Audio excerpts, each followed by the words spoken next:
Heyo. How's everybody doing tonight? Bum, bum. Theo, Rio, Piper, Pell, Aurelius. How are we all doing tonight? Let me get chat over here.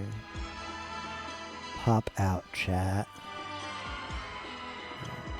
Put this over here. This is the last city from the Middle Kingdom campaign. We're on four cities left till we beat the game.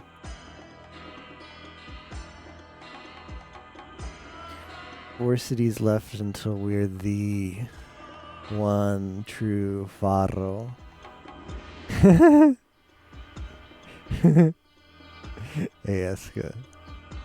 It's a long game, but it didn't help that I ended up taking a 4-month break after Tears of the Kingdom came out.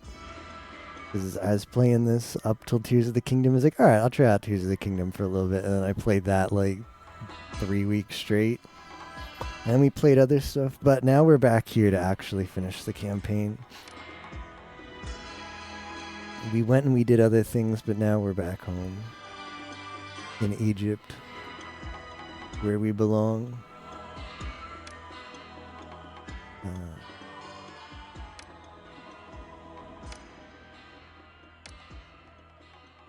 Here my monitor lighting up so I can see this city. Okay. Alright. So we peeked at this at the end of last stream. Hey, bonus. We peeked at this at the end of last stream, and I think the hippos are admittedly very unfortunate. I don't know what I can do about them. How much does building... The wall is... The hippos don't... The hippos shouldn't be nearly as roaming as the hyenas. The hyenas were everywhere. They were awful. They were just awful. So I don't think I'm going to worry about trying to wall these off like a zoo.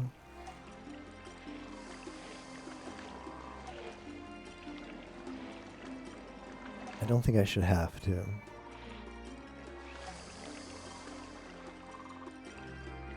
We saw that this is where the people come from, but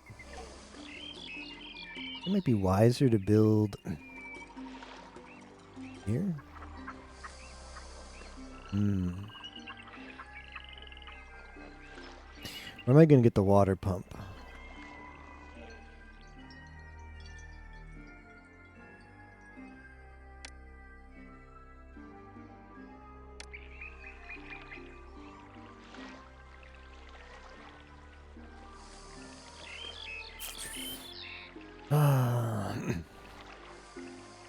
I take it back. Wait, were these, like, are they just gonna... I don't know how aggressive they can be. Problem is, this is some hunting grounds. If they go after my food here, that's a big feels bad, man. If we put an irrigation ditch here... Yeah, this can't be the irrigation ditch. Oh no. Guess we have to put it there. This is like, it has to be a ferry. I guess we could put the ferry there technically.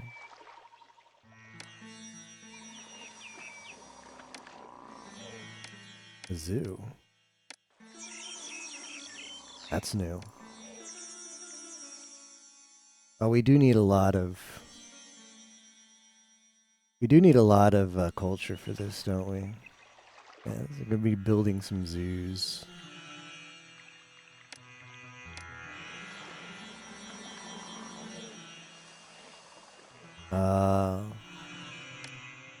Wait a minute. Is that the only place I can put it?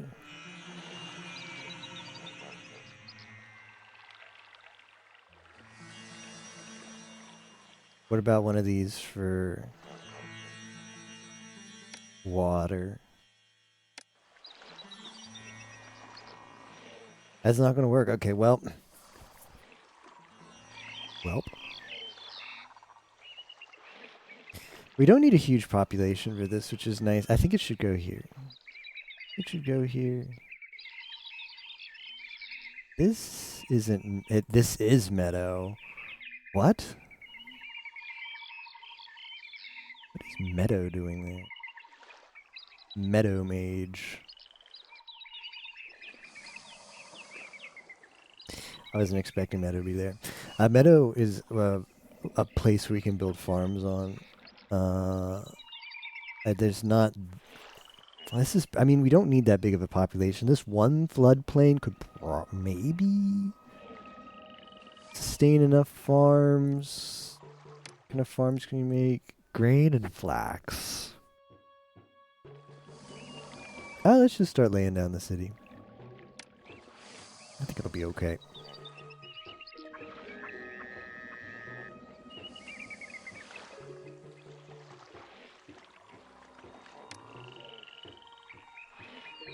What if we got on speed 80?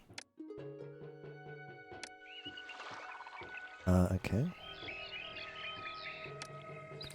Money shouldn't be a problem. Get rid of this. I don't want this. I don't need a road. Roads are just what peons who don't have big brains use. Like, I will build the road. I don't need Sierra's suggestion on where. I will build the road. I will build the road. I look at it again. Maybe more centrally is not. If I do it centrally, I'm gonna. Geez, I don't know. I guess we should ask ourselves where. Yeah, this always happens, but like where you place, it always happens at the start of the stream. We just sit here for however long and be like, where should I put the city? But city placement is just so important. You can't just move the city after. The only option is to start over. So getting it right is very important. Okay, we just need to build the obelisk. So we don't need space. We don't need a huge amount of space. I think wide. Wide should be fine. Wide should be fine. I'm just going to lay it down here. You guys can't stop me. You cannot stop. I cannot be stopped. Yeah, that seems good enough. Beautification, large statue. Oh, what did we need for? Actually, let's listen. Let's listen to the thing again. See what our goals are. Most royal Pharaoh, with robust trade routes firmly in place, we should now show Egypt what success and wealth can bring. Bubastis provides a perfect location for such a city. We can protect our valuable trade routes to the east, while paying homage to Bast, who has watched over Egypt. Bast's city should be like no other in Egypt. It should be as lovely as the lotus flower, blooming forth with entertainment, schools, libraries, and places of worship. Its citizens should be well supplied with the finer things, including imported incense. When complete, Bubastis will be the jewel in the Twin Crowns. While you are building this glorious city, pay heed to the storm rising in the east. The thundering of horses' hooves are heard throughout Canaan, and lightning-quick chariots are laying waste to all in their path. These formidable chariots, the likes of which have never been seen anywhere, are driven by the Hyksos warriors. Already, storm clouds have been spotted on the Egyptian horizon, and you should steel yourself against the impending danger.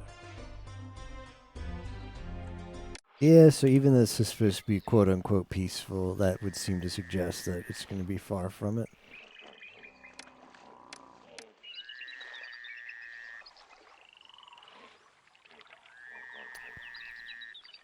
Yeah. What if we did this?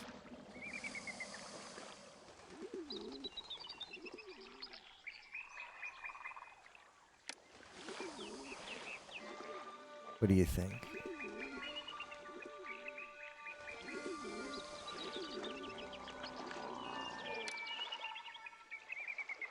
Good idea, bad idea, medium idea.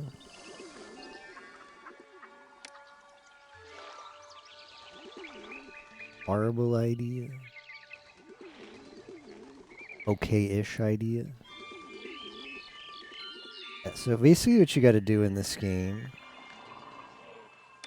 gotta build a city.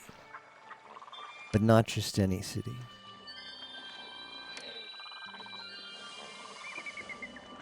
Gotta build a city that would make Egypt proud.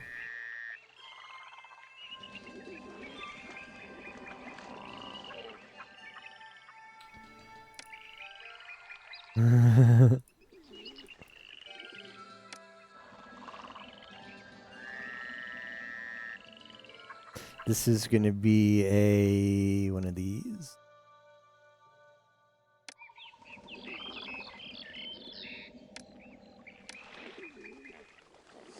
Then we're gonna want to build our, these things. Doesn't burn down. That's a city builder with a focus on roads and pathing, I guess is how I could describe it. Or as what is this game?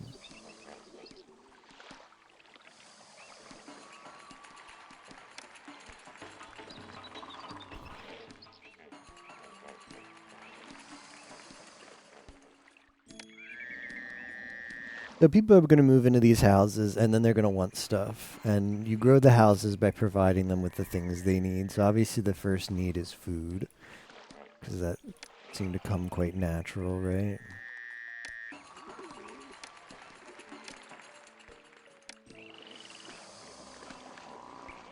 You can right click on these houses and it'll say, this house cannot evolve as it needs a supply of food from a bazaar. So, food we shall provide.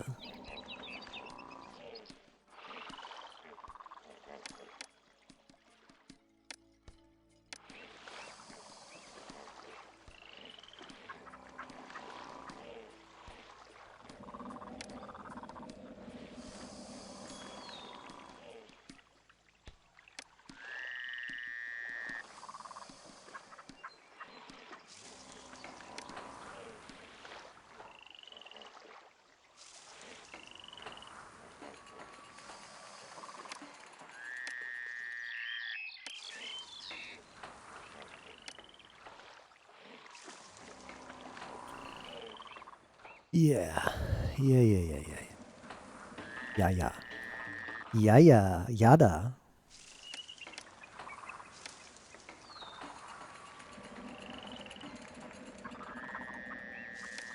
Yeah, let's put some religious facilities over here.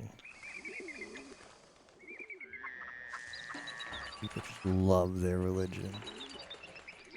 The furry religion of all of these animalish looking European gods, or Egyptian gods. Egypt, if it's not furry, they're not happy.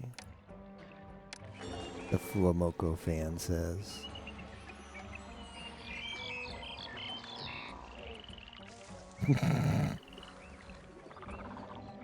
This needs to have this. This needs to have the architect. Might as well put police station here because these people are not going to be happy about living in the doldrums. Granary.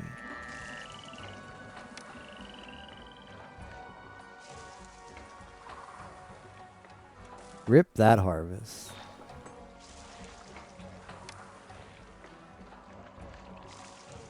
Okay, what about one of these? What about a water lift? What are our thoughts on that?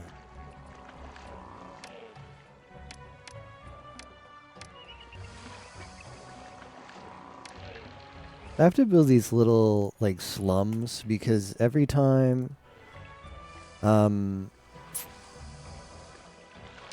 you build a building that requires workers, it sends out one of these people Job openings is huge and I can't who just goes walking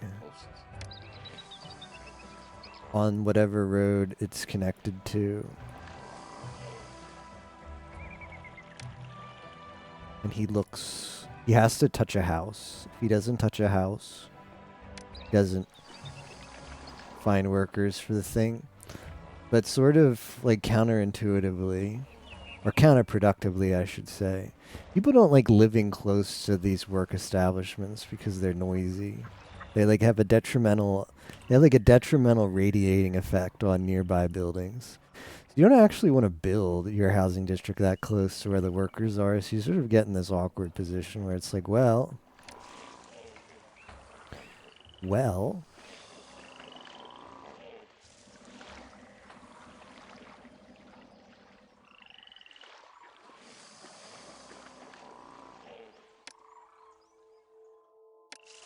the layout here is going to be contrived.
We need more people.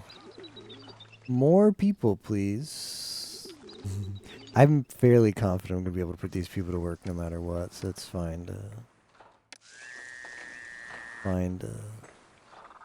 do what we're doing here. Opium.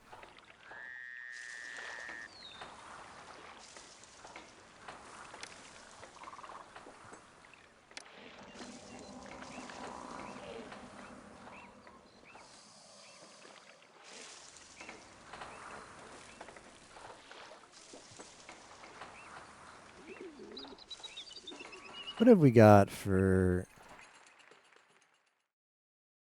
forts? Infantry and archers. Let's take a look on the economy.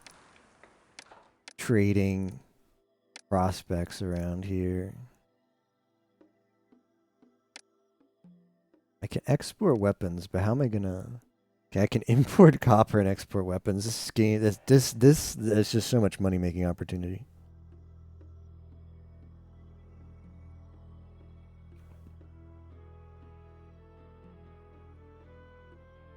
I'd kind of like to start making some of that money though, and wood might be the best way. So which one of these, the water trade route? Oh no, are these all going to be water trades? I mean, that buys a lot of wood. Ooh, and it buys weapons too.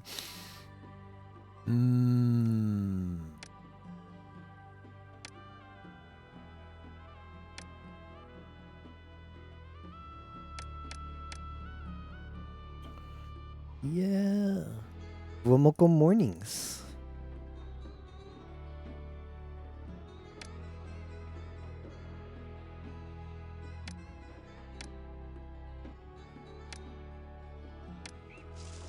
Yeah.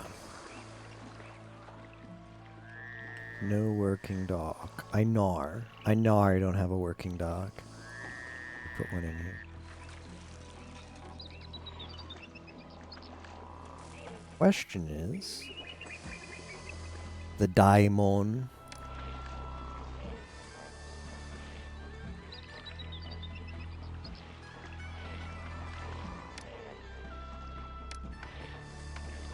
Pretty big daimon.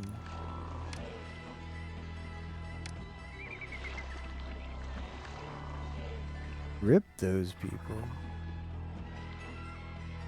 We are going to sell all the wood.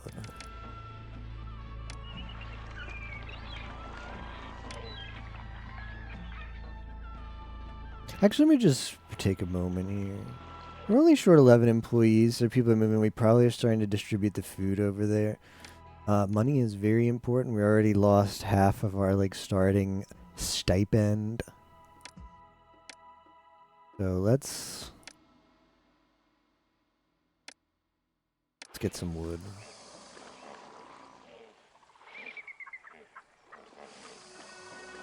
And I could make a little loop here. That would be cute. That would be really cute. Oh, that's straw. That is...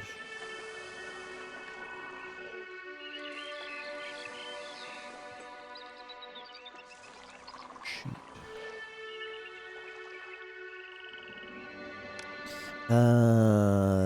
Irrigation ditch.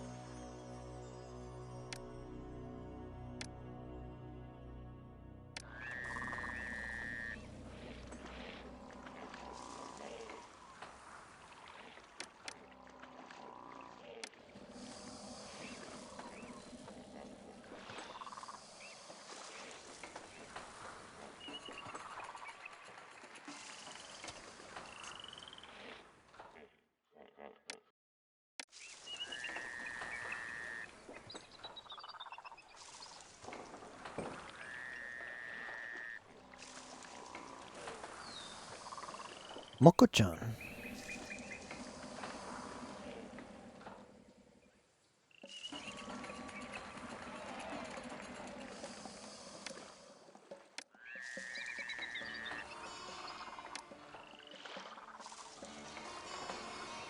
Okay, I guess that's as good as it gets.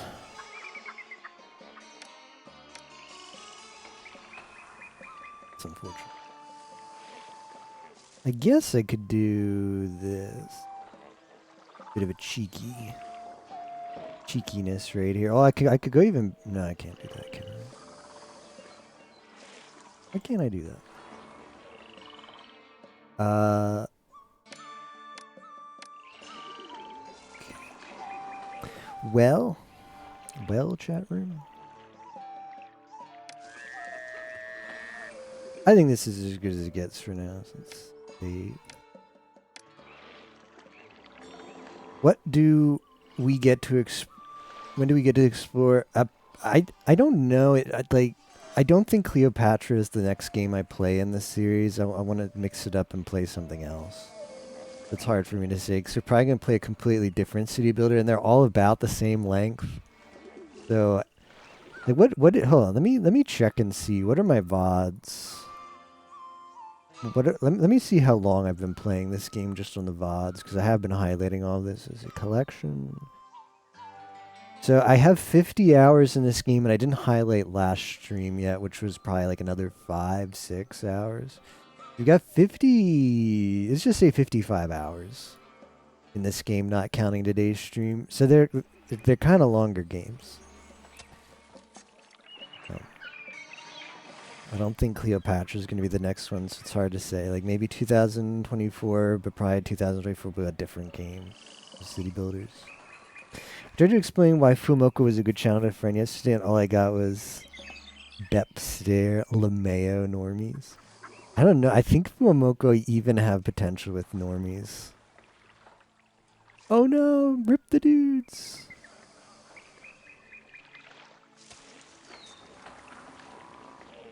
That's what happened to the police office? Why is there nobody here? Is there nobody in the police office?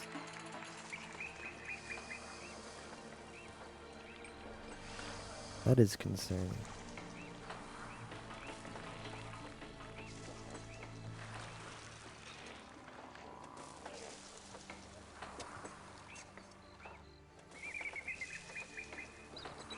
There's literally houses right next to it. What is the worker situation? There's no problem with workers. This is very concerning to me. One here. Put one here, and then let's firehouse. There. There. Oh no, that's not where I wanted to put it. I wanted to put it here. And there. And then this will be the no. Storage yard where I guess we'll just store straw.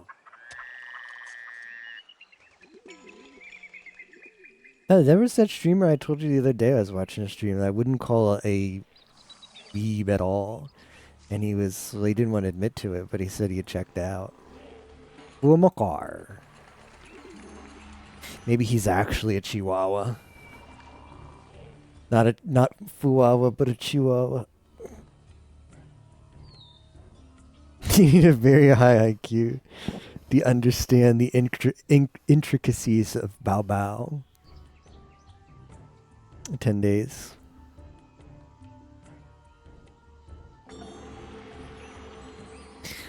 You know how the Y key is next to the U key on the QWERTY keyboard, right? Oh, thank you. Thank you. I'm all up in the Fuamoko community and writing supportive stuff to them. They give me hearts. You know how the Y key is close to the U key on the QWERTY keyboard? I was typing something the other day and I typed way, W-A-Y, and my finger like mistyped, and I hit the U instead of the Y. So I wrote W-A-U, and I looked at it for a second and I said, wow. I read it and I said, wow. And I was like, that's like bao bao. Wow, wow. This could be a new word. Yeah, wow. Wow, wow. And then I realized I'm lost. My brain has just been fried at this point. Fried by Fuamoko. I can't even see typos without thinking about them. Wow, wow.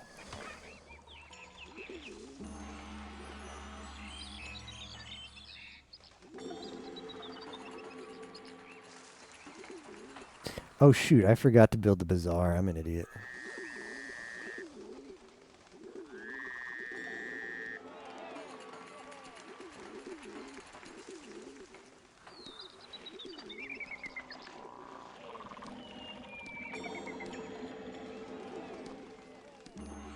Hallo, hallo, bow, bow.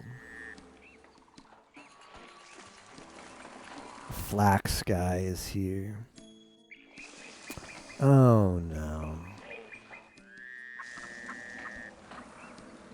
Yeah. I think we're gonna have to build a little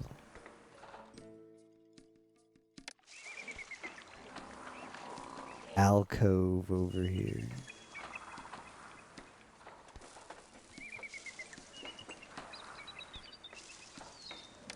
This is gonna be some more industry.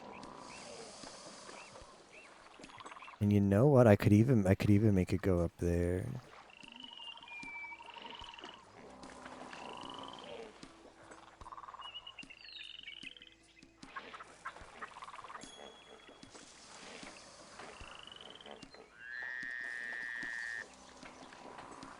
This does not look good, but it's good enough.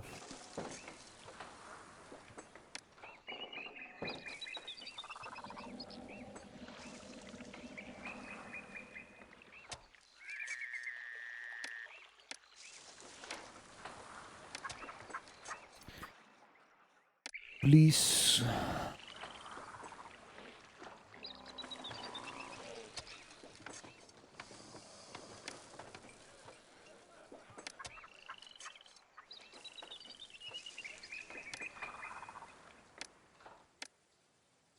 Alright, we'll accept flax here. And then weave it into linen.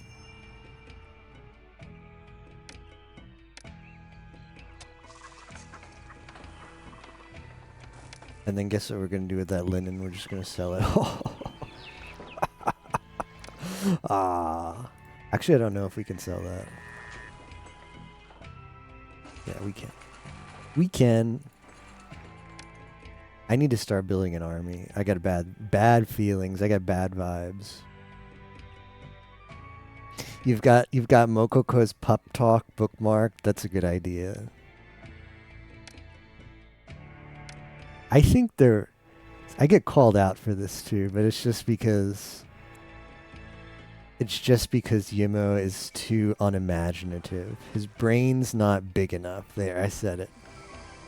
He's too uninspired. I think Fuamoko Mornings is like some of their best content. It's weird because although I think they play really good games, I think their best content is just when it's just them.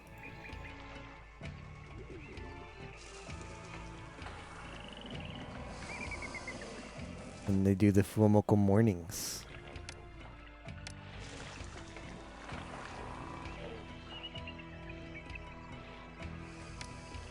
Or like they talked about how they don't feel comfortable enough to do just chatting streams. Zatsudan, they say Zatsudans are like the hardest, like this like a huge mental like barrier, they say, for them to do the Zatsus.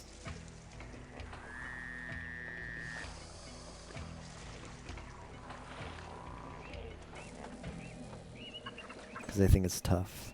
It's tough and rough.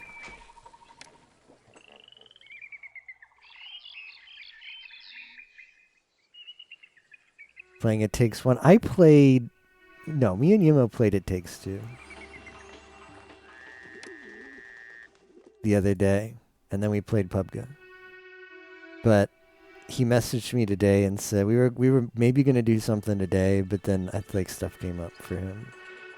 I said I was just gonna watch Fuamoko smile.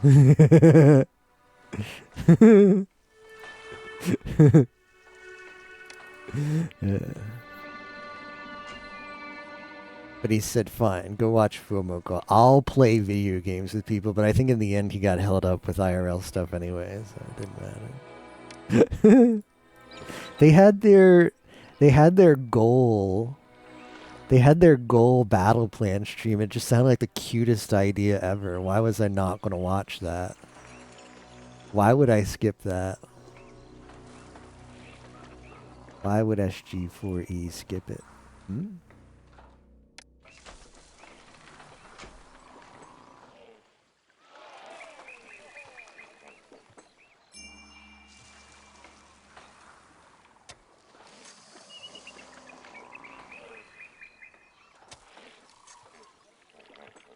The Mokoko Pup Talk.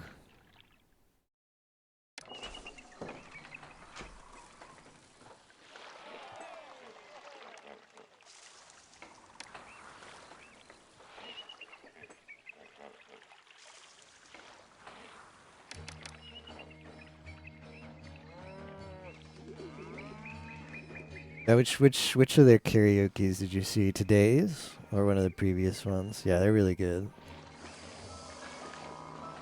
I actually think their best content is their singing, closely followed by stuff like Fogs and Sakura Wars. See, that might just also be the appeal of Fuamoko. Like Fogs because they have like the interaction with each other. I get that, but that's really what I'm getting at. It's like games where you get to see their sibling dynamic.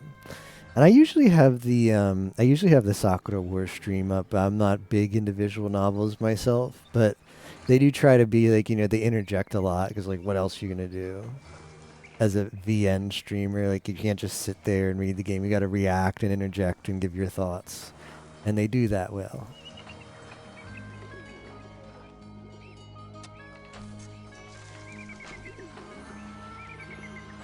But even their battle plan stream today was really cute.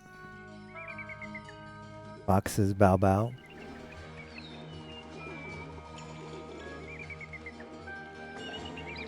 Blessed with the perfect sizes.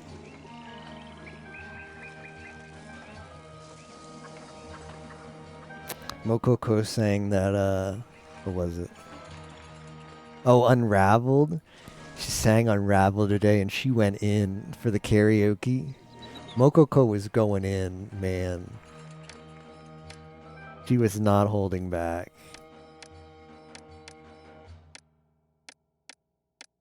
Could not be stopped.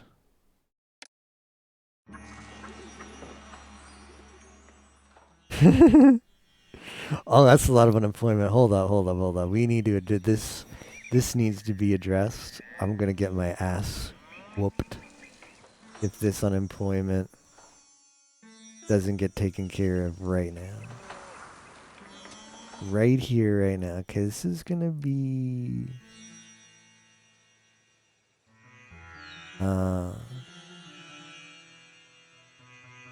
pottery.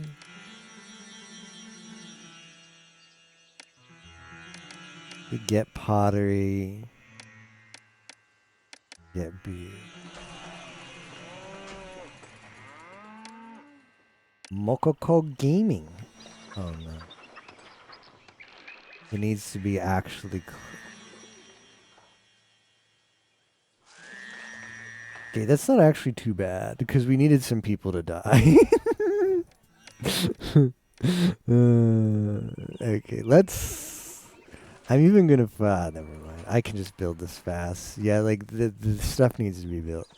Things need to happen. Stuff needs to be built. 1, 2, 3, 4, 5, 6.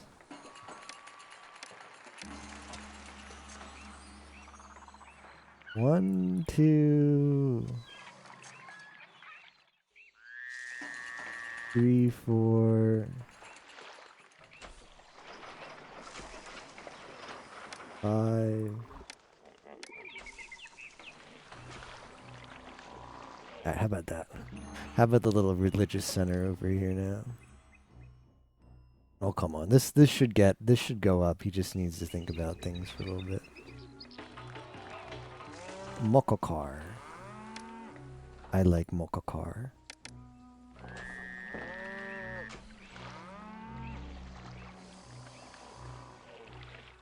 Personally.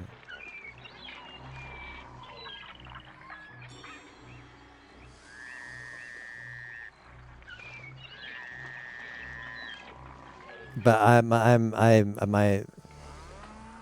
like Mokoko, but I can't live without Fuwawa. I'm a Fuwawa simp.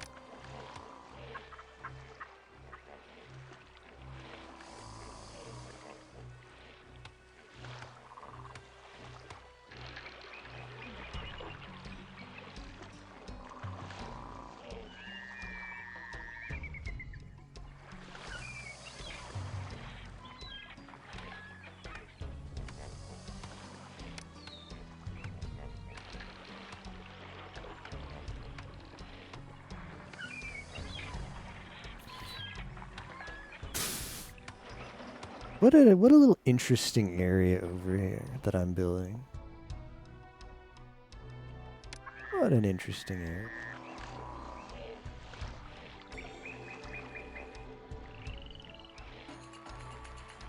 Wouldn't it be nice to collect some taxes?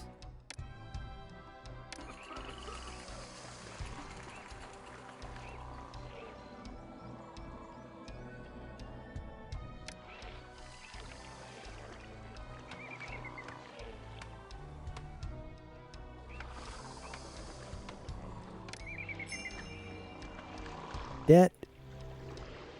Whoa, what happened to my bailout? Hey.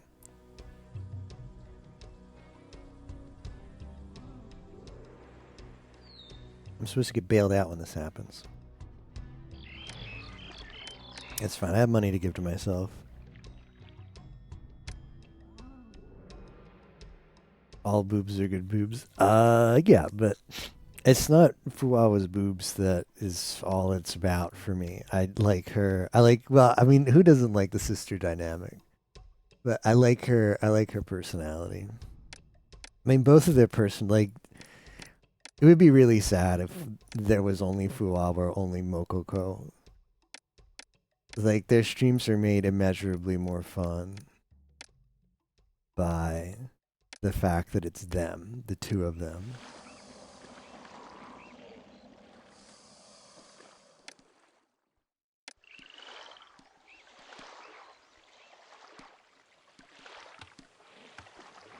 Right, ruffians?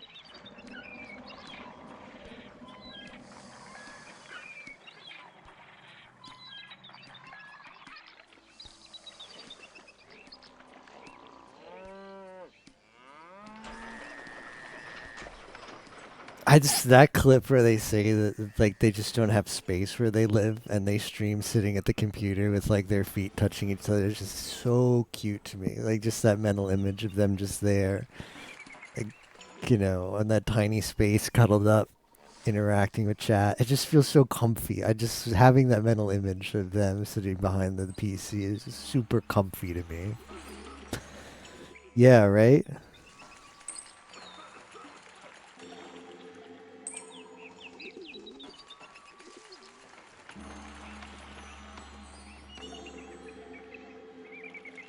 Max comfy. Dangerous levels of comfy.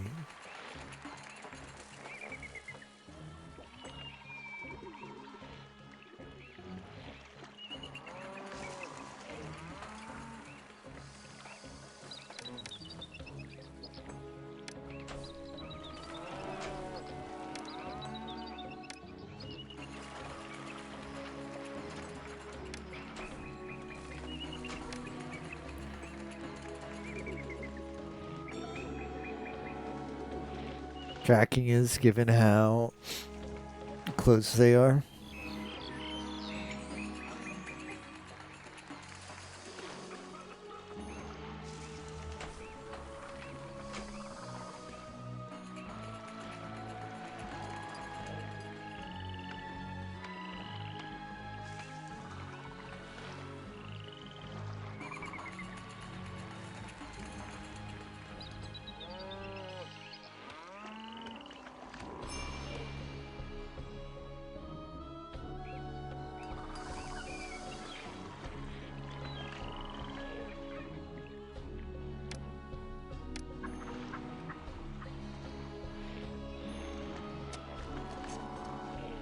It's not going to be a very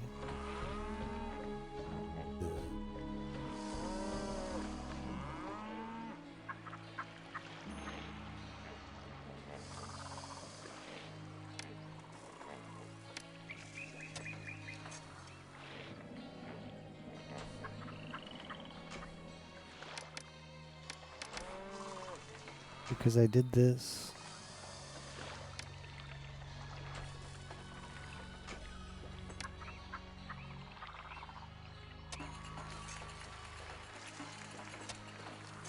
Oh.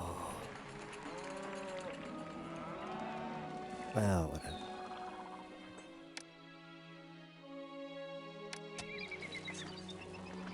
I think this layout here could have utilized the space better, but what's done is done.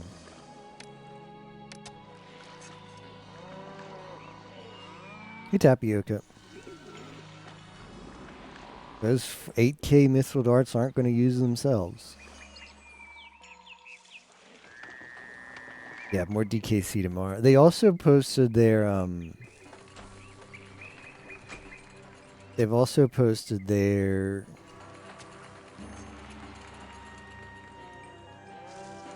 week 2 schedule, by the way.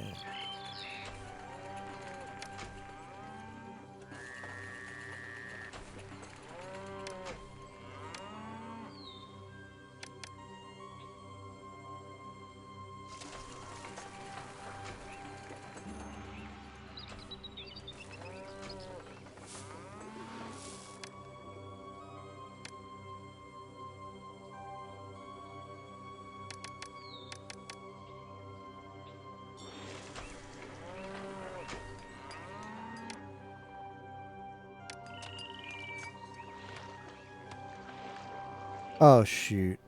I meant to put a Potter. Ugh.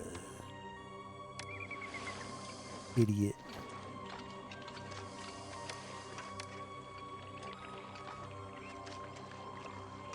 Alright, people are gonna die to these hippos, but such is life.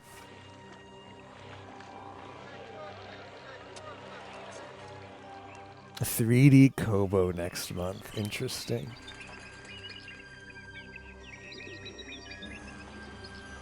Kusogaki energy not contained by 2D.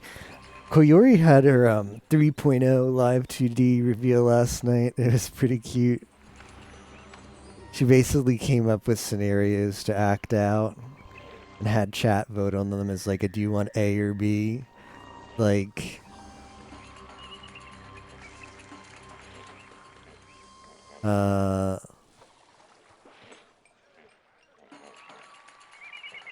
Koyori finds a message from a female work colleague on your phone.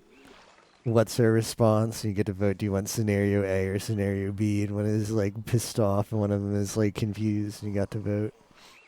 Did that for an hour. Because live 2D means like they have like their models just do more. Like right now she's using the live 2D or the live 2D 3.0. Right now she's using the old live 2D for her stream, I think. Yeah.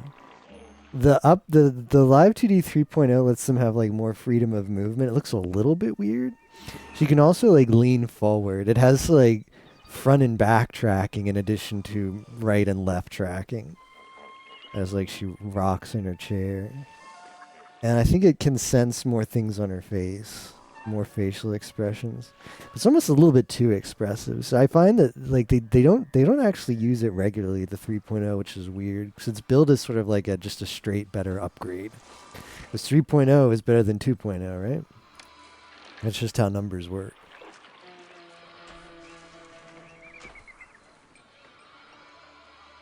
Yep. 3 greater than 2. Now we're just going to build them up. Food is good. Food is good.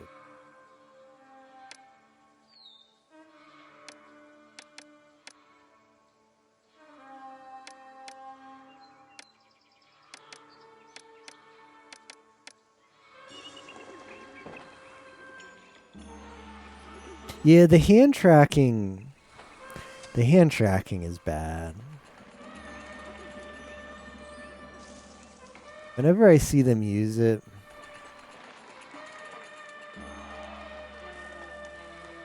leaves a lot to be wanted.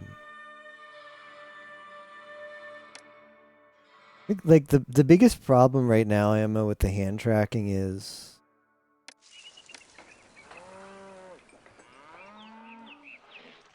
like it's not like a toggle. I don't think it doesn't seem to be like a toggle. Like, are you hand tracking or not?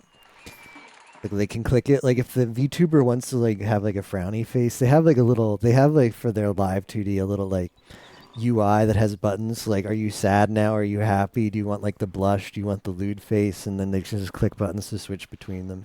Or they probably use like you can probably bind that to that Elgato, that thing that streamers just love. Like, oh man, it's buttons. The Elgato thing. The way like I guess this is a different topic, but it's just really funny to me how marketable the streamer and video game buyer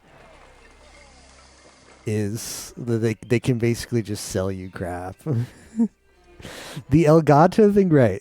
Like the Elgato thing is like, oh, you can buy this super expensive set of like 16 buttons, and I'm like, bro, have you ever heard of a keyboard? The buttons light up, right? But yeah, so I think you can probably bind that to the live 2D stuff. So you press a button, so that it's not as awkward when you're changing your expressions or whatnot. But the hands aren't one of those buttons. It's just the camera senses. Do you have your hands like close to your face now? And it'll make your hands appear with the model. Like your model will like bring their hands up. But the tracking for that is nowhere near as good as just the generic facial tracking. So whenever I see people use that the thing that also includes their hands constantly like come up to their face and then go back down because the thing keeps sensing like, oh, you're using hands now. All right, so it activates the hands, and then like the algorithm that tries to figure that out is like, oh, your hands went away now, even though they're still there. It just like failed to like parse them or whatever in like the camera. It has a lot of just like moving your hands in and out. It just looks super stupid. I feel like that's the biggest problem. I mean, granted, it doesn't really like match the fingers well enough. Like a lot of the time, the talents will try to be like doing one thing with their fingers, and they'll be like, "Oh, it's doing something else." That wouldn't be near. That's not nearly as bad as it's constantly bringing your hands in and off, on and off of the screen.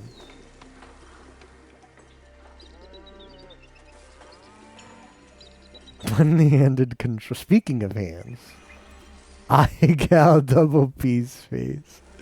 I had to. Oh, I knew this was coming. I didn't do anything to stop it.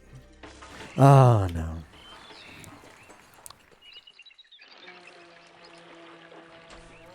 All right, how fast?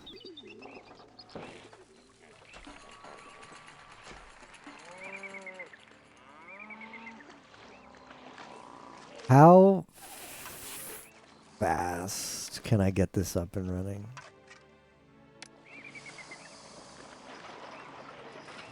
How fast, chat room?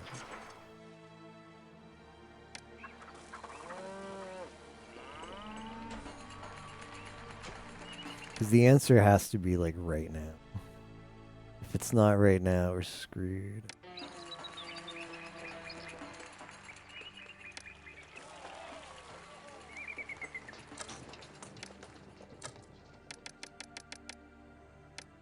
Supposed to be a peaceful mission, so hopefully it's not that bad. Biggest problem is there's no feet tracking. Excuse me, but who cares? Wait. I think there are people who would care about that.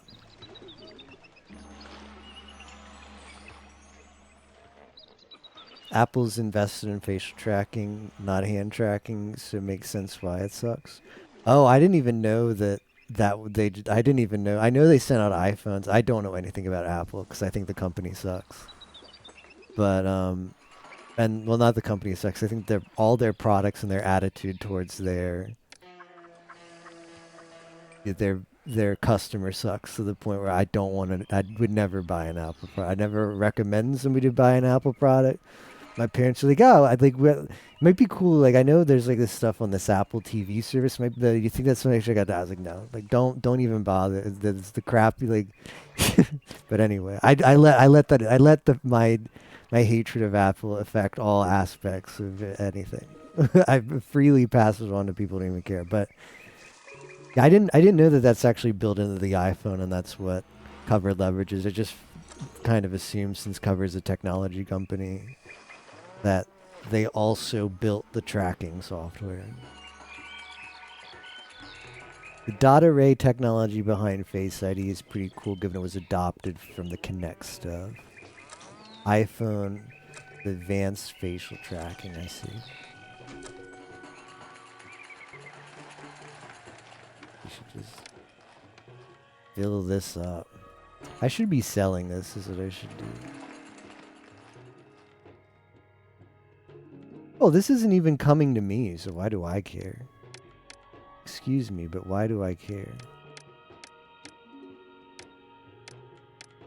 It's gonna make me have a ship though, and that does suck. Ooh. No, it won't take that long, Yimar. Are you gonna outdo Pi for Pokemon, Yimo? Are you ready to turn your good on so you can beat Pi? Huh? Huh? You gonna turn your good on, sir?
Because Pi has been in the lab, you know. Got your work cut out for you. Sir. Excuse my rudeness. Could you please rip?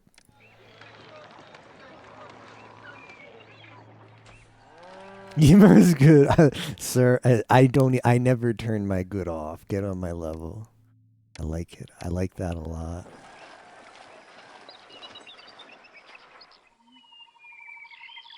Ranbat's watching my VODs. Oh, I'm flattered.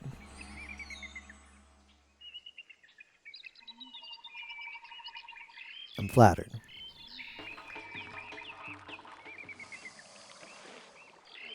Yeah, it's like on your phone where it's like, do you want to dim your screen automatically after like 5 minutes of inactivity?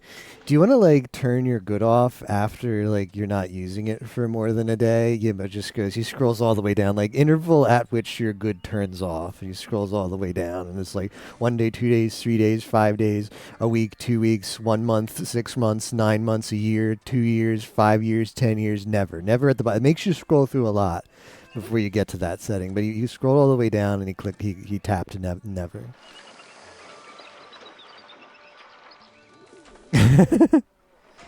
Zobel's got you. Okay. Zobel's got you. I got you.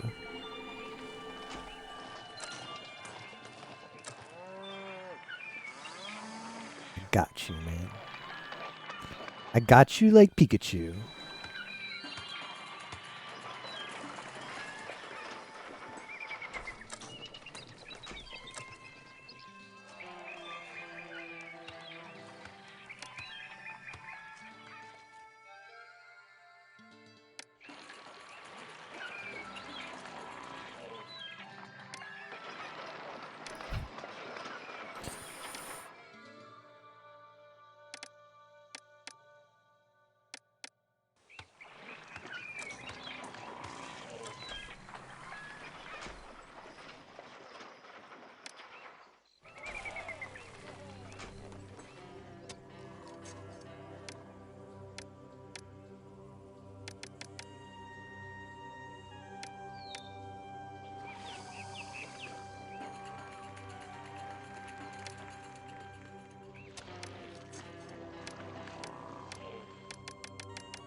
Theor. I watched Regloss's debuts yesterday.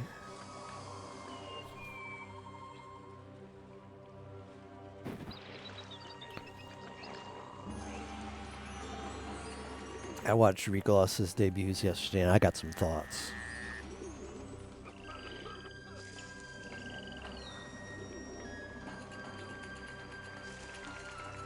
I'm not doing Inferno attempts, by the way. It was all a misunderstanding.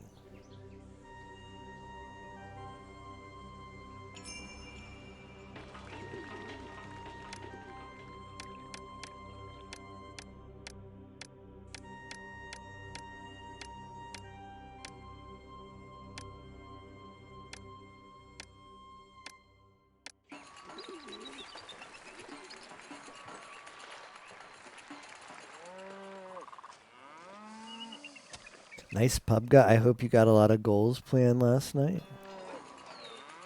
Pub guy. I wasn't even. I was told. I don't know what this is in reference to. Am I getting called out because there was no pub guy today? Because someone told me yesterday that pub guy was happening with or without me, and I opened Discord today and there was not a single ping. So, turns out that was a lie. I skimmed them. Ao's going to be funny, probably, like the dynamic between her and Kaede. Yeah, I didn't watch the collab, but I really couldn't get invested into Ao. She's kind of like really like laid back, not very expressive, just kind of, I don't know, seemed kind of low energy from her debut part. Yeah, I didn't watch the collab. Maybe when she's with other people, she kind of perks up. Where is yeah, the gods still like me. The other Kanade.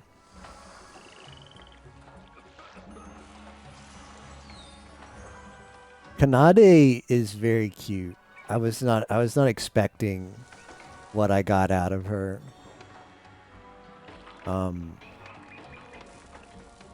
She's really dorky. She's really dorky. She's got an energy about her. She I don't know. She's like dorky cute. How can I really describe that? Dorky cute. There's some potential there. I guess I'm just gonna have to have this city be pissed at me because there's no way I'm delivering this fish. Like what the hell do you want from me? You either want one thing or you want another thing. You're not getting both of it. Can I buy fish? Can I buy fish? So just be resigned to hating me then. I might actually need fish at some point, but what am I gonna do? Why does this say there's no place to fish? Like there? I'm gonna put the fishing industry there? That's what I'm gonna do?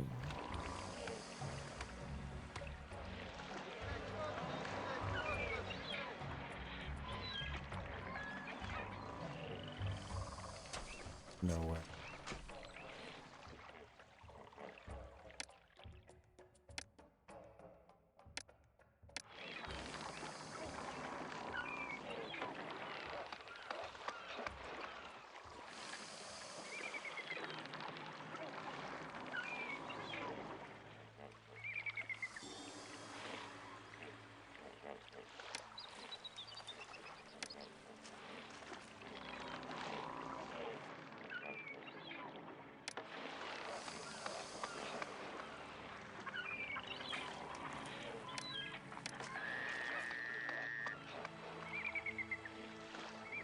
I don't even think I can put this here.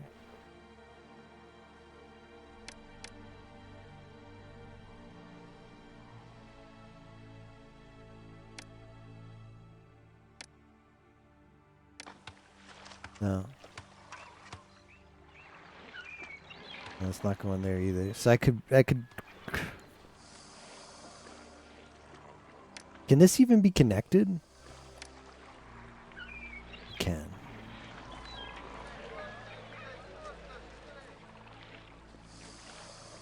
Oh. Okay.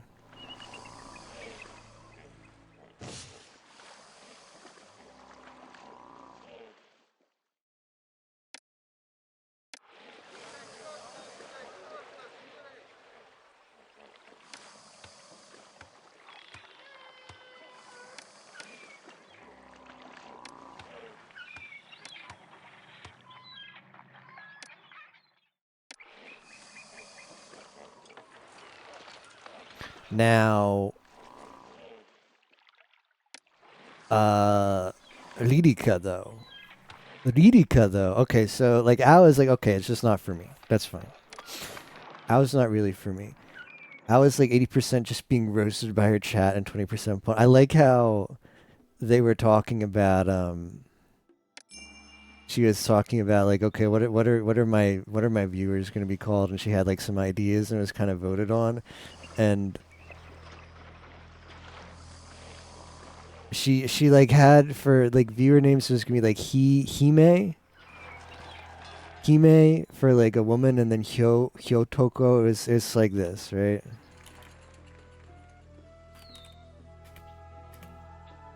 I need he.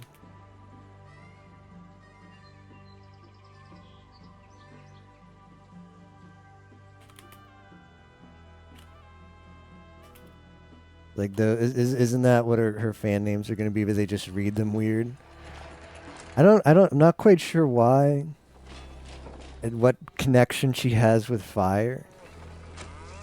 It's like it's like Hime, so it's like princess, but they write it as like fire girl. And then they write fire boy, so whichever one you want to be. But then they wanted her to put up, so it's like he. The first part is like he. And so some like chat randomly suggested Higaisha, which is he, but it's a different kanji. And Higaisha means victim. And she was like, "Oh no, we're not going to be that. That's not right." But it was kind of a funny joke. That's right. Or you can just be Doksha. You can be the readers. Yeah, the Victims Association, that one. Yeah, they kept asking for Higaisha, which I thought was really funny. But yeah, Kanade has this dorky cuteness about her. Um, this is so bad.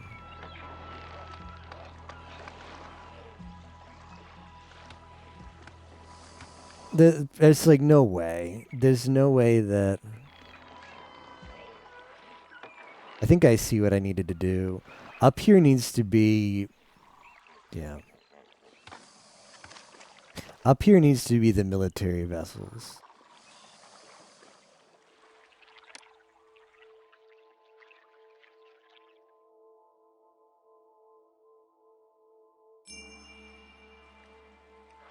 Up here needs to be the military vessels.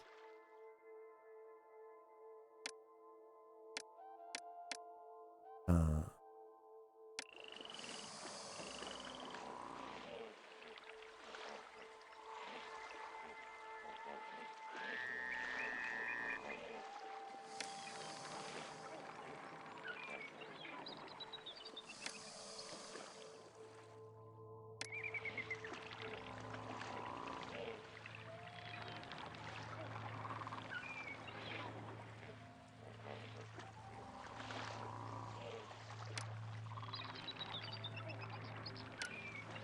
that, once again, is just a state of mind.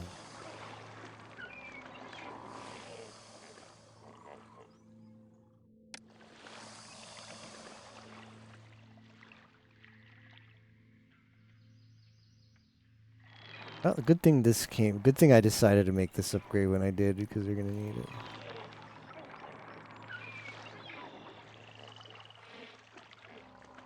Kanade is really cute, has good energy, very dorky. And Lirika is just like, okay, okay, I get it. Lirika is the SG4E aligned VTuber of Gloss. She's like she's got this Gyaru vibe. She's basically like Koyori, at least personality wise, she's like Koyori minus the Furi. So it's like, okay, this is good. This is good because she's like the company CEO. So if you're gonna be a fan, you're like, you get like, you're an employee. You're an employee, which has the same vibe as like the what? The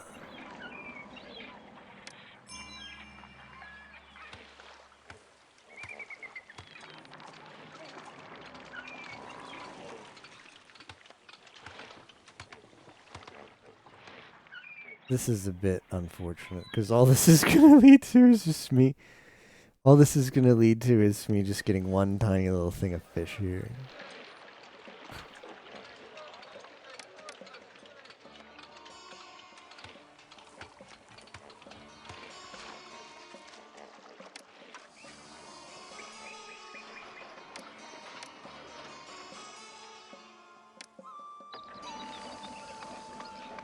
Whatever.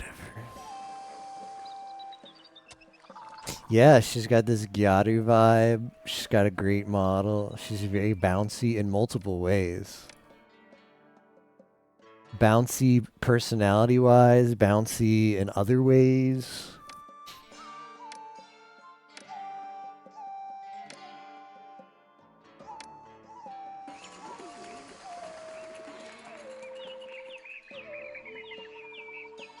Oh, that's right. It's the first character of her name. That makes a lot of sense.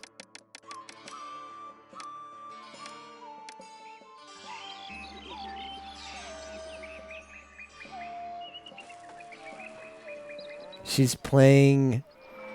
She's playing. Okay, but here's where you was like, yeah, you just all style, no substance. Let me just bring up Holodex right now. Bring up Holodex. Nerds.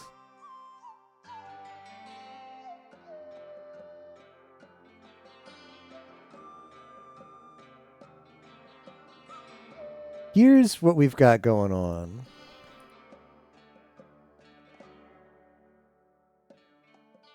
I'll post a screenshot. Oops, I posted it twice.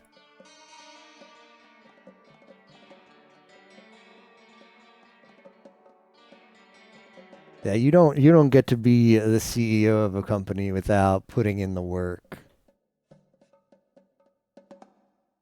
Her first schedule is packed, man. Her first schedule is packed.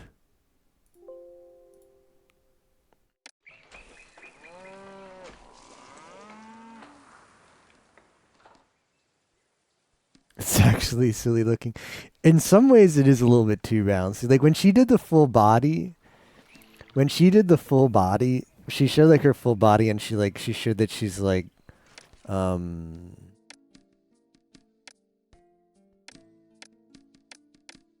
like even like her legs move. She looked almost like like wobbly, like a noodle.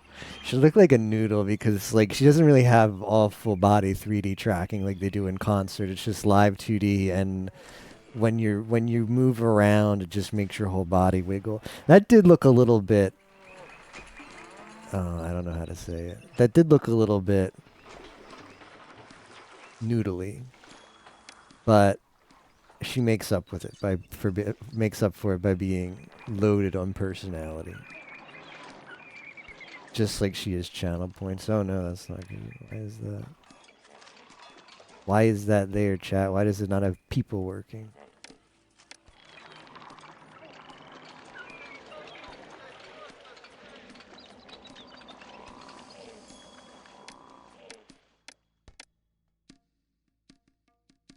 Yeah, a little bit like jelly.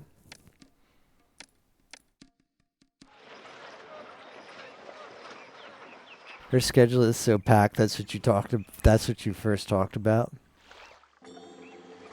Yeah. I don't like. We'll wait and see on her. Like, I don't really get Fuamoko vibes from her. Or like Koyoi work ethic vibes. It's really hard. Like, you can't really measure on debut what they're gonna be like, right? Um.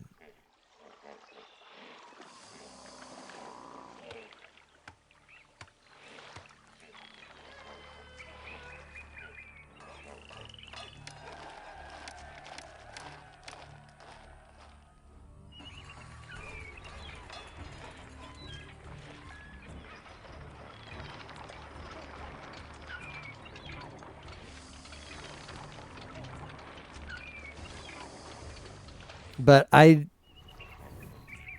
don't know. Like it could just be like you put in a lot of work on your debut and then you sort of back off. But maybe Advent is the new model.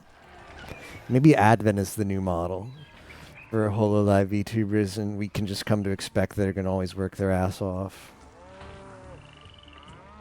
Can't say for sure. This is hell of unfortunate. Whatever.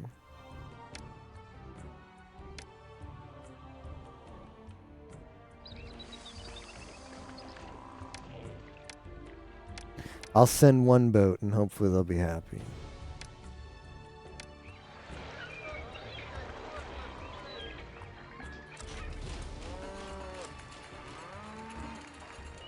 The from the collab, I'll have to back and watch that clip.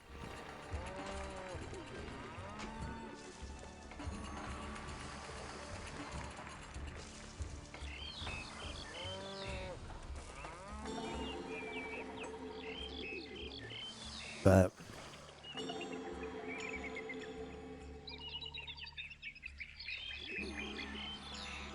Lidika had a lot of games on her, like her likes and dislikes. She has, well, not dislikes, but like games that like she had Danganronpa. She had Pokemon. Like what other? Hold on, what else do we have here? Just check out her stream. She had a lot of. The problem is she uses a really hard font to read, but apparently it's official font that she's just going to give out. You as a employee will get access to the official Ichijo Corporation font. I'll have to download that.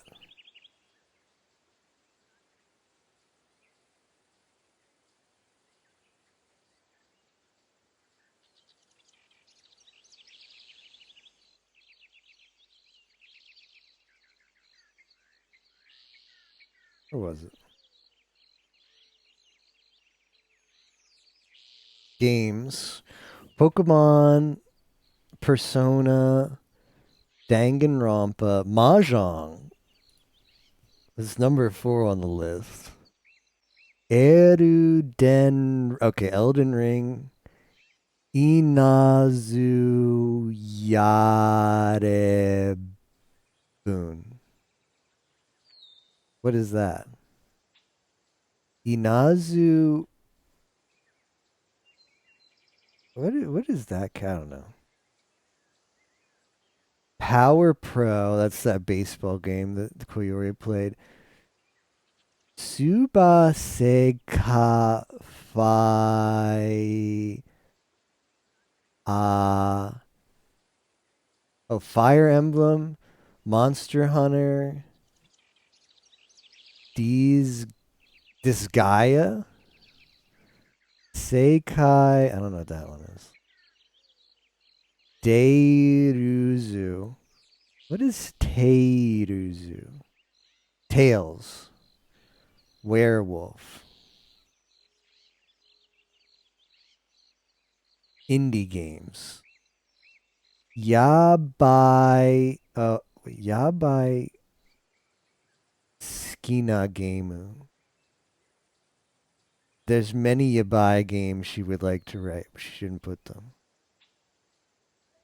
I don't know. That's a lot of good games. That's a lot of good games. Inazuma 11. I don't know what that is. I want to watch the Lidika Mahjong. I hope we get some of that.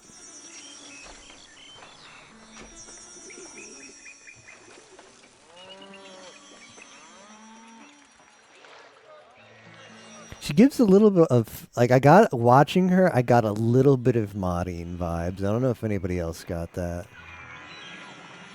Soccer, manga, anime, and game franchise. A little bit of Marin vibes. I heard people describing Kanade as like the Nene 2.0. Which is kind of cute.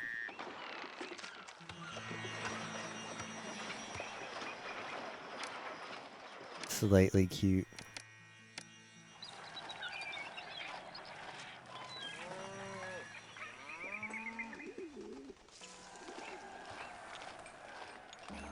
No Marin or Nene vibes from me, LOL. Okay.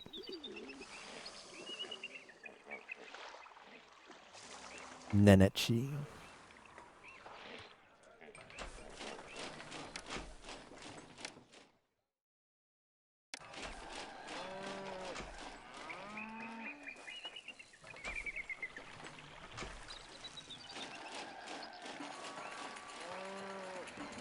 You don't see the Nene comparison? I guess it's because it's just... Oh no, that shouldn't be there. This should not be there. I guess it's just...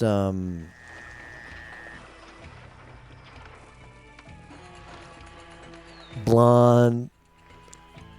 Gives off a bit of a ditzy vibe. Smiley, happy, Genki attitude.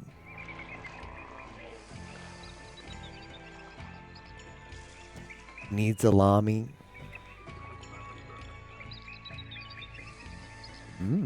Lami.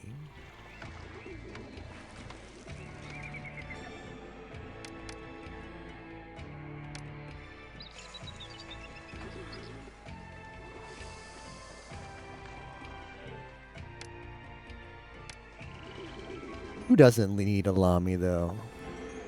I could use a Lamy myself. Wouldn't mind a Lamy.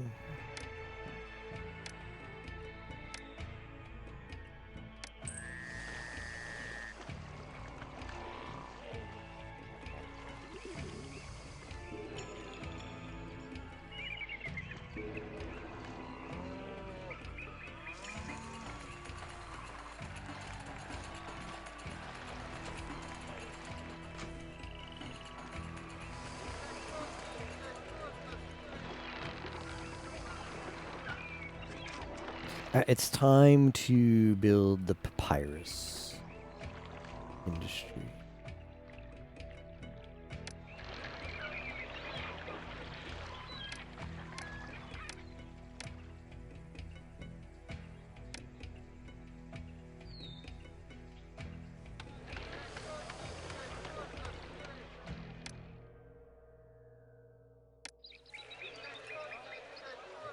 Big papyrus. Have you heard of Big Pharma? This is Big Papyrus.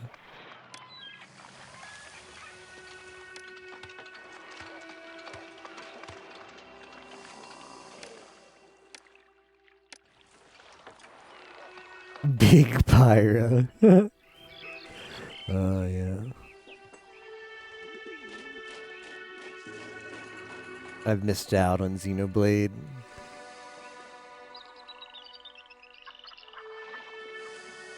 I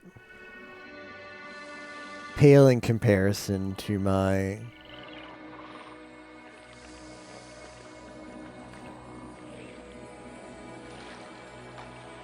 my RPG idol, Darrow 16. I wish I could be more like Darrow. Darrow's like played all the Trails games now. He's played like he just like, yeah, I'm gonna start playing Trails. He's like played all the Trails games over like a couple months. Played all Xenoblade. He's played like tons of other JRPGs I wish I played. I want to be more like Darrow.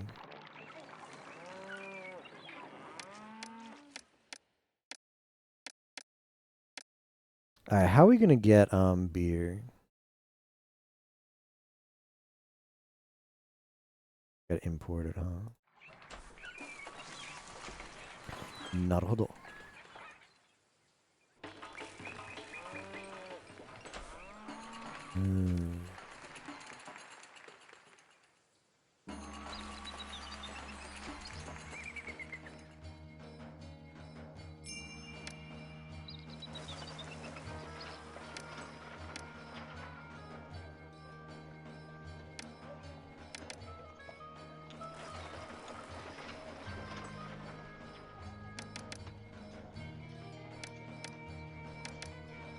Okay.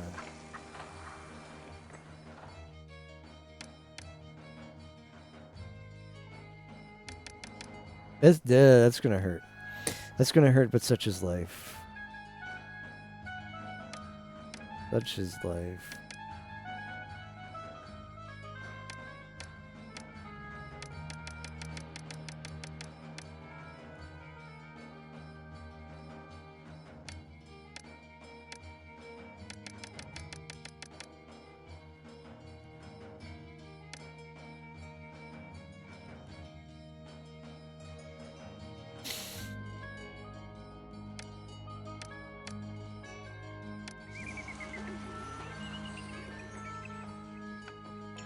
Yeah, why can't we all be like Darrow? I agree.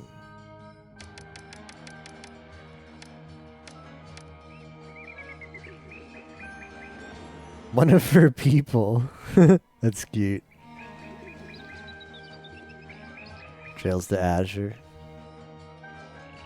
I'm glad I'm not the only one who wishes they could be more like Darrow. Darrow sensei. Oshiete kudasai your ways. The way of the Darrow.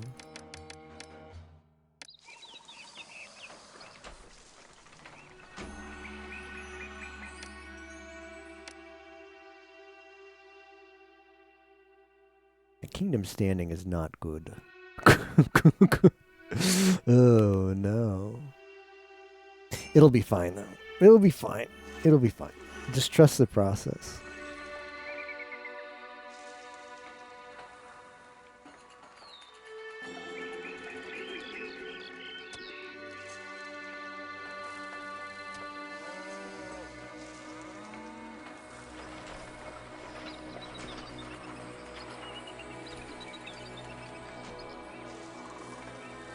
Ruffians, trust the process. Are you trusting it, ruffians?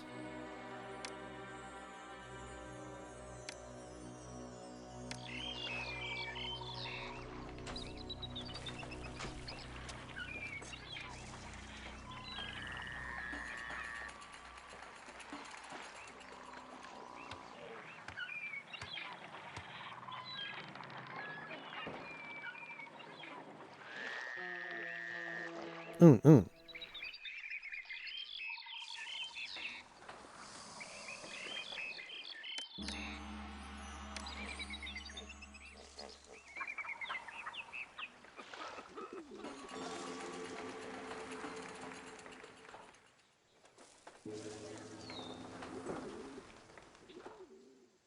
Okay, that we can comply with.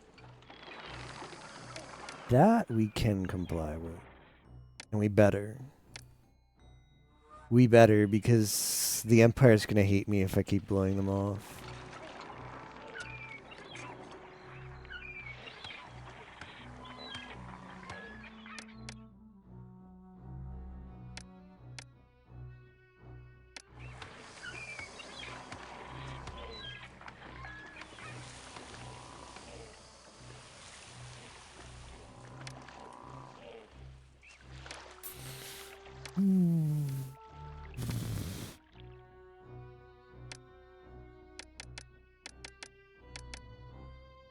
Need to cut. I mean, that's gonna come. I mean, that's printing money. That's printing money, but I just hate being in debt, and I hate not having. I hate not having the cushion for future missions. I have to trust the process. We're in debt again.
It's just a little bit rough with 2Fs because I basically turned off all of my exporting at once. So the money just rolled up because we were kind of moving stuff around. We wanted to get a bit of a stockpile on things because I need the goods for my town, and I need them in a spot of the town where I can easily access them. So.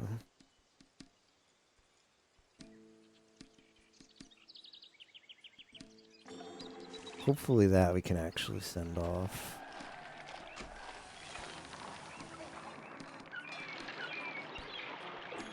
Rough.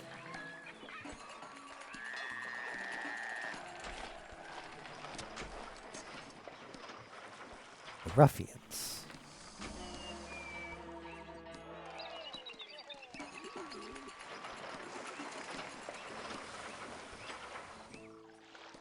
I might turn off this now because I just can't afford that.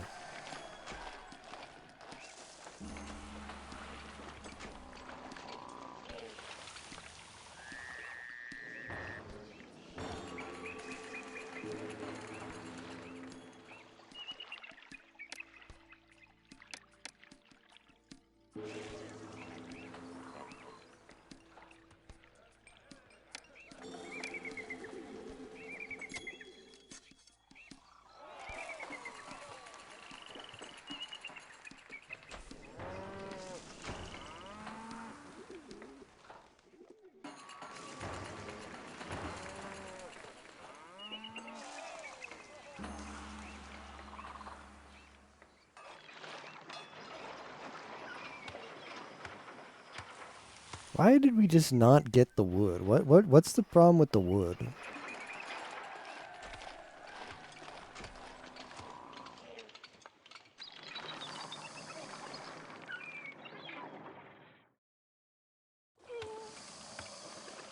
Maybe it just gets killed by hippos or something. Reboot.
Well, that's a warship. Wait, what? Okay,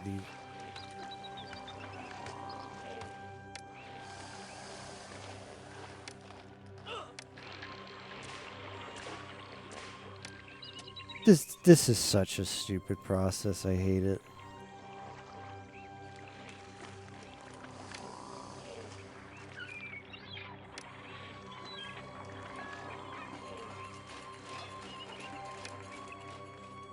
It's so clunky.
Okay, hopefully that'll do it.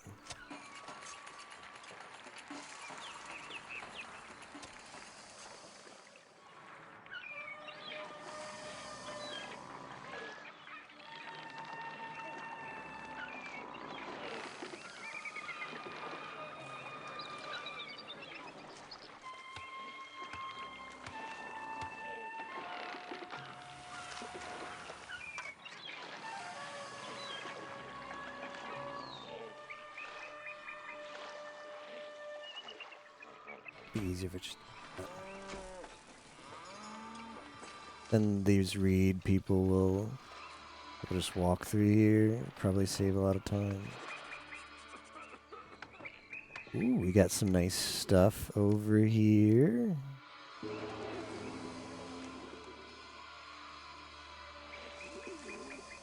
Dire abilities, say no more.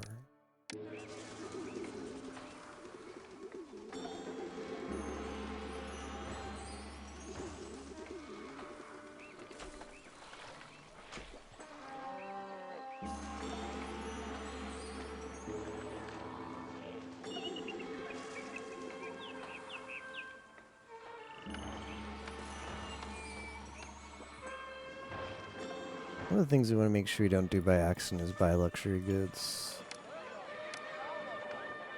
Regarding imports and exports, let me get close to your trade. Is this good now? I will be exporting to allies and potential allies. Now, this may be a little bit strange, but I have to study city-states. I have to observe them to learn more.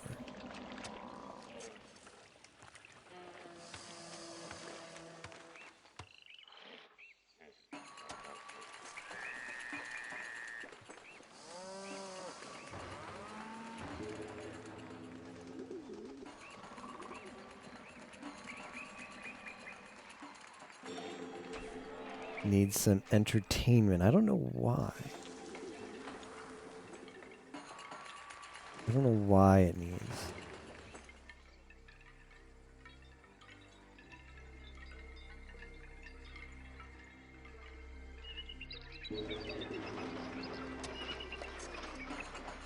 I have all of the stuff.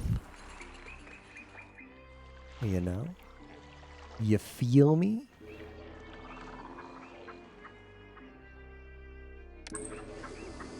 They have access to that. They have access to that.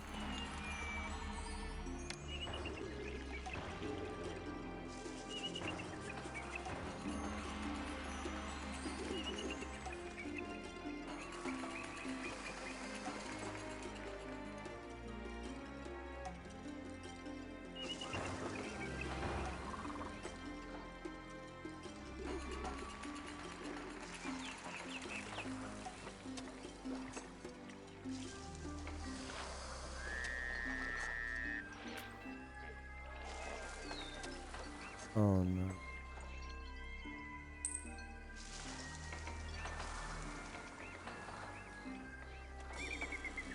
Oh no. Why are they going out that? This makes no... This is...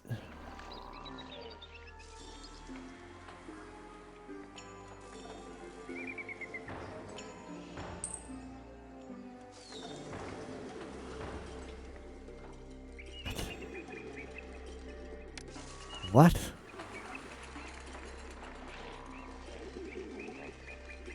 It's fine.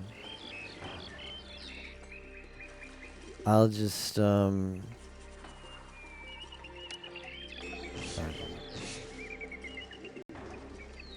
just pretend that that didn't happen.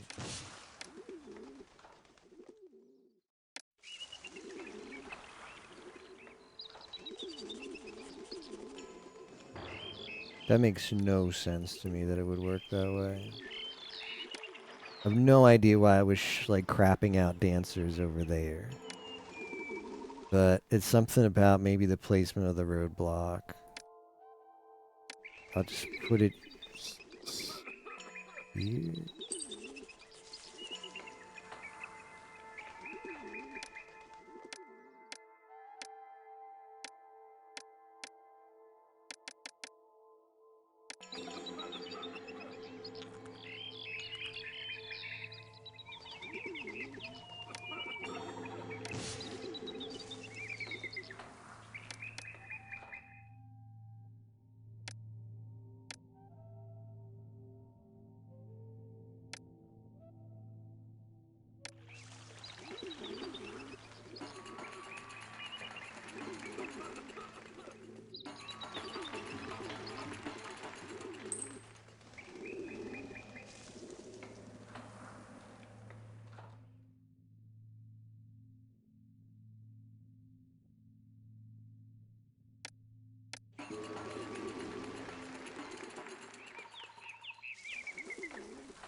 Okay, yeah, like I said, I don't know what went up there. I don't know why. Apparently having the, well, whatever. I don't know. I don't know. I don't know why it was sending out the dancers past the roadblock, but everyone else was getting sent the right way from that pavilion. So I'm just gonna move the pavilion and.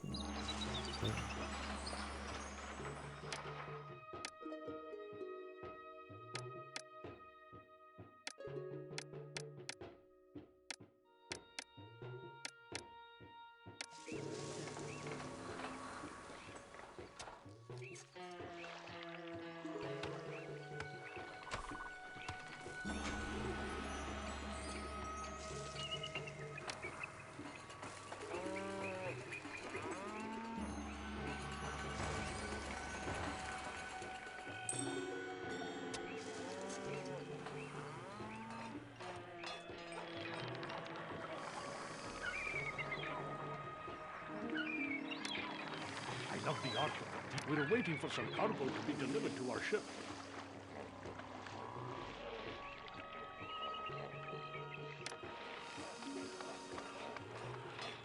There are so many places in poor condition.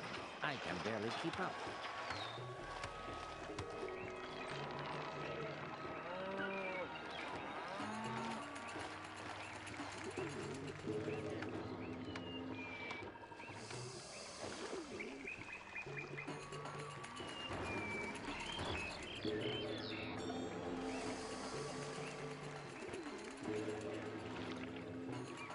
I don't actually know how the.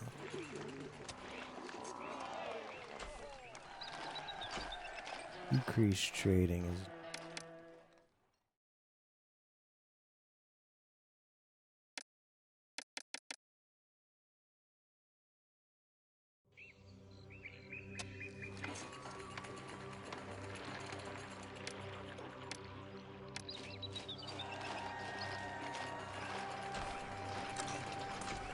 That is, don't Google our debt right now. Just don't Google it. It would be best regarding our debt. You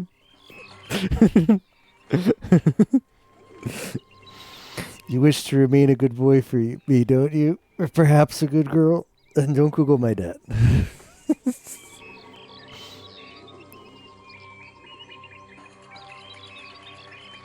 Oh, no, it just keeps going up.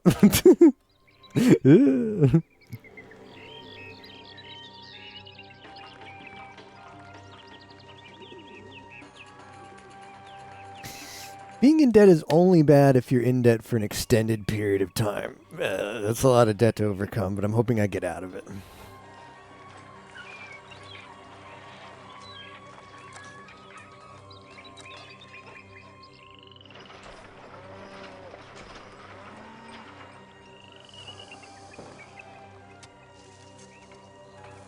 There's a lot of it. Why does it keep going up, Josh Kuhn? At this point, I think I just need to get out of it. Okay. Might be that debt might be self-inflicted. We're gonna pretend that debt was self-inflicted. Because what is my self salary? How much am I paying myself? Oh, I'm paying myself 100 per month. Yep. Yep. That might do it. We'll just give that back to the city.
Should be okay.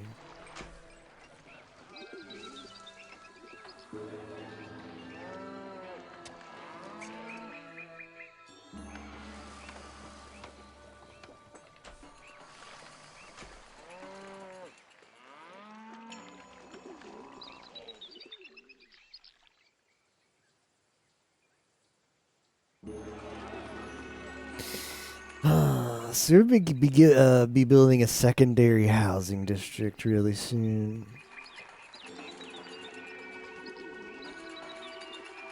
And then our main housing district is going to be where the rich people live. And our secondary housing district is when all the poor people are going to live. The workers.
We are not very popular with the kingdom.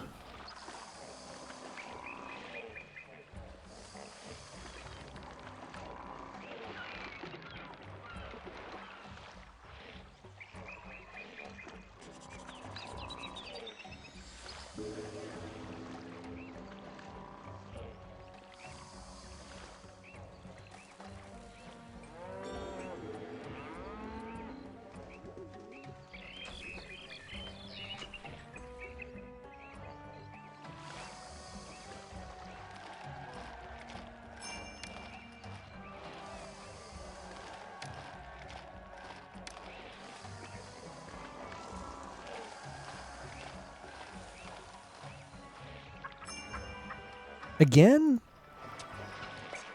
Can't I just stay out of debt? I would prefer staying out of debt. Personally.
Back in debt.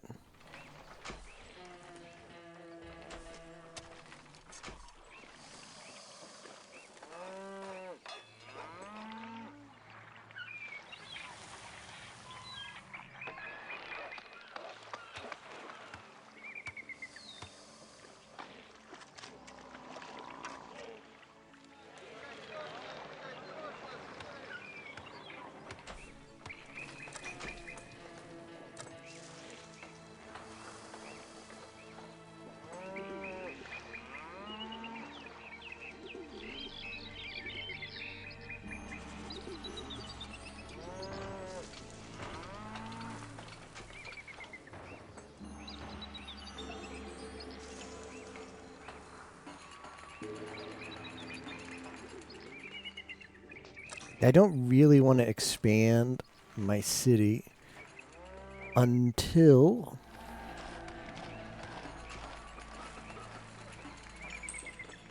until money stops being a problem. I'm just gonna chill a little bit.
Think about just deleting this and putting in another dock. Might help.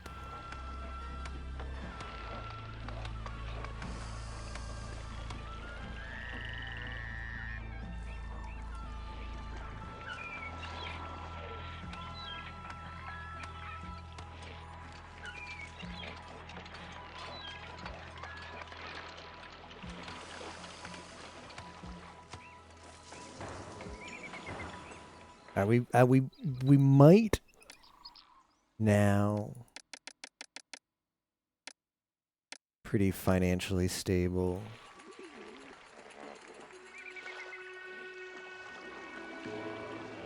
Still not enough to like we don't have enough like money in the bank to feel comfortable building the next housing district now, but I don't think debt is going to be a reoccurring problem like it used to be. Now we got enough buffer to stay out of debt.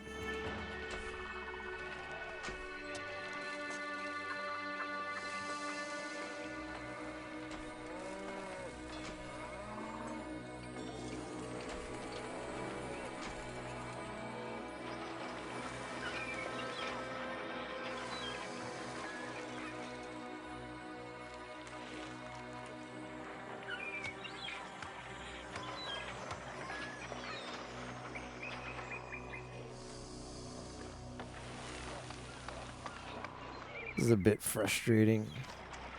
Like, maybe it'll only let you use one dock.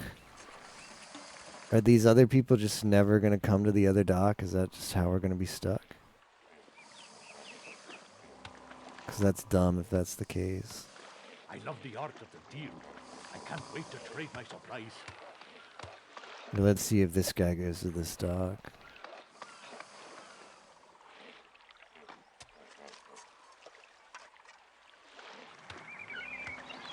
Nope.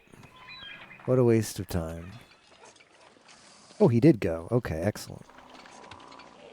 They do have some smartness there.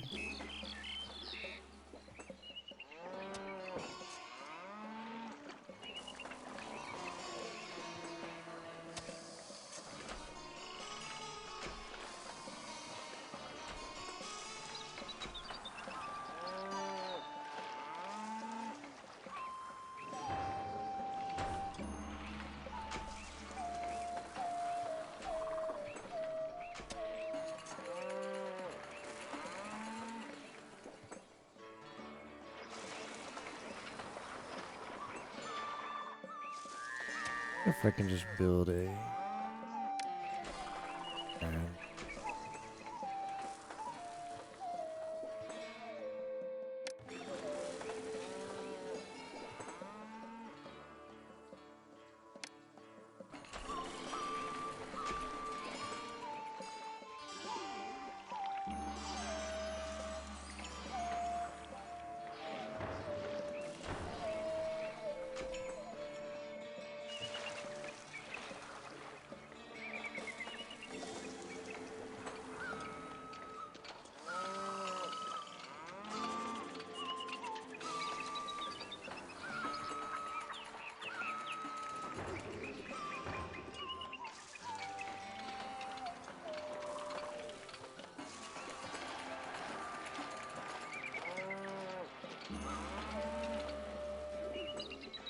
Alright, maybe we expand now. The time for expansion might be now. People cutting down the trees right now are gonna be like, yep, there they go. They're just gonna chop air for a little bit.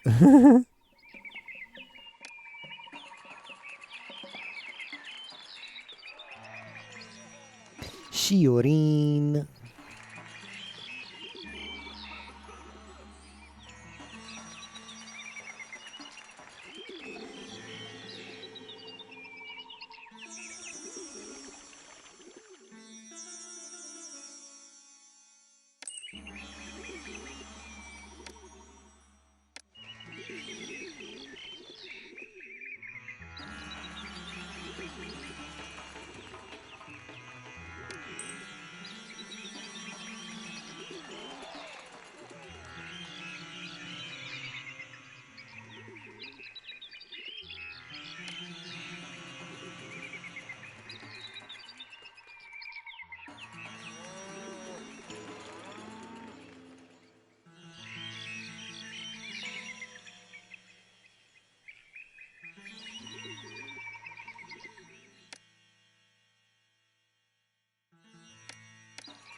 Oh, the city could be a lot worse. Miles above.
The nice thing about this is even if they get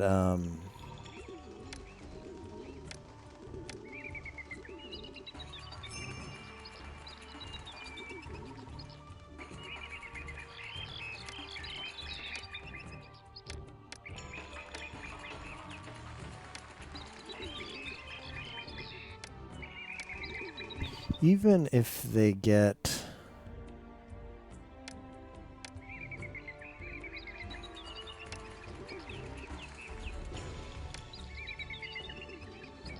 this stuff by accident, it's not a big deal.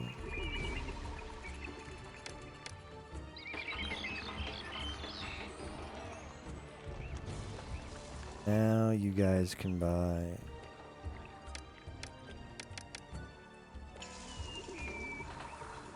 I give you permission to buy the luxury goods, which we're going to need to import.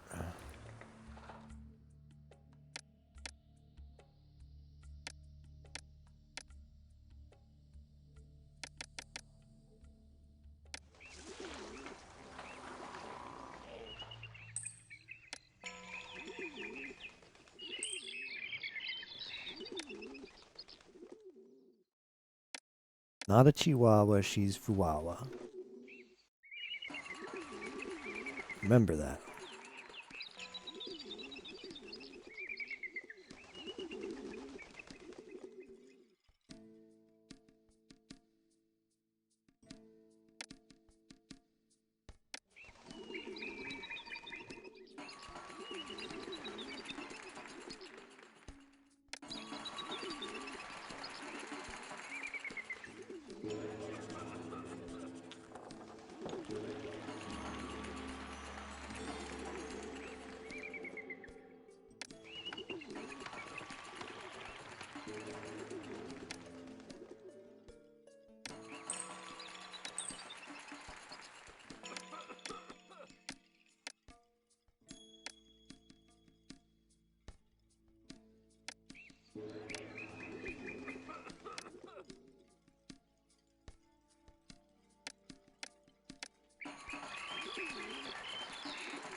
Yeah, this is going to be hard to look at. 500. Yeesh. That was not a number I wanted to see. She's not Fuwawa, she's Mokokar. What if we turned off some industry? This is a recipe for disaster, by the way. And not the RuneScape one. Way worse than the RuneScape one. Why am I not selling papyrus?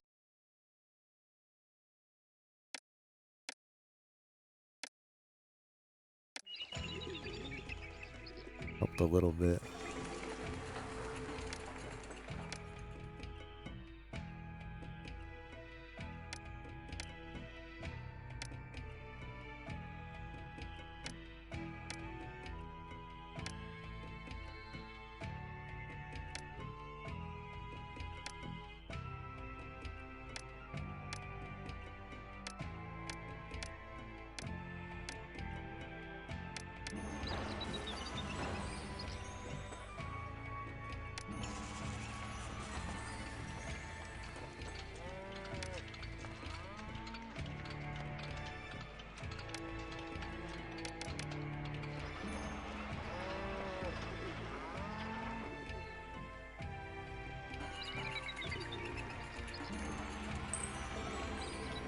Together they are Fuamoko.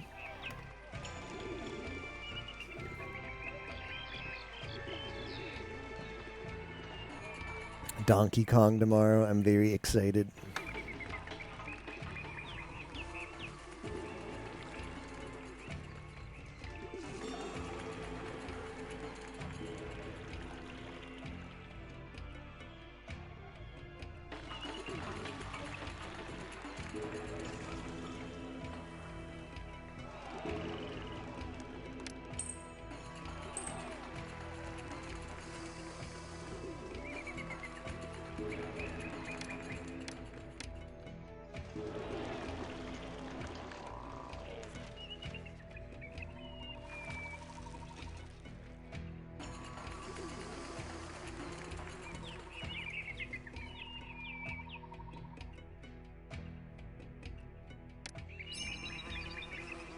Well, that debt kind of just creeped up on us, didn't it? Didn't ya?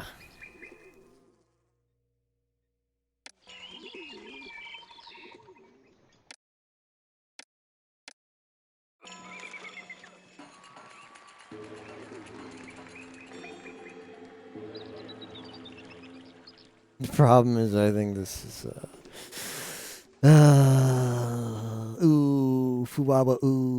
Fuwawa sweep.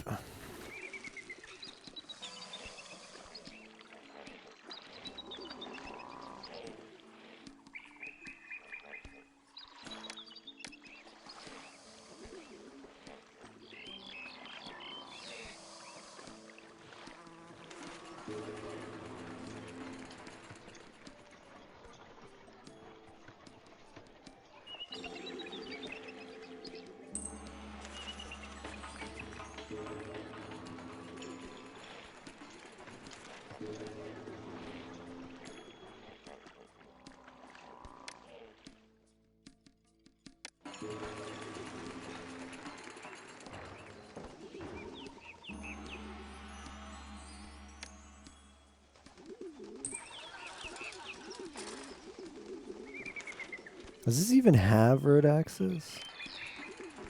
We'll find out. Oh, I am very broke.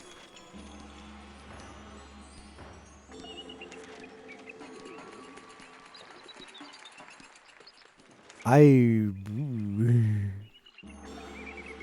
it was a misunderstanding. Cute clip, right?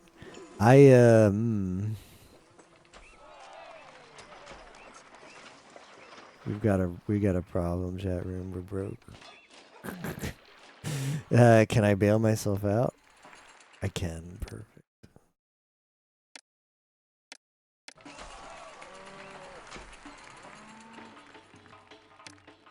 Mokoko's a little brat. I'm gonna have to fix that. I'm gonna have to fix Mokoko's brattiness. Stay tuned. Stay tuned for the SG4 fixes the brat arc.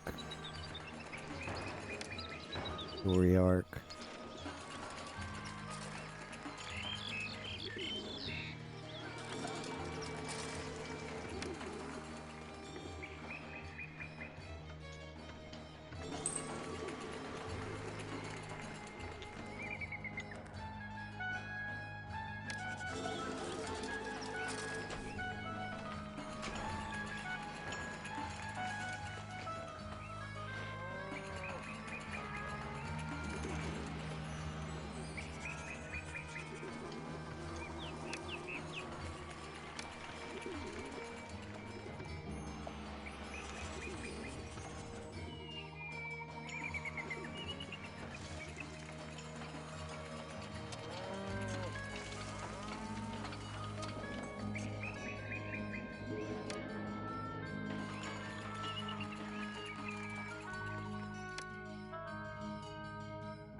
We're basically right now. The emptiness over here is a little bit unsettling. Ooh, fauna. Ooh. Right now we're just kind of. We did a big expansion, so there's people moving in. We're basically in a holding pattern.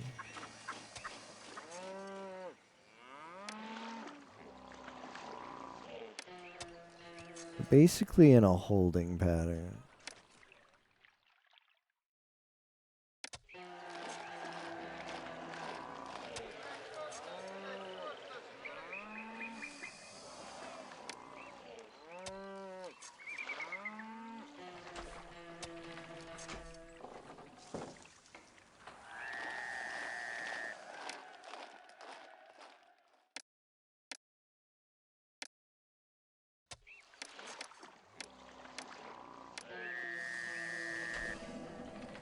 We're in a holding pattern while our city sort of like changes demographics. So ooh, yeah, that looks good. Palatial estate. That's the one I need 3 of, right? 4 of. It's gonna be a little bit tough.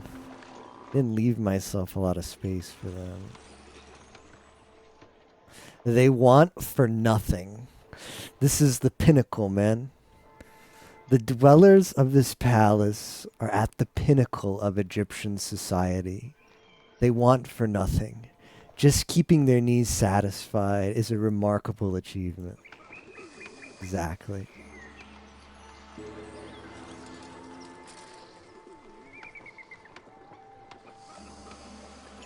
That having one of those should really raise my price. Is so low. Oh, it's just because of my money situation.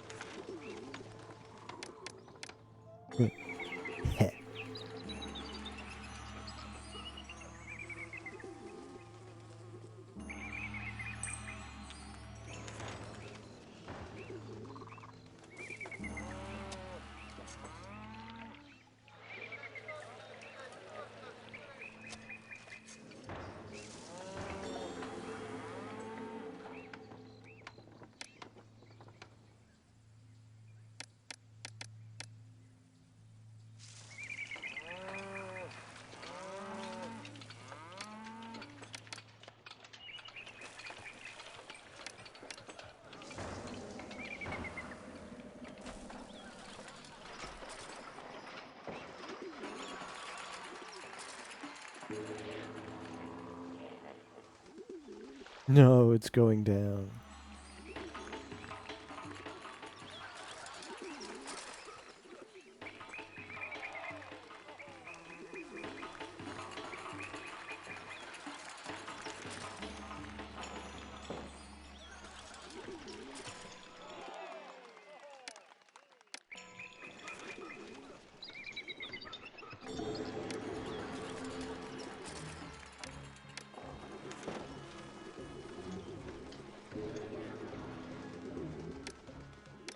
I might be able to get some more over on this side.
So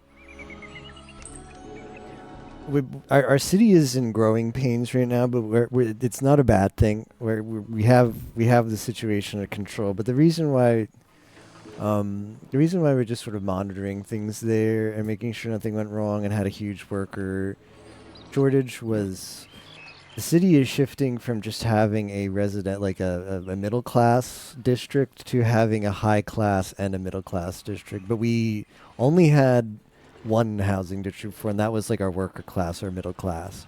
So we built another one, and we wanted to make that new one be the working class district, and the original one, like, elevate to the like high class district. Now, once the houses get past a certain point, they leave the workforce. Like these houses right here don't actually send workers anymore. They're just high class. Um, so it's a little bit awkward when you make that transition because you really got to be careful with employment. You can't really evolve one house at a time in a district. They're all going to like evolve at the same time because they're all going to get the resources they need to evolve at the same time. Once you sort of open the floodgates to distribute the like luxury goods to them that allow them to evolve. But at the same time, you can't like extreme underemployment is a bad thing where you've got so many job slots unfilled because that just means like you're going to be very inefficient trying to produce the goods you actually need to produce. But unemployment is also really bad because if there's too high unemployment for too long, people just won't come to your city. People just won't come to your city anymore. That is weird. You don't want that. Why is... Oh, no, don't tell me the health and safety went down.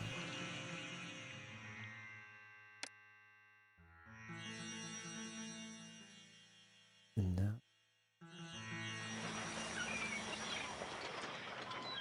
Losing that storage house is disastrous, though.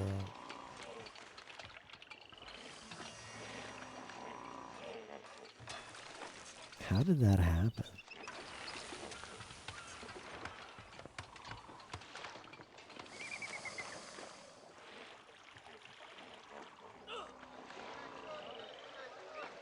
Maybe the guy just got hippoed so many times in a row. Classic.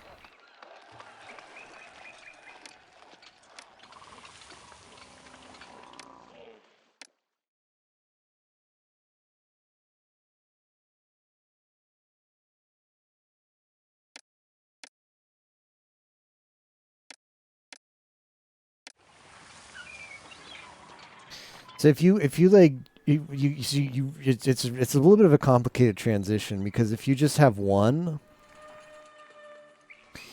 if you have just one, like if the newer housing district you build grows faster than the other housing district, you're gonna have too much unemployment and people will stop immigrating into the city because they're like, oh, there's no jobs there. So that you can also have unrest in your city because of that. So you don't want that.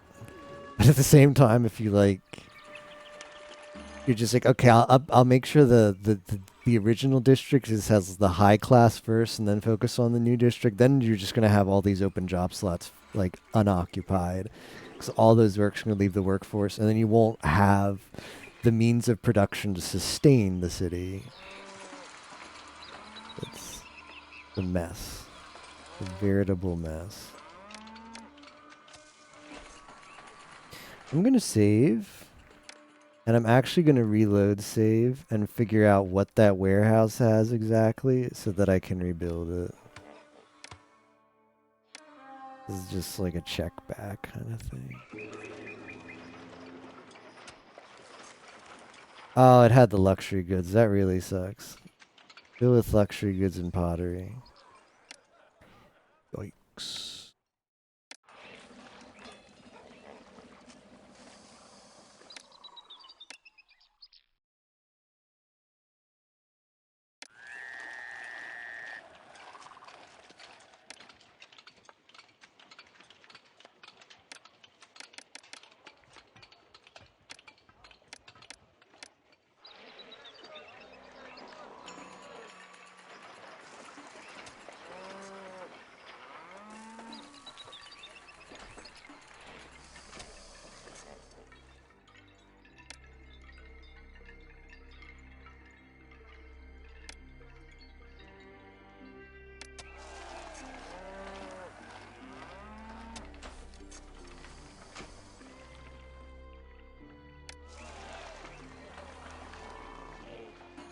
Hey, Kate Zard.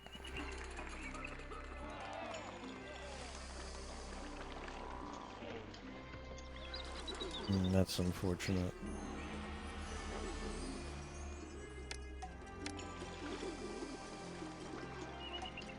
I really don't have a way to just, like, shoot desirability over there.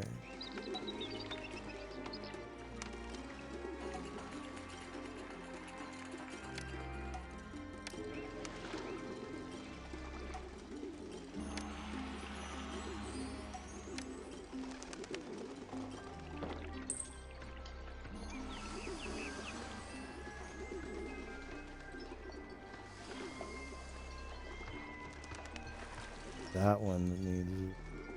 That is odd.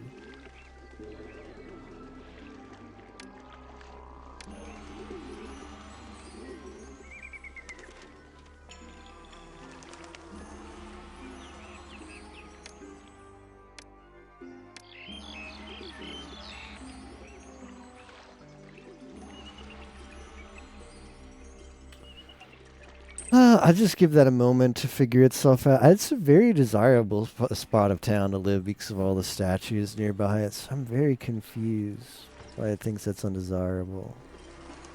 This is the last time you'll see you before you disappear into the Shire for a week. Oh man, do you know your team?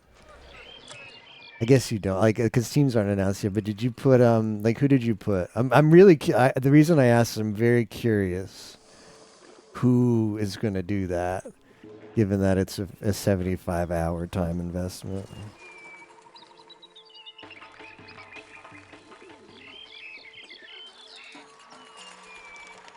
I wish you guys the best of luck. That's going to be quite an experience. No, Fuawa is the older sister, not Mokoko. That's why Mokoko needs correction. I need to debratify Mokoko.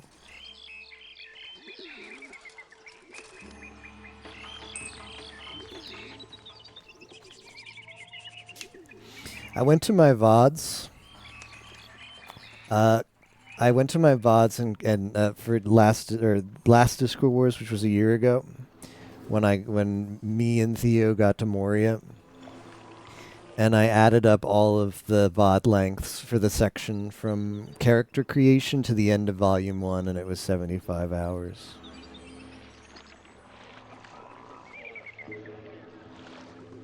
It's a very, in PoE, we call that situation overtuned. When content is added that's very, very intensive and difficult, we call that content in PoE overtuned. And I would say the goal for Lotro is very overtuned.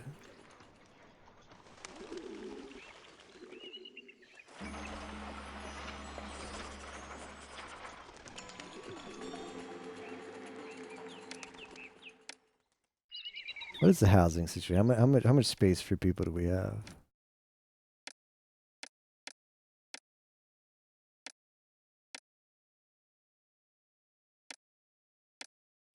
How much space? Not that much, I guess.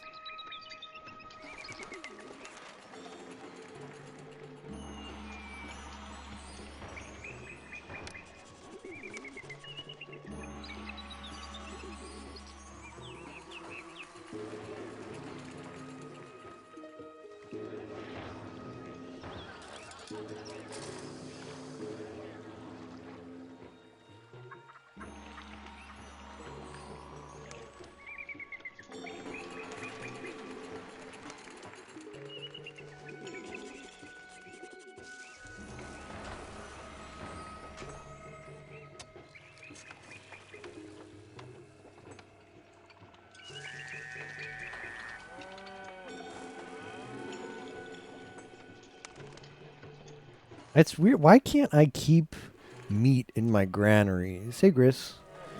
Why can't I keep? Is this and right when I come to that realization, I can't keep any meat in my Gris. Very suspiciously shows up. Hmm.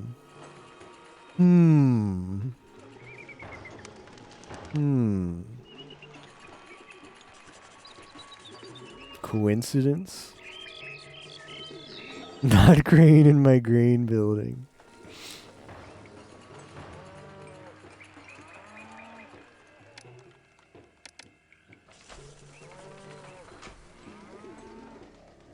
Yeah, Tapioca estimates 60 hours, but I think he's underselling it by about 10 hours. I think it's closer to 75. And I do, it's just not a shot in the dark. I do have video evidence of it taking me and Theo 75 hours. And I'd even argue that with a group of three, you might even, with a group of three who all have to get at the same distance, it might even take longer because, oddly enough, I don't feel that party play helps you for a large part of Lotro. I don't feel like party play helps you for a lot of Lotro. I think the bigger the party is, the more it slows you down. Obviously, there's raiding content in Lotro, and you'd probably want a party for that. But given the goal is not to do raids, it's just to get deeper into the books, into the main story, I'd say the bigger the party, the worse, because that's just... like you basically, even if everybody's playing well, you really can't progress. You still progress at the speed of the slowest party member. And... I mean, just with like me and Theo, like there would be sometimes where like, oops, I made a mistake, I went to the wrong spot, or oops, yeah, I need to go there. We look like, where should we go next? Like sometimes Theo was in a different spot than I needed to be. Sometimes I was in a different spot than Theo needed me to be, and there's just more situations for that to happen when you have a larger group. Each additional member of the group makes situations where you waste time more likely to happen.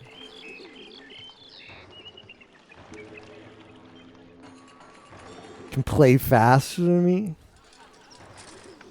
I don't think I played that inefficiently.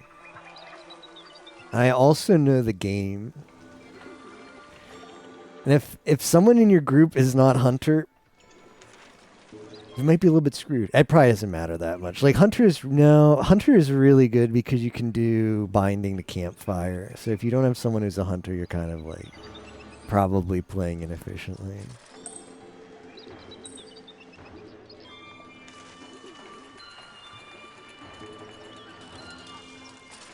Yeah, well, I do remember that.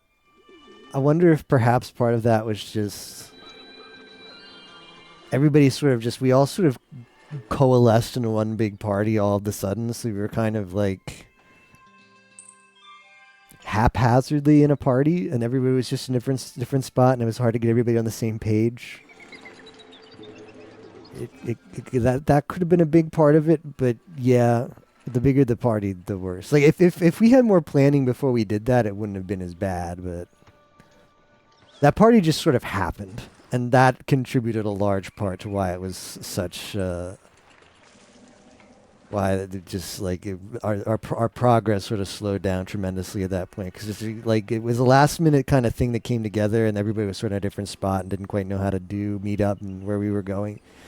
It was just kind of the chaos of that, I guess I'd say. The Hako's Biles chaos. Oh no, not pottery. Not pottery. Don't you do this to me, game?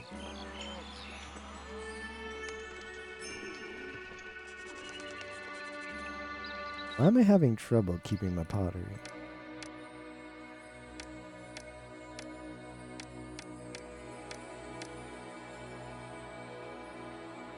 I mean, to be fair, it's probably because I just don't have a lot of...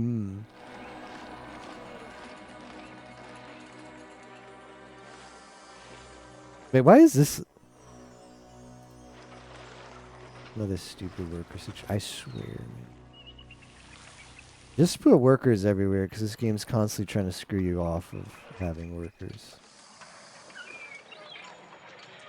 Can I import this? No.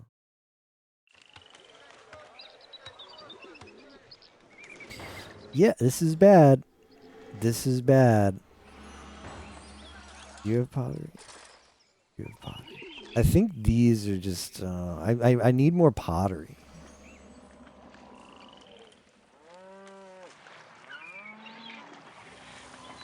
Why do you not have any workers? That's a huge problem.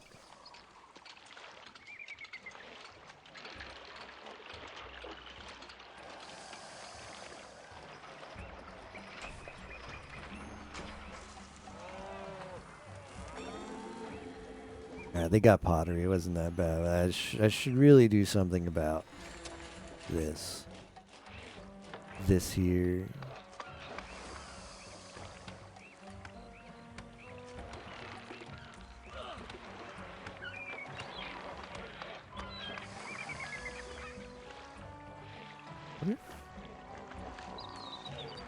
What if we did a little alcove here?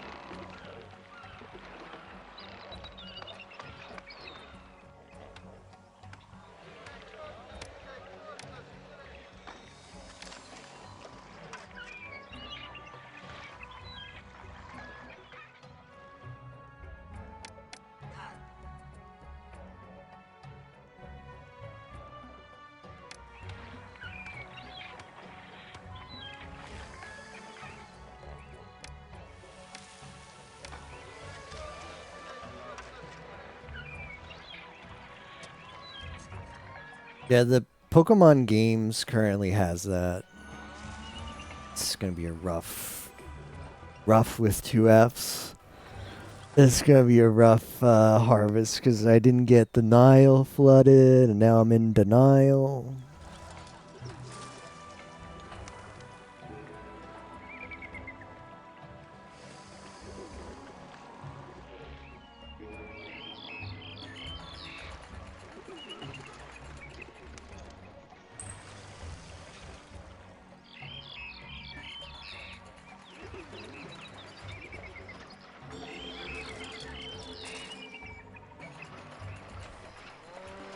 No, I guess not.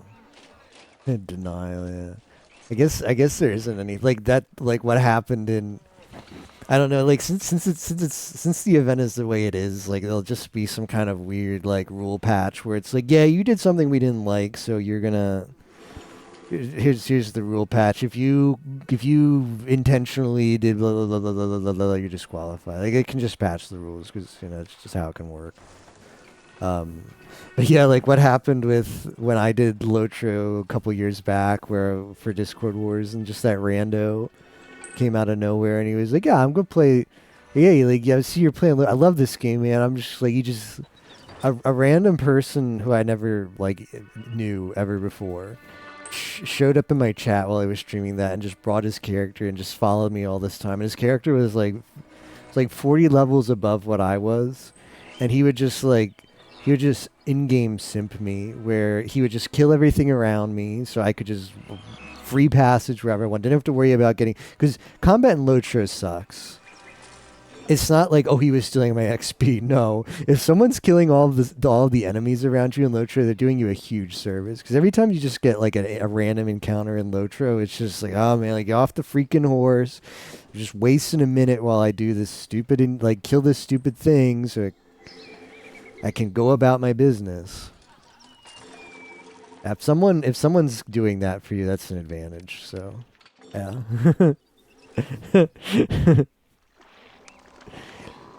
Suppose there's nothing in game that stops you from that.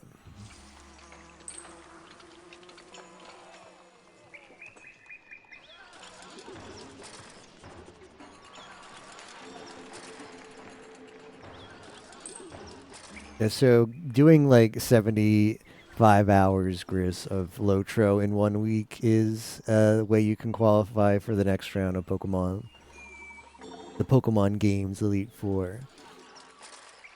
I think it would be manageable. Anything more than it's just going to be unfinished. I think it's like a disadvantage compared to Pokemon. Yeah, like I mean, that could also be part of, it's like, it's like the Magic the Gathering argument. Like Magic the Gathering, like developers will just straight up tell you, yeah, we print bad cards. Hearthstone adopts this too. Hearthstone just says, again, we use the Magic, reference it as the Magic the Gathering philosophy, right? Magic the Gathering says, yeah, we print bad cards. We print some cards that are just meant to be bad. We print some cards that are meant to be, that are meant to appeal to people who want a like alternative kind of play style that's not by any means necessarily good. And then we print good cards. It's like there's three different people that the Magic the Gathering creators appease in their card creation philosophy. The first one, I guess, is what I'm most familiar with. People who want to play Magic the Gathering in like a competitive kind of way. Like winning with like a meta kind of deck makes them happy. They develop cards for those people. The second group of people they develop cards for are people who just want fun cards no matter whether they're good or not. It's a fun kind of like philosophy, like the one, like the card in Magic the Gathering where it's like if you draw out your library, you just win the game.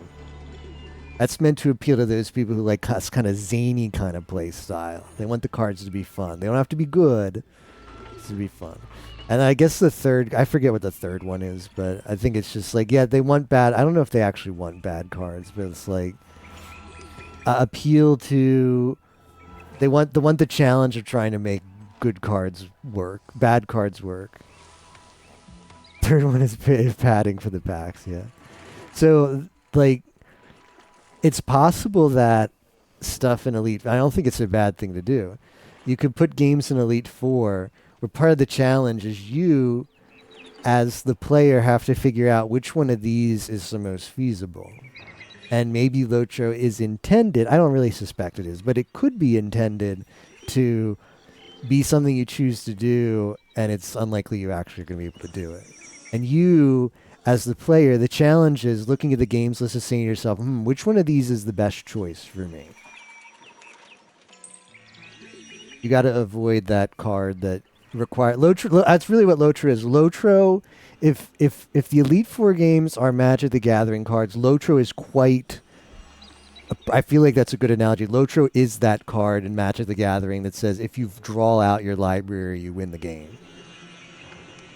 You just play that super attrition kind of style, or however you play that deck. It's a card you're never going to see in competitive play, but it's a card you could use to win. Smarter players can know to avoid them. Spend for the good ones. The advantage was you skipped round one if you were on Team Brock. The people who got top 10 didn't really get a good advantage. Oh, what was it? You got to like start pigs early or something. So you got a small time advantage in a completely RNG based game. Oh, this is awkward. This is a little bit awkward. I have to make sure that this doesn't all fill up.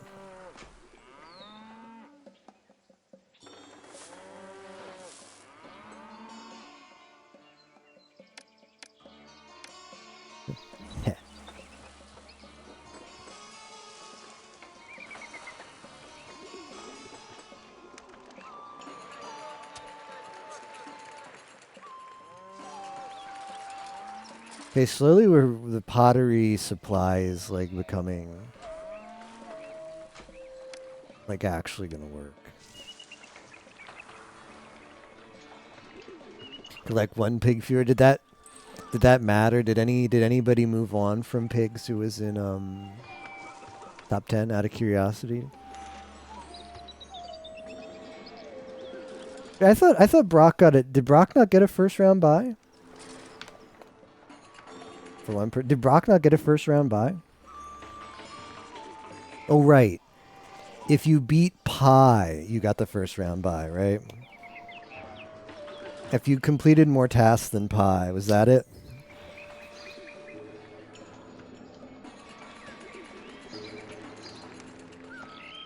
Yeah, It's a little bit questionable.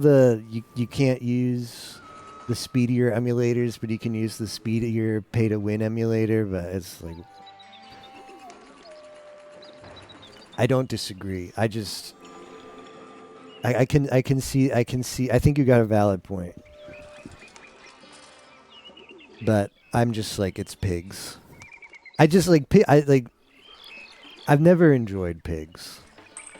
For every disc, I don't see the appeal of pigs. So I just whenever I hear pigs, I'm just like, okay, this is that thing that people like that no matter what, I'm never gonna like it. So I just sort of wash my hands of it. It's like I don't really want to crap on it because for some reason people seem to enjoy it, and it ends up being in Disco Wars all the time. So I've given up crapping on pigs. I just have to accept that it's never going to appeal to me, and I don't get why it appeals to others. So when there's stuff about pigs where it's like, yeah, like okay, like this completely RNG like thing, and they just put weird rules in for this emulator works, this one doesn't. I'm just like, well, it's pigs, so it's like you reap what you sow. If you like pigs, then you're gonna get some emulator jank rules, maybe. Yeah, you just do it and you move on. The pillow princess. You got to be the pigs. I'm the pig's pillow princess for what it's worth.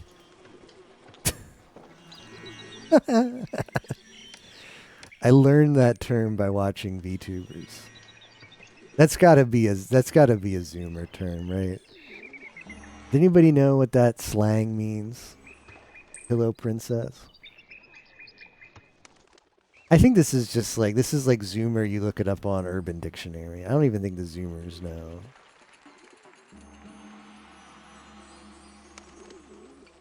Getting a more... I guess I'm just going to have to build.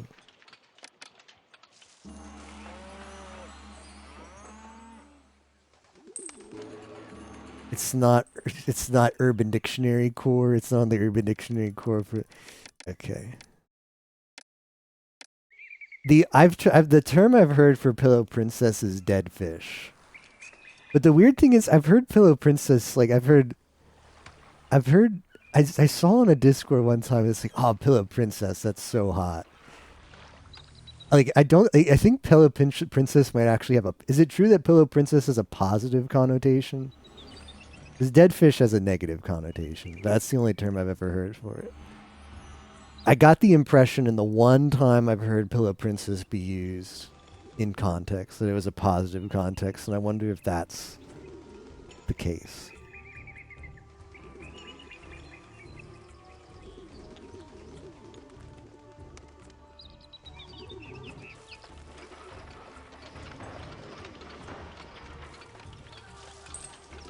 It's not in a positive light at all. Okay.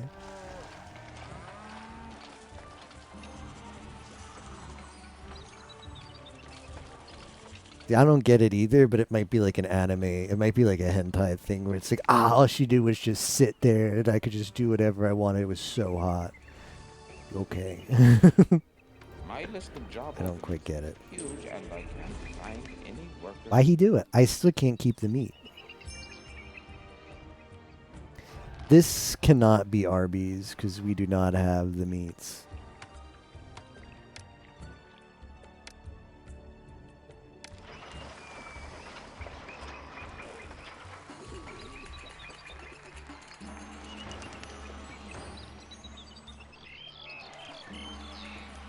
Look positive from the point of view of the princess. Like, I'm a pillow princess, so it's on you to do all the work. Can self-identify as the pillow princess. Is that how it works?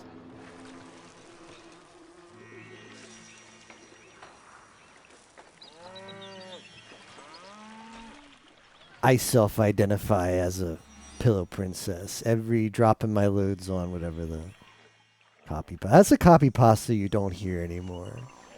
The attack helicopter dropping my loads. Copy pasta. You seldom hear that one anymore. Where's the beef, forehead? We need to build more houses. Not houses, these things. The fake religious buildings.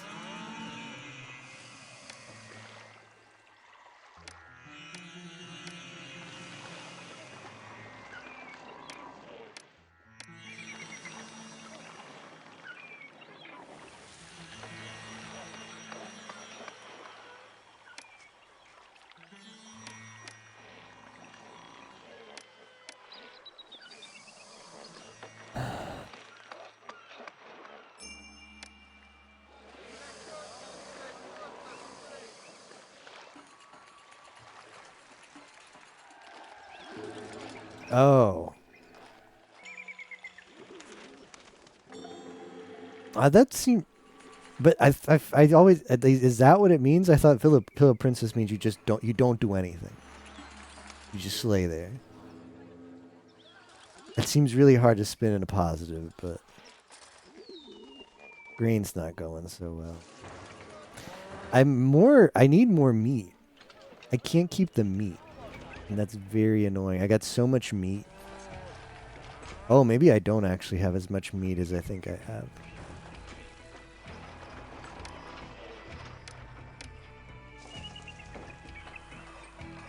Maybe I've been overestimating my meats. You know what? We can just use this here. TBH. Let's just use this here. Let's just be a gamer. Right?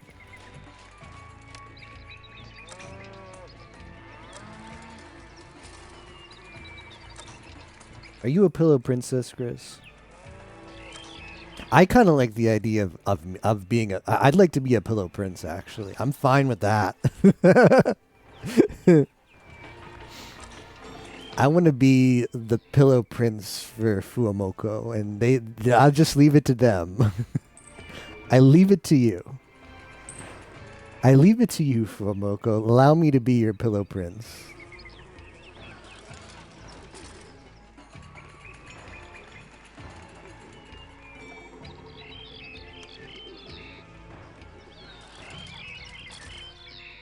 Oh, they think they're hot shots, but they don't do anything. Okay, so that is a little bit better. That is a little bit different from... Oh, no. Oh, no, Nero. Oh, no. Oh, no. Nero said it.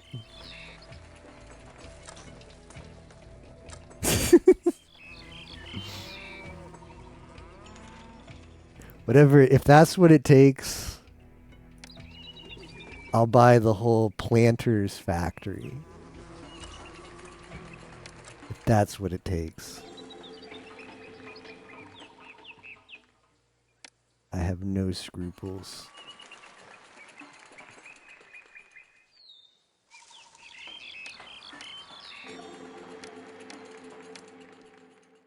Completely scrupulous. Unscrupulous. Being scrupulous does mean you have scruples. That's not me. Far from having scruples.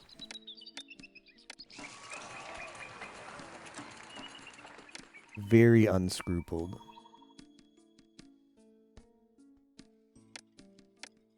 Extreme unscruples.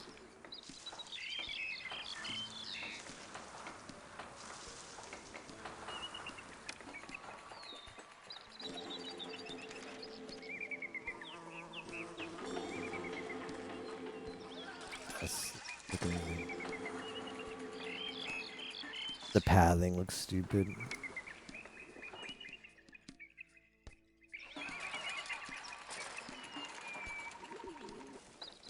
Not. Are you a Chihuahua in disguise, Nero?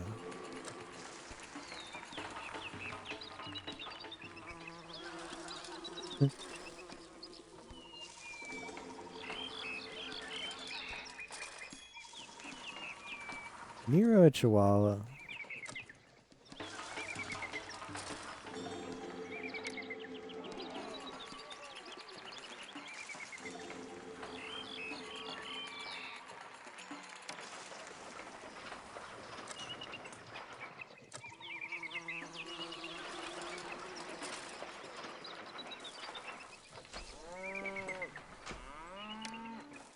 Okay, well that's that.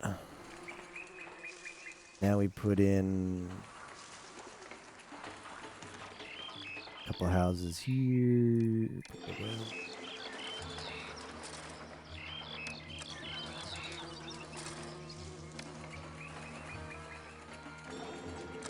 Couple houses here. Put a well. Put firehouse. Put this police station. And put the apothecary.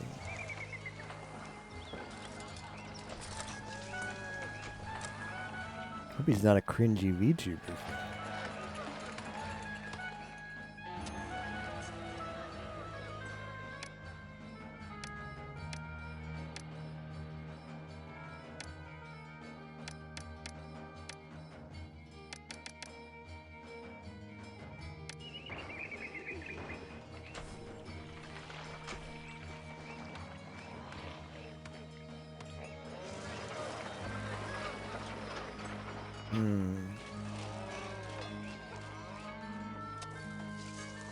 I kind of didn't plan this out right.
Alright, it wasn't pretty, but there we go. They're all irrigated now. That should help the food situation. But how are we doing on workers? Can you little employees after that little, a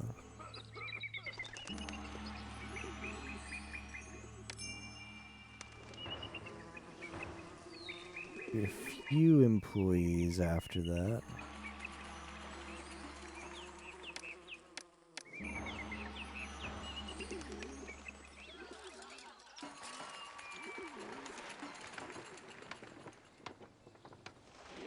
Where is the meats from Arby's?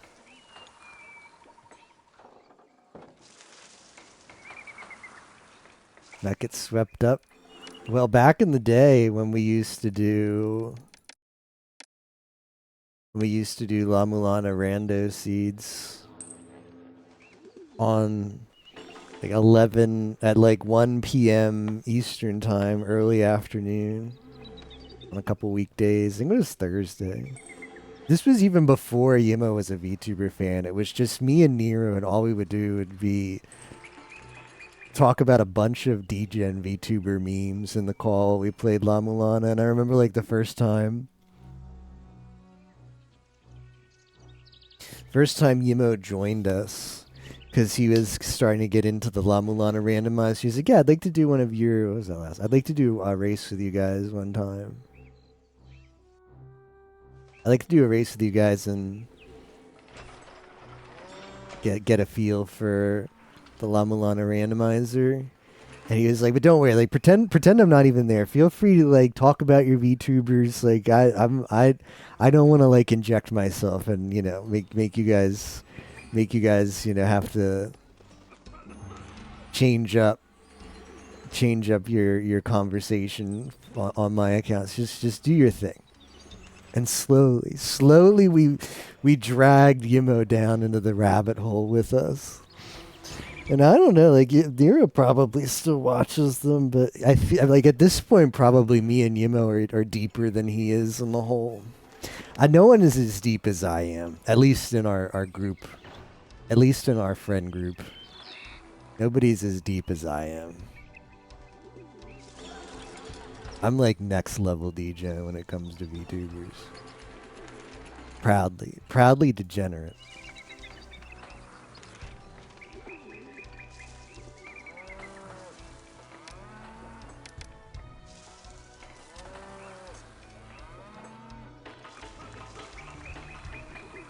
Probably because of a VTuber. It's the sad kind of person I've turned into, yep. Why did we play It Takes Two this last weekend? It was because of a VTuber.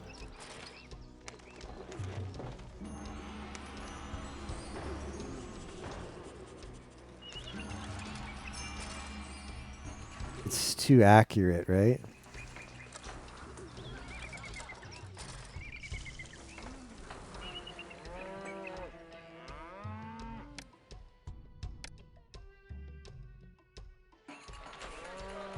I need to start importing that there.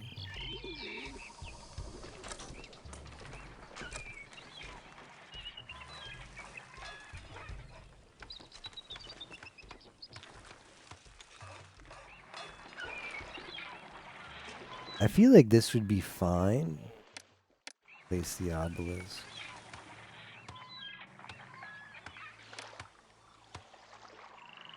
Marada.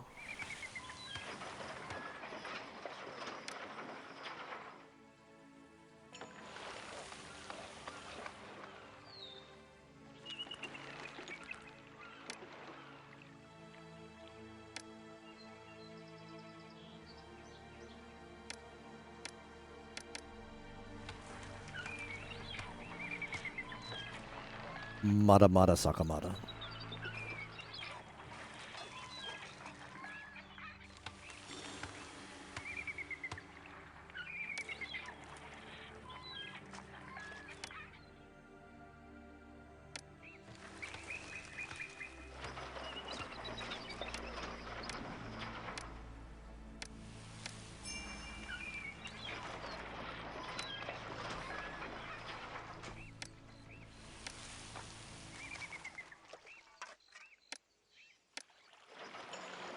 Okay, we need to do that. Like we don't want everything in it. We don't want all the scrap here.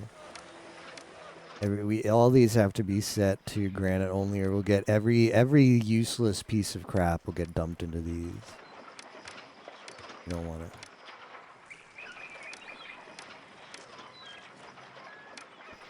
I got 2 more VTubers debuting in 3 hours. We got to be done by then. SG4E's got to be done in time to watch the next set of debuts, or he loses his Hololive fan card.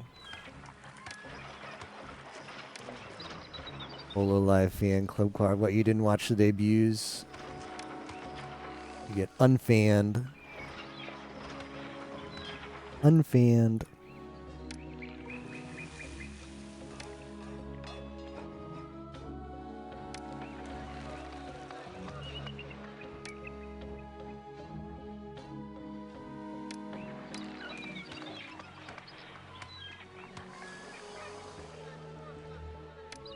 Yeah, how are you going to import this? Who wants that crap? Which one of you has this?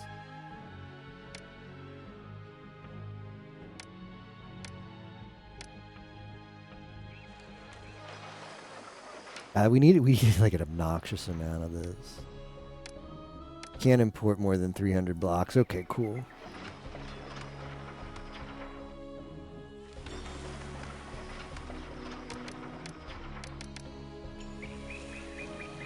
You're on the Baldur's Gate degen arc now. Alright, fair. It's like a game a lot of people are getting swept up in and enjoying right now. It's good to see.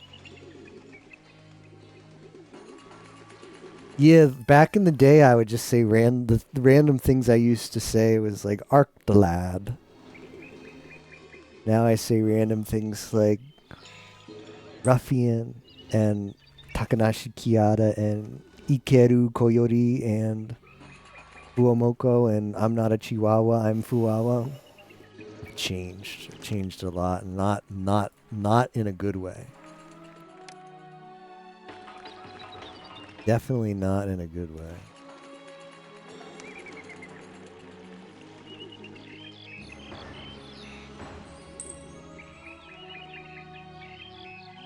You can save. Your instinct to save is growing. Oh, they can't get to that.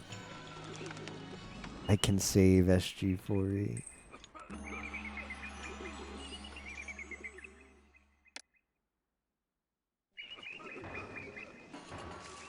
Well, here's a unfortunate little bit. The populace is getting old. I'm considering rotating houses. I'm considering rotating houses.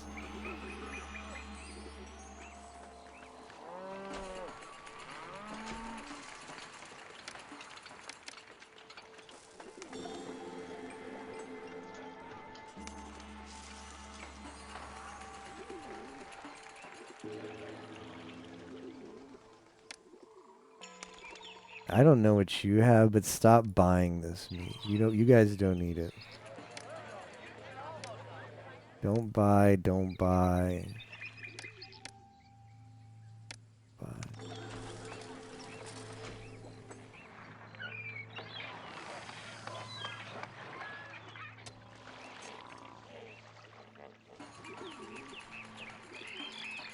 Now he barks. Bow bow.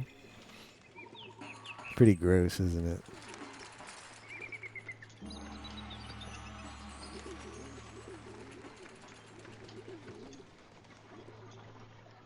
I wish I could see how much of these, like, is there a workforce thing?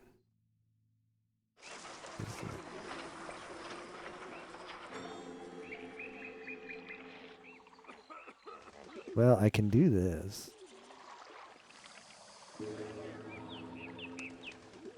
Not really gonna help.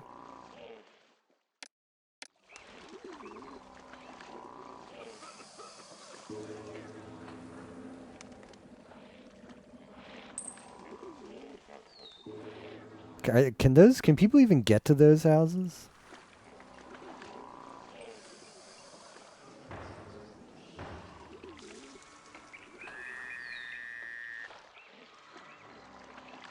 I want to see if they can get to those houses. This is a little bit tricky.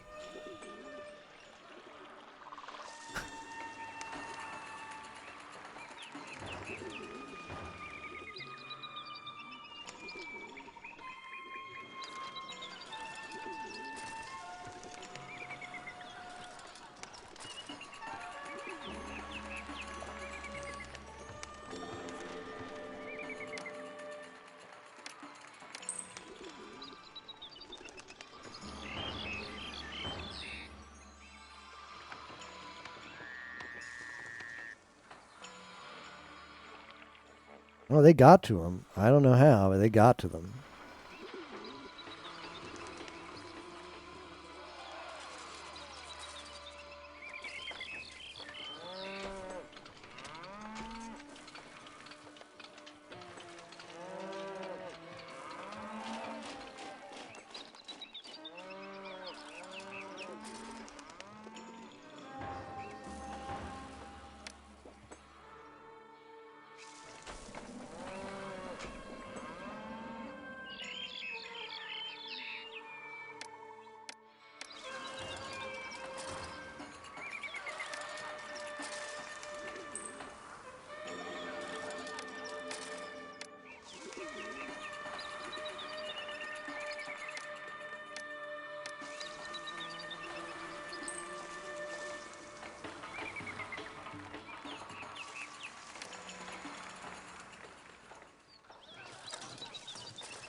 The bazaar finally has meat.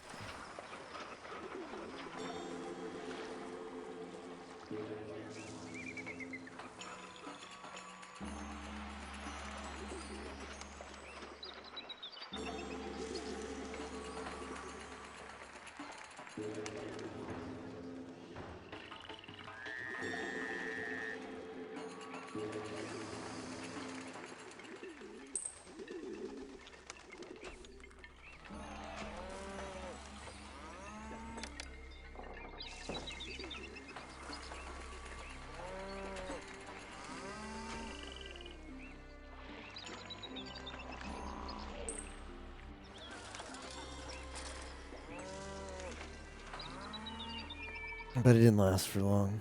I need to get meat into these houses. But it's tricky.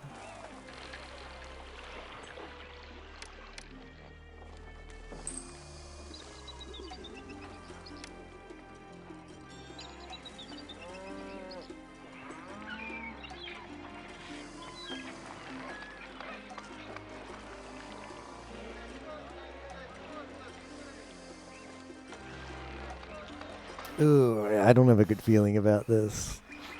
Like, we need to get so much more stone. It's gonna take forever. Do I really start rotating houses? Maybe.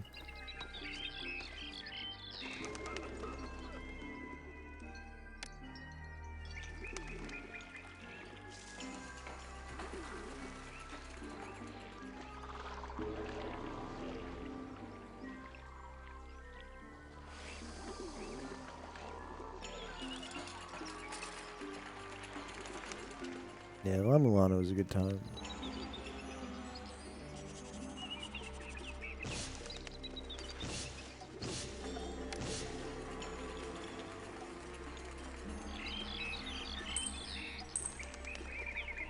SG, what are you doing? The houses, the longer the houses are there, the people are just gonna leave. The people who live in those houses are gonna get old. And when they get old, they're going to stop working. And we can't afford to have people not be working. So I'm going to... What the game wants you to do is to keep expanding. And then your city keeps growing, and then you build like a new housing district. And then that housing district is going to get new workers. And they're going to make up this... They're going to fill the slots that the people who aged have given up. But I don't really want to sustain much larger of a population because it's going to cause food problems. It's going to cause a variety of problems. So what I'm actually going to do is I'm going to evict people. Exactly, yeah. I'm going to evict people. Those old people, we don't need you anymore. They're going to leave. Young people are going to come in. And then those people are going to join the workforce. The hippos are up here. They've been behaving themselves. Well, these ones have. The ones that are dangerously close to my production over here, here you go. This guy's getting... Yep, yeah, he got hippoed. Rip that guy. To be fair, you got to have a death wish if you're going to come this close to get those reeds. Rip that guy. I mean, that's probably also part of the population problem is the people who go get the reeds are just dying.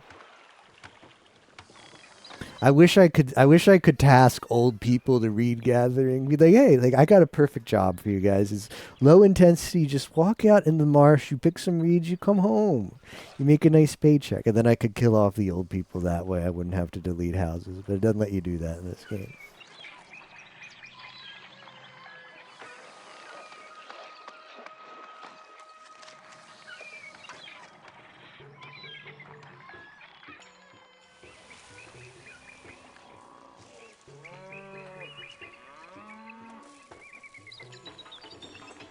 The Discord Wars 24-hour event. Yeah, like just on a whim. I was like, yeah, what if we did a seed? And we did a seed, yeah. Good times. Hey, look at that prosperity. Yeah, I'm gonna just have to start gifting the kingdom. Sucks. I don't want to have to use money this way. I'd rather take that money into the next campaign, but It's gonna take forever. Probably put this up to 90 now.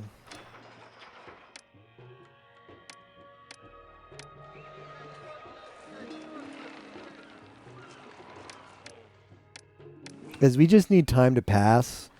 We can only import so much of this marble every year, and we need what?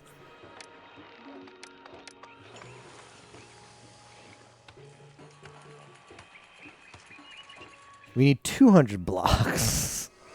How many do I have? 30. How many can I import every year?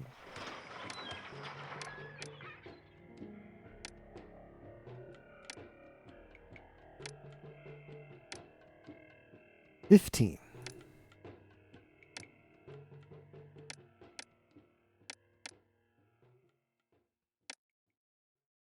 So it is in fact going to take forever.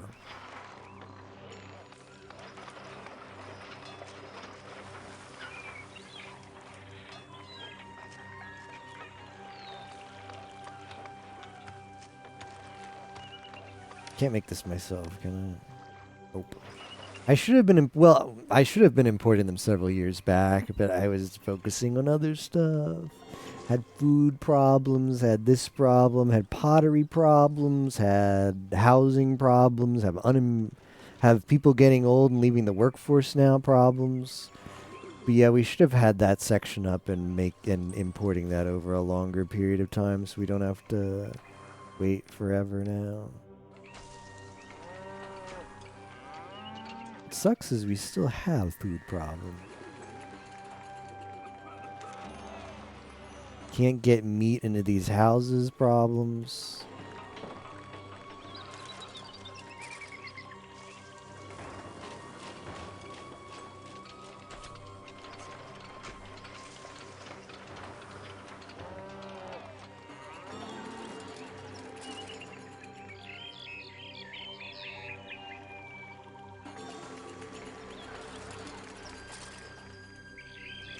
I thought this would be enough farms, but maybe not.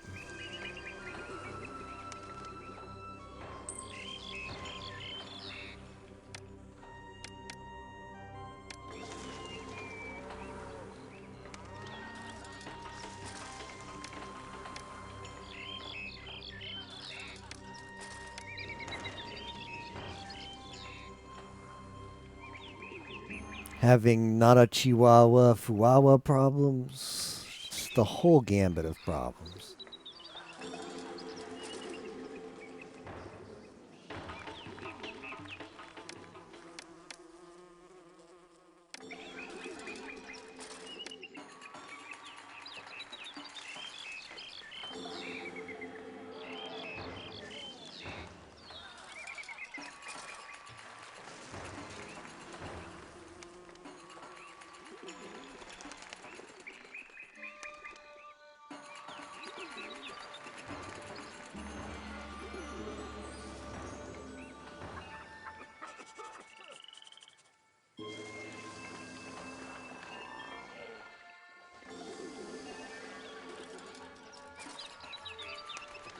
Hey, Captain. Thank you for the raid. How was the monster hunting tonight?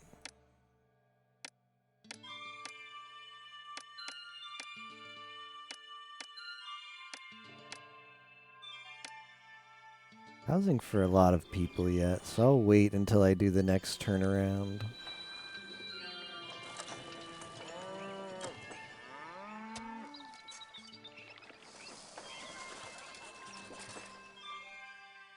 See, there's where we deleted the houses, right there, that section, that little dip.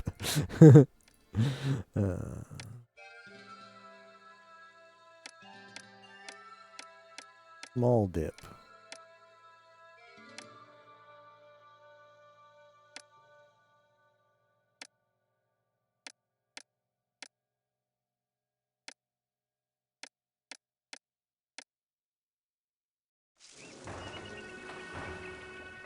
Onto a dumb quest. I'm gonna look up a guide for because it's that bad. But you beat the weekend's wall. That's good.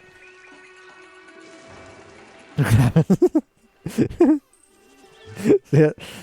Typical long main story quest Monster Hunter game. What happens after one wall? Another wall.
Game is full of them.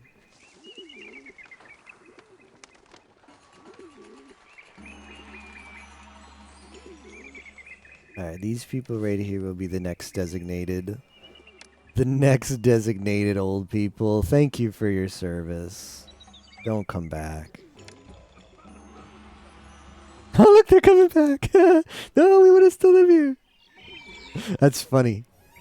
That's funny because I think I'm pretty sure they're counted as young working people now. They step out and then have a rejuvenation and then move back in. Yep. I'm kicking out all the old people. No, we converted the houses into little signs that say, build your next house here. Discovers the fountain of youth. But unironically.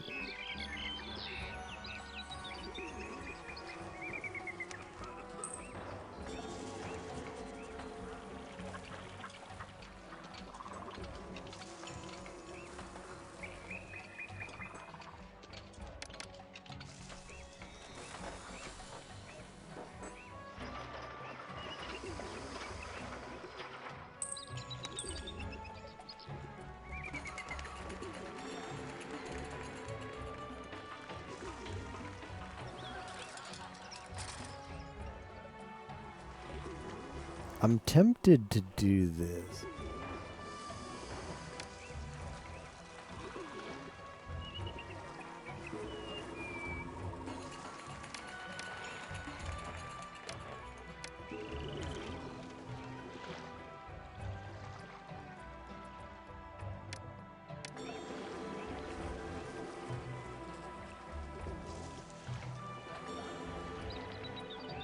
Yeah, baited myself.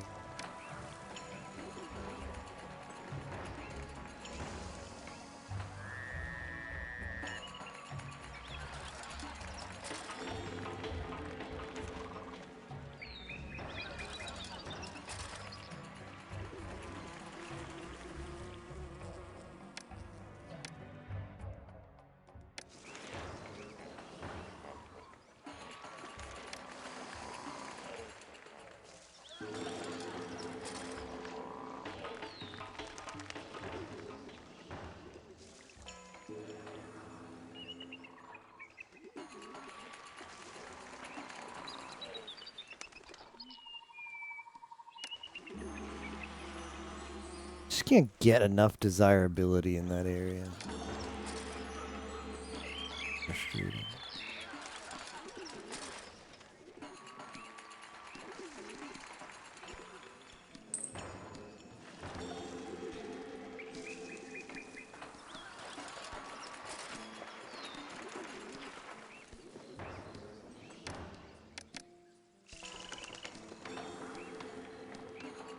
I guess I technically don't need that storage house anymore. So I could put the thing I probably should do.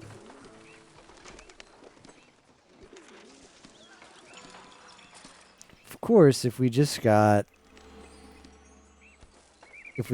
get these houses to get meat, we wouldn't be in this situation. All right, the evicting the old people actually worked to our benefit, as we got unemployment 3. Turns out you should just evict old people.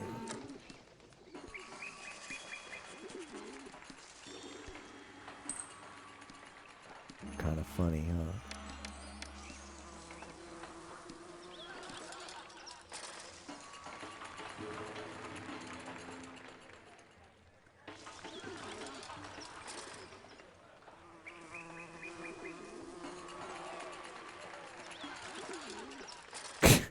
I just can't win.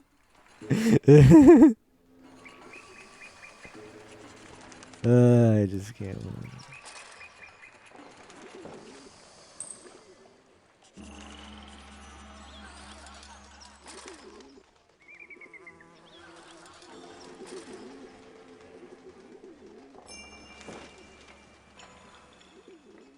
Yeah, I'm gonna stop trying to micromanage that. Because now we've got a beer shortage.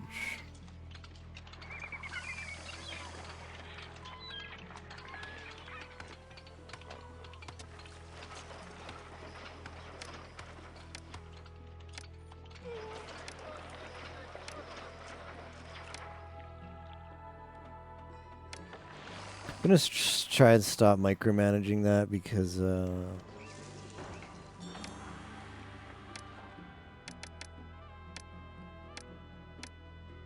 I think these houses are getting needed now. It's just gonna take time, but we can let it take time because we're not close to building the pyramid yet. So the passage of time is irrelevant. If I was in a situation where I needed, we're okay, this is the last thing we're working on, so can we just get this done? Then I would probably try and cheese this more, but the houses that have meat don't have enough space to evolve, and the ones that do have enough space don't have meat.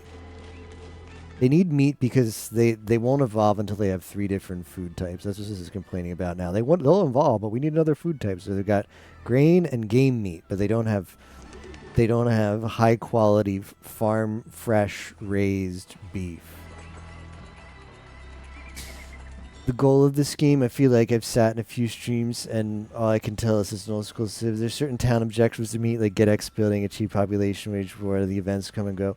The Nile covers up the ground and produces water, yeah. So it changes for every scenario, for every chapter in the campaign. This is the current one we're on.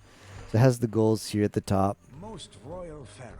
So we need these 4 different cultural ratings achieved, and we need 4 palatial estates, which is the highest housing unit. I have this one here, palatial estate. The highest, the dwellers of this palace are the pinnacle of Egyptian society. They want for nothing. Just keeping their needs satisfied is remarkable achievement. I'm trying to get these 3 here to also grow into that, and they're very close. They're just waiting on meat. That's why I've been complaining about meat all this time, because that would be my 4, right? Because I need 4 of these. I have 1, and then I'm hoping these 3 will eventually grow there. These need to be 4 by 4. So these simply don't have the space to expand to that size. So it's sucks to be them. So I was trying to cheese a little bit by deleting some of the statues in the middle and maybe give them the space, but that's just not worth it because I think those are gonna grow into it. When they get the meat, and slowly the meat is coming in. So these are the other, besides making those 3 estates, well, 4 total, but the 3 ones we're waiting on. We have to hit these cultural ratings, or these different, city ratings. Prosperity is super easy to hit. If you just have enough high tier houses, you'll hit it. But getting 100 in that is not bad, as long as you're okay with keeping your city's needs always stocked. Culture is dumb. Culture is admittedly pretty dumb. We cheese this one. It wants us to build a bunch of cultural buildings in cities. Like in our housing districts, what we're just gonna do at the end is I'm just gonna spam a section with just culture buildings. And this is gonna go up, although I don't know how I'm gonna get up to 85. The monument rating is how many pyramids have you built? This is kind of a dumb rating because it's weird that they have it in the game as a rating because if you just build all of the monuments that let you build, you just hit it. It's just a way of build all the. This is a way of it saying build all the stuff we told you to build, and the kingdom rating is achieved by fulfilling random requests. Well, they're not random. They seem random, but they can be scripted from other cities in the game. They're scripted by the campaign creators. The city will be like, "Hey, I need a bunch of papyrus in the next 2 years. I need 2,000 papyrus in the next 2 years. You better give it to me." And if you do that in time, the rating goes up. If you don't do it in time, the rating goes down. I also can give, which I'm going to do right now, I can give my money that I'm paying myself out of the city's coffers every year. I can use that to give a gift to the people and or the I don't know, the kingdom, and the kingdom will favor me more. We're in a really awkward spot now that I wasn't importing the granite for the longest time, and I can only import 15 a month, and I need 200. I'm going to build the granite obelisk, which is the monument I need to build. And then after that, I can focus on topping off the other stuff. I'm a little bit concerned about how we're going to hit that high. I'm concerned how we're going to hit that high culture rating because I've used the spam before to get to like 60, but not like 85. I'm worried we're going to need zoos in places, and I've never used a zoo before.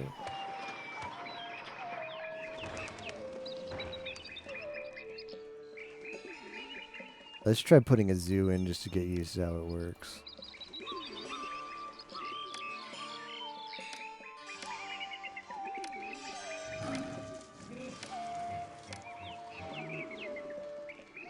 There, zoo. Oh, that's not good.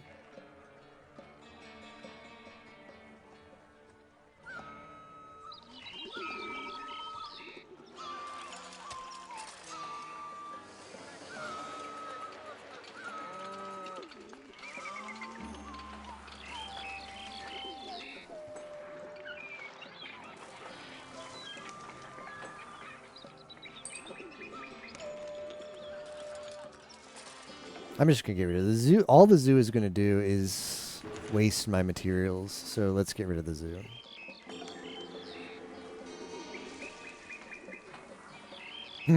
This guy's got the crazy. Like, I'm gonna take you to the zoo. Boy, he's in for a surprise when he comes here. Ah, the zoo's not there anymore. There he goes.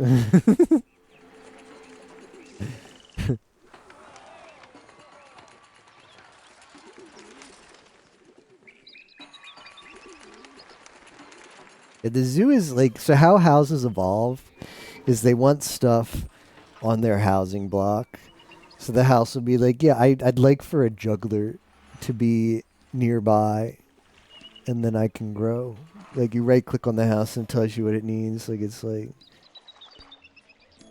yeah, this needs access to a dentist. Oops, I'm surprised there's not a dentist here. Whoops.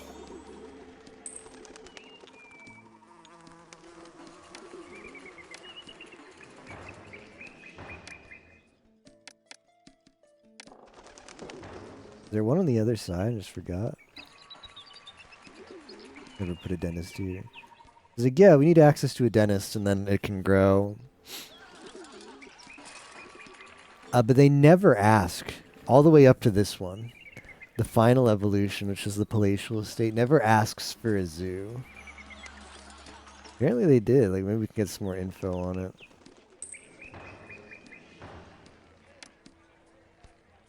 Your wealthier citizens value the ability to eat solid foods, and they expect access to a nearby dentist's office to preserve and replace their natural teeth. In a land where sand inevitably gets into the food supply, dentists never lack for work.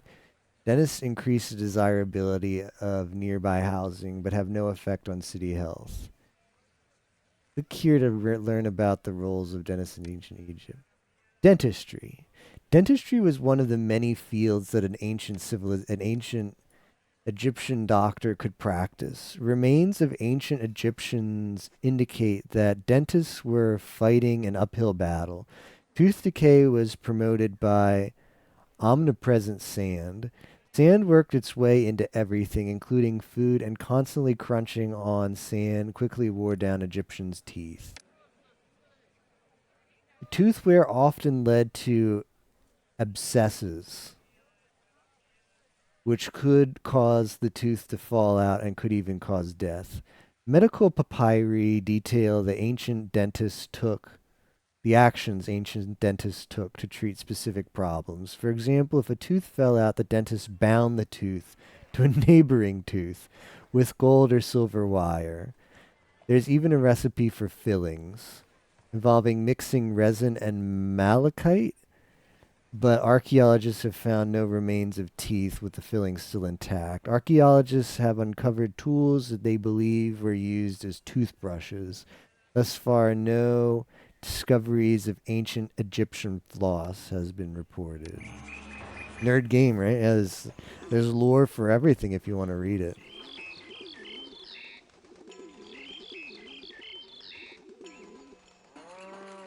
Now we know.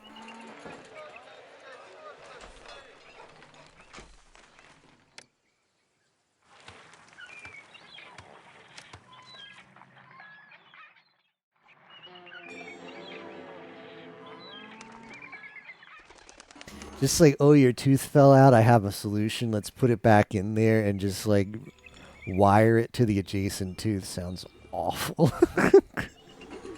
That sounds awful. Oh, man. Guess I'm glad I didn't live in ancient Egypt. You wonder if people 1,000 years from now are going to look back on us now and be like, oh, can you believe that those people didn't have access to this? Or, oh, when you like needed to have surgery, they cut you open and took the thing out or put the thing in and closed you up. Like, well, how barbaric.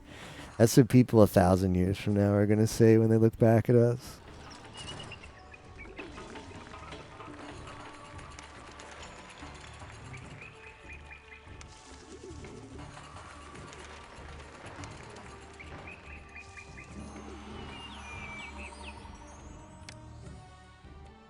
Okay, city unemployment is high. That's fine because people are going to be leaving the workforce soon. So it's good to know that SG4E's plan of rotating the workforce is actually a good one.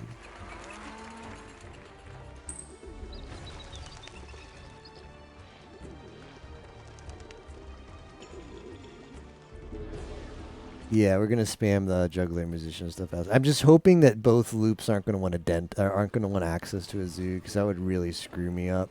I could always just move this, I think. It might have a detrimental effect on desirability. Yeah, we're going to have a problem if they want that.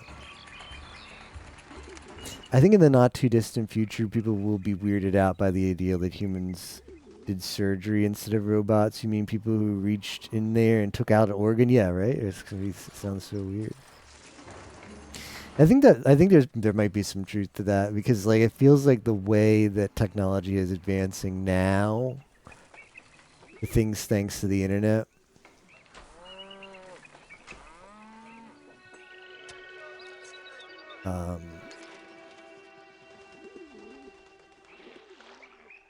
Might lead to like technology advancing faster than it has in the past. I think the internet is just a huge like accelerator or catalyst to things. It just gets information into the hands of more people, right? If you wanted to learn how to do something to like expand on it, well, you'd have to go to the library. But if you wanted to, if you were actually like a high tier researcher, like you're at a university and you wanted to like do research on like, I don't know, like on a brand new cancer treatment, you'd have to read like the academic journals of like doctors or whatever. And those weren't online, so you had to just like, your school either had to have them or you had to buy them and they'd have to be shipped to you. You'd read them. Like just getting your hands on information to like learn more about something so you could like break new ground, right? as little as 100 years ago was a big pain in the ass. Well, much less. Like it's just a few decades ago, right? It was a big pain in the ass. But now, like all schools have like the subscription service that puts the journals online, and you can just log in. You can get on the VPN to your local to your university. You can even do it from home. You don't have to be at the library, and you can download a PDF of the latest research in whatever field you're interested in, and you can be like, okay, I see these people have tried this, this, and this. I've read about it. What if I tried this? And then you do that. And then you write a report on what you did, and you put that online, and then the next person reads that, and the span of time between you reading, you acquiring the information, you adding your own thing to it, and the next guy coming and picking up where you left off, or that can be a lot faster because it doesn't have to actually be published in print, and it doesn't have to get shipped out to whatever school. Like they have like the preprints for a lot of like the stuff too, right? You can just upload it on ArchiveX before it goes through like peer review or whatever. And that just gets the information out there faster. Future generations will see your GitHub and be like, damn, man, this guy knew how to make a video game.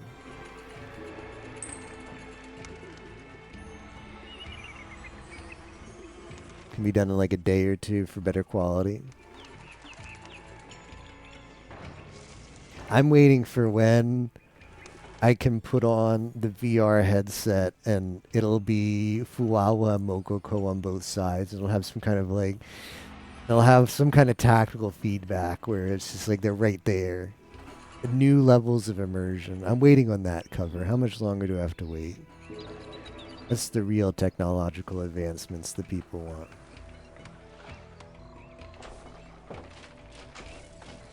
The Sword Art Online experience, but without the your brain gets shorted out when you can't log out.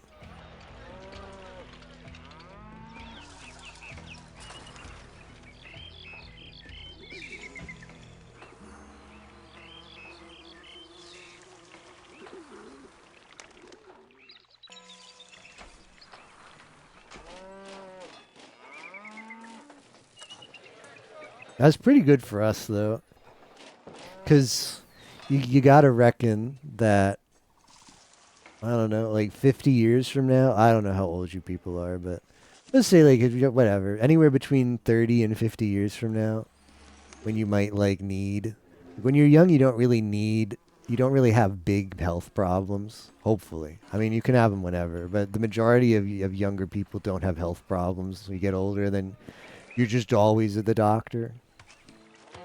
Hopefully by that point there'll be like a lot of, like if given the fact that technology has accelerated a lot of research and stuff, hopefully by that point when we get old we'll just be living longer, and like if you actually have a health problem that's kind of serious, there'll be a lot easier ways to do it, to deal with it, than people in the past have. Like they're not going to stick leeches on you anymore. We've gone past that.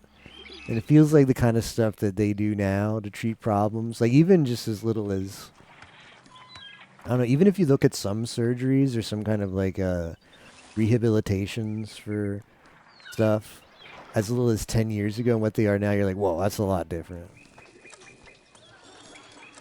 Like I know for my parents, they've both had to have surgeries on their knees. But my dad had it like 10 years ago, and my mom had it like only a couple years ago. And it's completely different. It's completely different now in just that little span of time. Like the recovery process is a lot simpler. You spend less than a day in a hospital. Before they kept you in the hospital for like 3 days. Now they just send you home right after the surgery. There's still a lot of recovery to do at home, but it's a lot more manageable. Like the surgery itself is, like there's a smaller incision. They use like the different kind of like materials they use for like the replacement or whatnot. Yeah, it's incredible. So you look at just like fewer in 10 years and how that has completely changed it. You got to think, okay, 10 years from now it's going to be even simpler.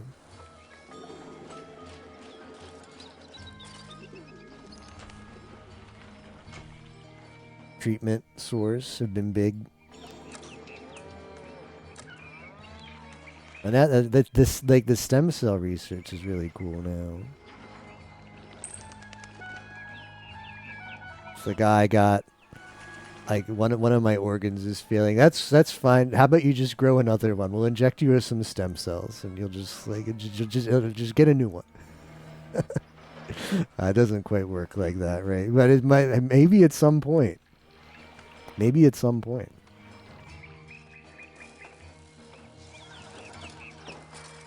In television. I'll be able to afford Ame slapping me. Ame giving you the IRL improve yourself experience. Improve yourself, teammate.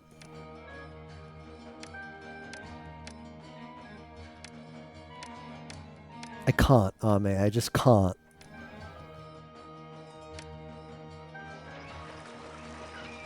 Pay for your favorite VTuber to be mean to you for 15 minutes. Yeah.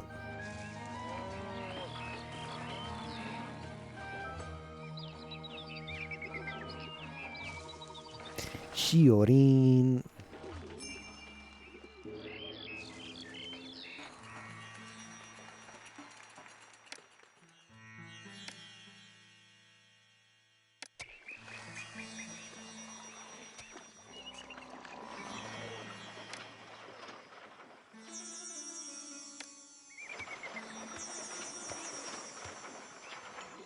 Fuomoko said in the secret stream today, I think it's okay to leak. They said they said they keep telling their manager, because you got to communicate with your manager, right?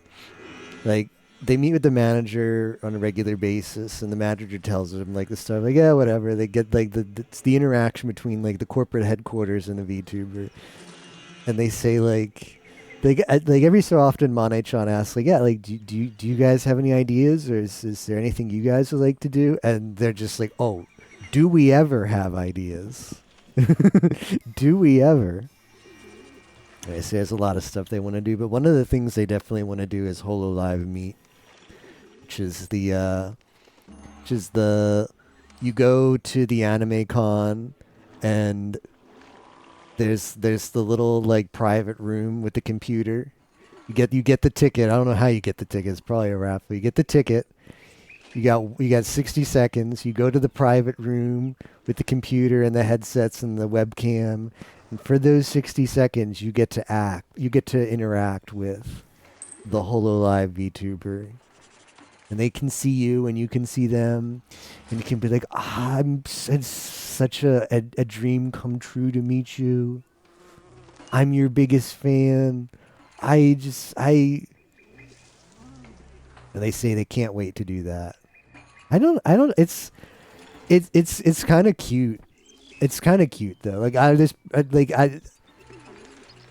If you're a hardcore fan, like it's hard to not get overwhelmed by that. So I'm sure there's just some general awkwardness about like not knowing what to do in the moment and stuff like that. But I would imagine overall it's pretty cute.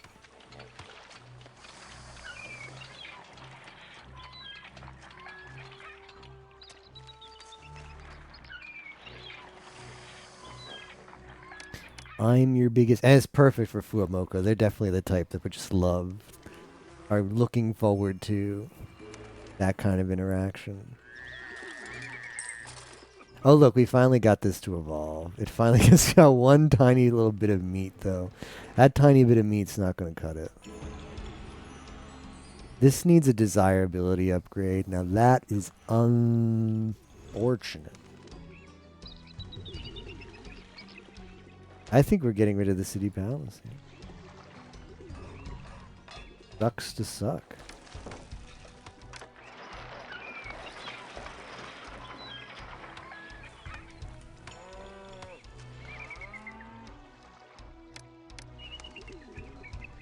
Again, if it wants me to build the zoo here, I'm just so screwed, right?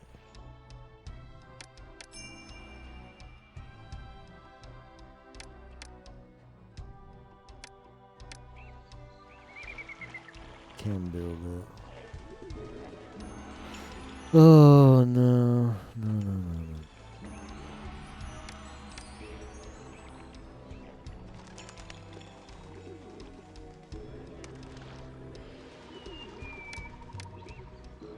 is your problem?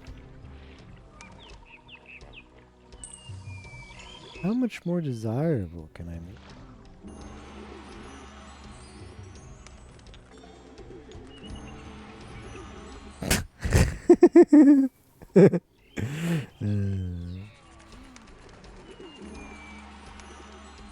Is willing to do that in the end? Kiata's done it.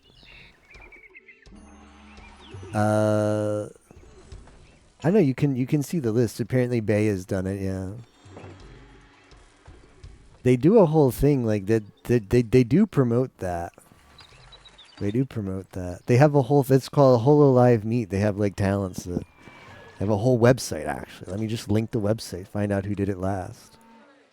HoloLive Meet. I think Gouda was involved in it, but she's probably like, oh yeah, she's a part of this project, but never shows up. Your event schedule. It's got Iris on here. The Waku Waku Festival in Lagoon Avenue Mall in Sunkana, wherever that is.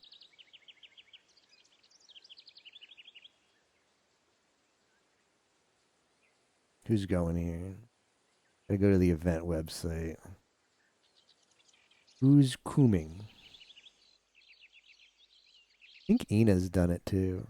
I don't know. If you actually want to see who's going to each one, it's apparently kind of a pain. I don't. Why isn't there? Why can't I just click on one and be like, yeah, here's the talents that are coming.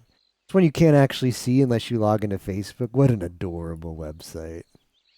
Now it's just the website. The covers website is fine, but they just link all of the events that their talents are going to, and they just redirect you to the events website. And a bunch of events that are coming up are just like, oh yeah, sign into the Facebook to see our schedule, kind of deal.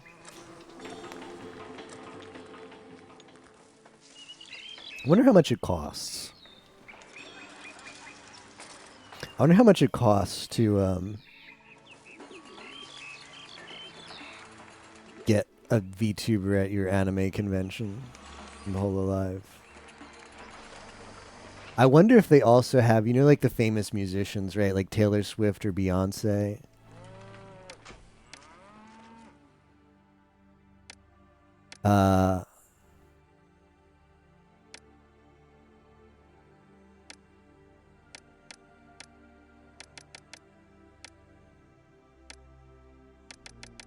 Do the thing.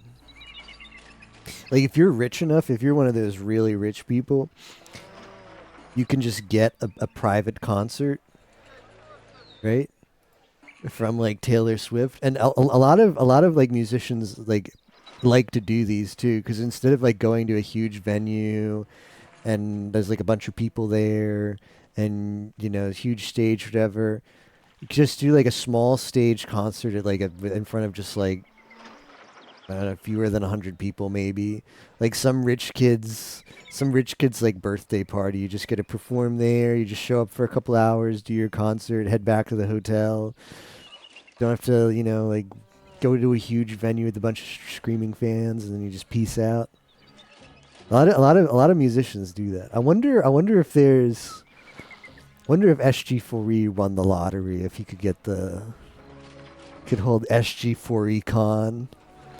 MMD Con, aka SG4E Con, and get the HoloLive private appearance. We're not wasting it on old ENs though. We're getting Fuomoko, we're getting Lami. Maybe I bring Nene for Yimo, if he's really nice to me. We're getting Koyori. We'll get Marin. I don't know if we can afford Marin though. Even winning the lottery, I feel like Marin's price is pretty high. Yeah, who do you want, Theo?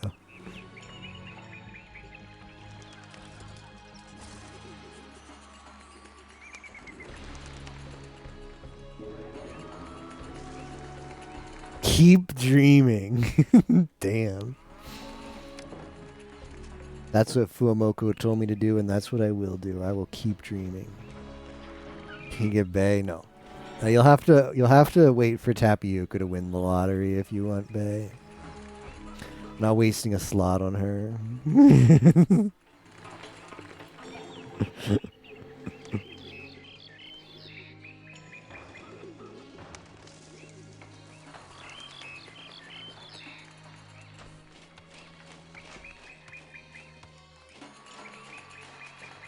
Okay, Shion we could make happen.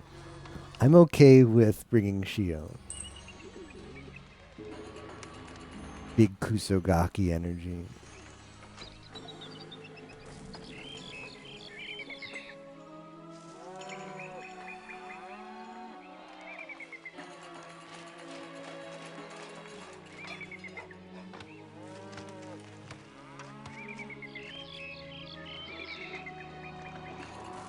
Shiorin.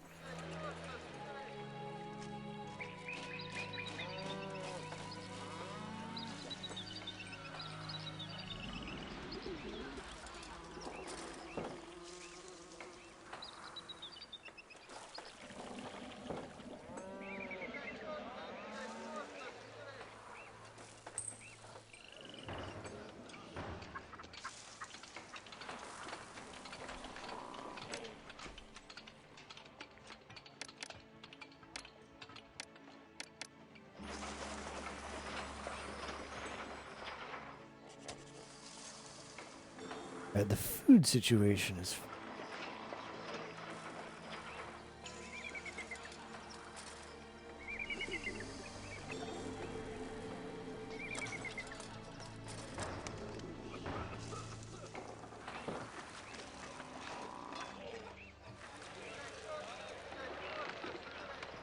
I really want to start building this obelisk so I can do something. I can't believe it's taking so long for these places to get meated too. Why does meat suck? I should have fished, but there's not really much opportunity to fish either. I don't like the idea like of fishing up there. Just too much fish is gonna die to the hippopotamuses. Hippopotamuses. There's very little straight land, straight coastal land. Yeah, just fish for a hippo. There's very little straight coastal land where you could build. I mean, I'm using all of it. Like right here, like yeah, we got the trading, a shipbuilder, and we need the ferry because otherwise we can't get to the other side.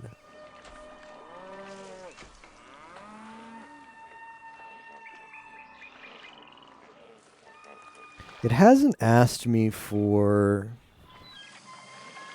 military defense in a while, so maybe once you finally thwart the invasion, it stops bothering you for that. So I could, but even if I delete this and put fish up here, it's still a pain in the ass to get the fish from up here all the way to the granaries here. It's gonna be tough. It's gonna be tough to do that. So.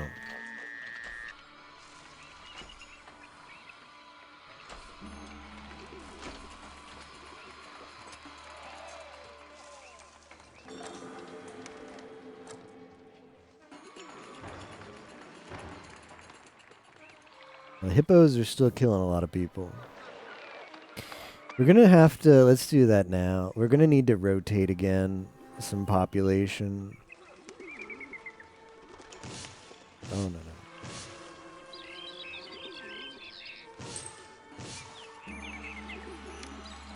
See ya, old people. Oh, they're like, we're coming back. We're young now. Welcome back. Finally, Farming Guild access on Group Iron Man. Thank you, Mo, for the Willow Seed Super Chats.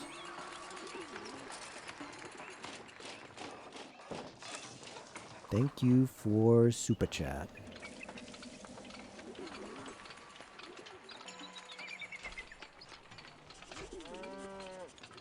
And another granary would be so base. Another granary would be very base. No space for it.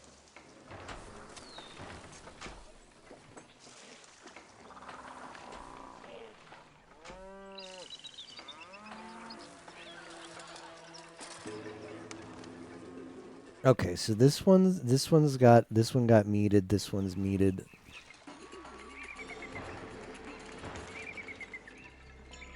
If I need to put a zoo in there, it's awful though. I guess I could just put the zoo in up here. Yeah, I suppose it's not well. Hmm.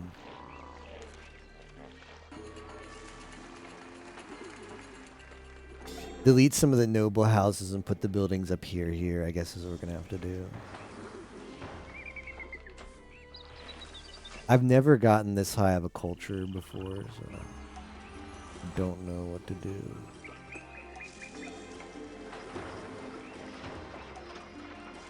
Rip that grain.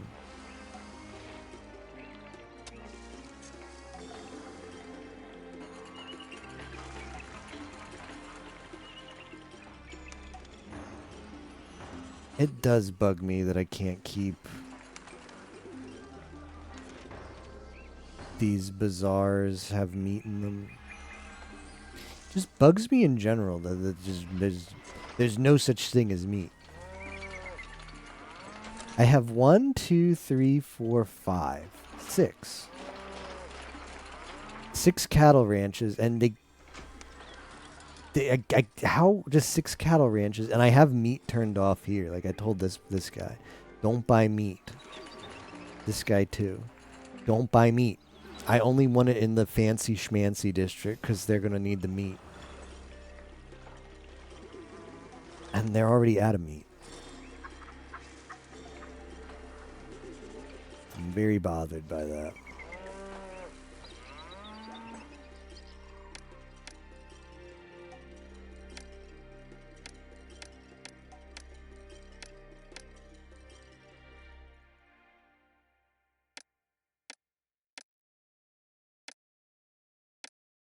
All right, we're 35 granite away from finally starting the obelisk.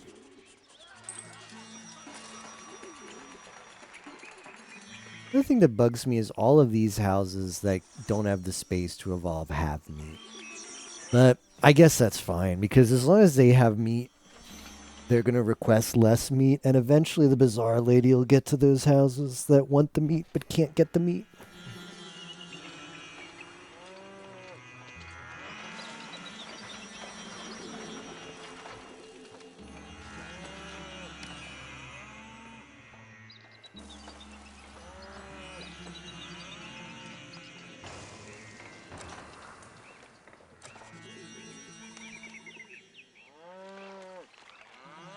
Yeah, the hippos are behaving themselves lately.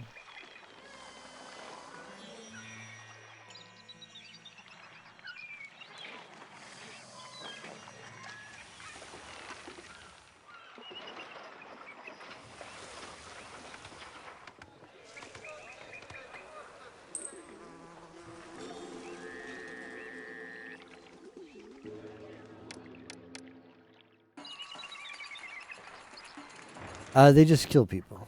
That's fine. So these are reeds. So these guys will come here and pick the reeds, and then the reeds get taken to the papyrus maker, and the papyrus maker makes the papyrus. But if the hippos, sometimes they'll see the guy picking the reeds, and they'll just kill the guy, and then you won't get the reed, and your population goes down a little bit. I think. Not actually sure. I think these people moving in now are people killed by hippos.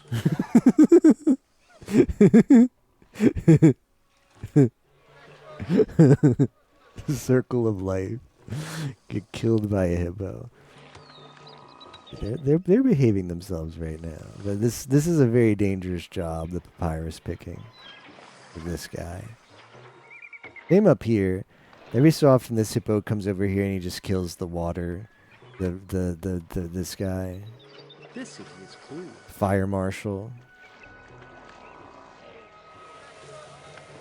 See, now he looks like he's going to be aggressive soon. Yeah, right here. See? Up, death. Death.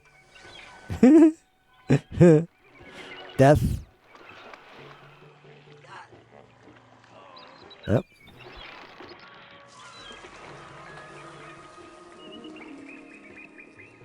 The circle of life. Indeed. Oh yeah, this is bad because they're killing the people in here now.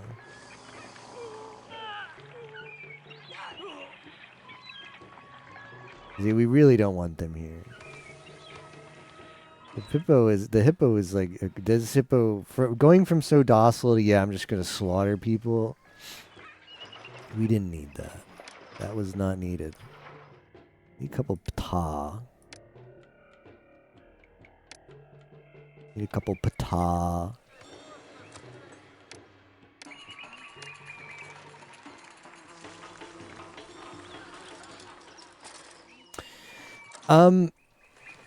Yeah, basically. Like I could put there's really nothing you can do about wild animals in this game. In the games that come later in the series, there's a cheese where you can put military where the wild animal spawns are, and the military will just keep killing the wild animals as they spawn in. I don't know if it's a bug, but hippos in this game have very high HP. So I've tried it before in this game, where I just parked an archer over there, and the whole battalion of archers died when the hippo didn't. We did also use a cheese in the last map that had roving hyenas. And they were even worse than the hippos because the hyena like wander radius was like the whole map. Not exactly, but far enough into my city where I had built away from them and they were just all the time killing stuff. And what was worse is they were killing guys with wheelbarrows of food. Like we got a harvest, and as the deliverers were going to the granary to distribute the food, a pack of hyenas came in and destroyed every single guy with food. And we just like, okay, I guess our city just goes hungry. So I reloaded. I restarted the map. And I just built a wall around the hyenas, and then they were stuck in there. So that is kind of a cheese. But because the hippos are around like land you can't build on, like this, like you can build here. This is flat land, but where the papyrus is here, this marshy area, you can't build on. I'm trying to wall these hippos off, and they can also go in water. I don't think I could have done anything about it. So I've just tried to build as far away from the hippos as I could, and they're not as aggressive as the hyenas, so it's been fine. It's just every so often, like the papyrus people die, but that's fine because we still harvest enough papyrus, and they don't get deep enough into our city where they screw stuff up. They're just actual gods, yeah.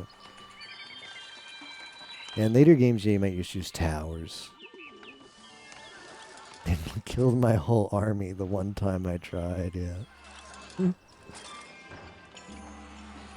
The water demons.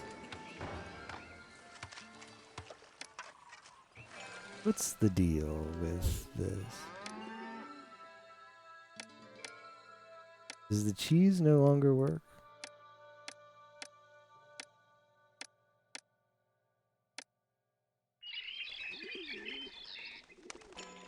All right, here we go.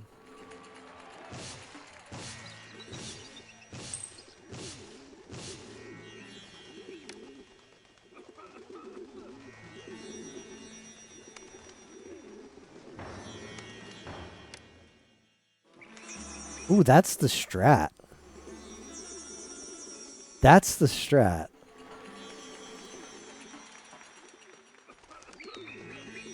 You delete and then you undo, and then you evict. You delete, which evicts them, and then you undo, so you don't even have to bother rebuilding the houses. Do these get the goods again? And they keep the goods? All they do is they lose the people? Oh, that is the strat. Wow. That is the... Okay, now we know the strat. So I delete the houses because as people get older, they leave the workforce.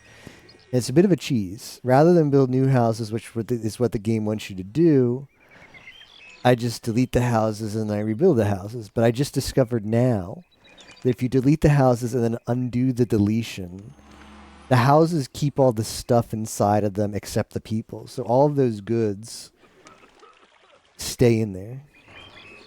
And that's really good. All of like the food, the pottery, the beer, the linen, the luxury goods. That doesn't get deleted. All you delete is the people, and then new people will move in and populate the workforce. That is the strat. I kick them out and take their stuff. Big if true.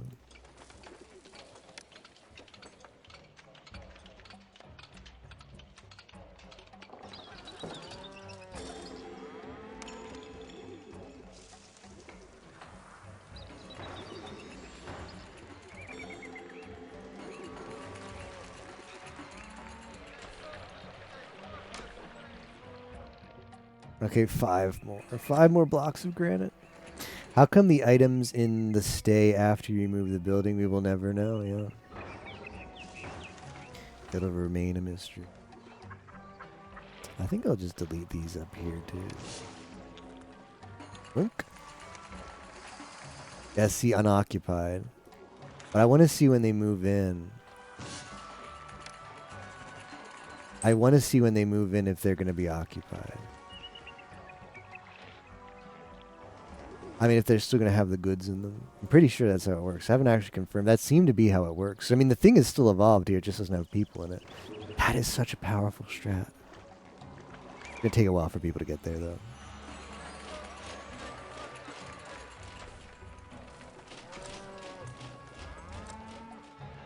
Nah, so I have, what I did before that, Gris, is I deleted the houses and then rebuilt them without undo. And when you rebuild them, they don't have the goods.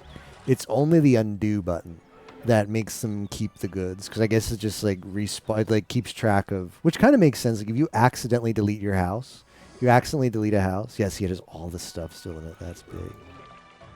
You delete a house by accident, you want the undo to work that way. But I guess it doesn't make sense to undo the people moving out because it produces a sprite of them moving out and they just wander. That is really good, though.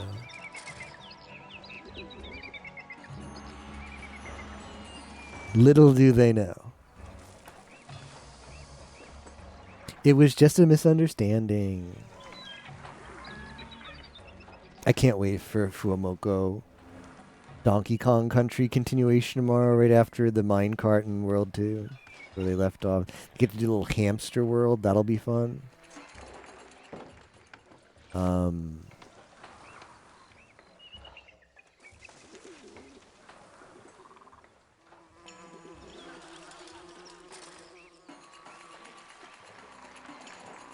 But they shared their schedule for next week already, and it doesn't have Ocarina of Time or DKC, so that's a little bit satch. But it's fine. Can't burn all your good games really quick, you know? It's not good to burn your games quick. Gotta keep the good games and draw them out. They last for a while. I can finally build this freaking thing. Thank goodness.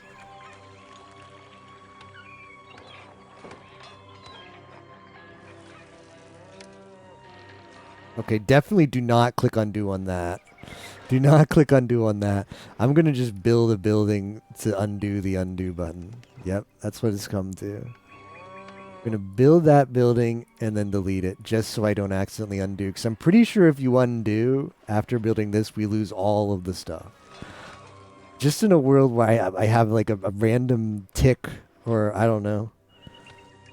A muscle spasm. A muscle spasm that causes me to come over and accidentally click the undo button. We have to prevent that. Because I'm not waiting another hour to import granite for this thing. Yeah, it's going to need stonemason.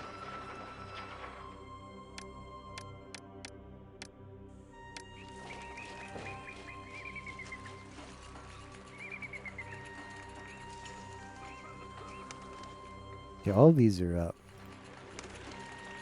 For now. So we have the 4 out of 4 palatial estates. Now we just need to get all the other stuff up, and that's probably going to take a while. Let me gift this now. It's not going to take that long, but I have a concern. I have a nagging concern. Hey, chillin'. That spamming the culture buildings is going to lead to a problem. Because I'm probably going to need to have a zoo on both of my housing districts, and it's going to be hard to squeeze in the zoo on the top one.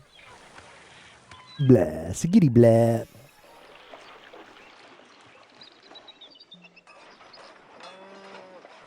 That one's carpentry.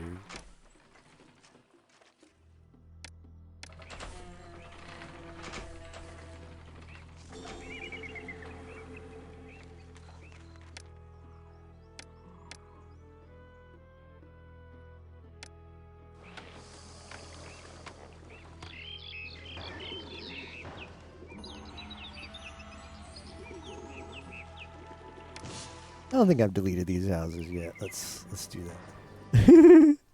This is so. I mean, it's a little bit dumb.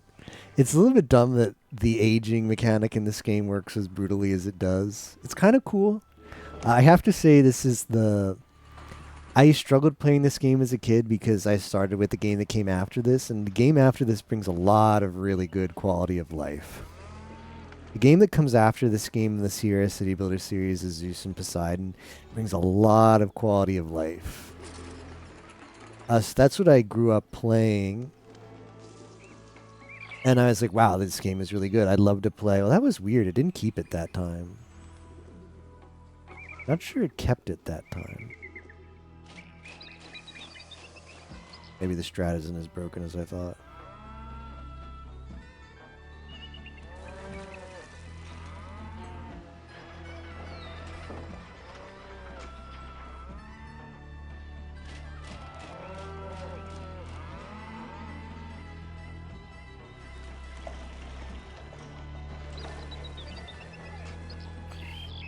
So I really like the series, and I'm like, I better buy the other games. So I did as a kid, and then I'd play Pharaoh and always get balled around the same spot. I started the campaign at least like 3 or 4 times, and I just never finished it. And I imagine I probably got walled in the same spot every time. I don't recognize this map at all, and the several prior that we've played, I haven't recognized either. So I've never been this deep. We're at a new PB with this playthrough as an adult.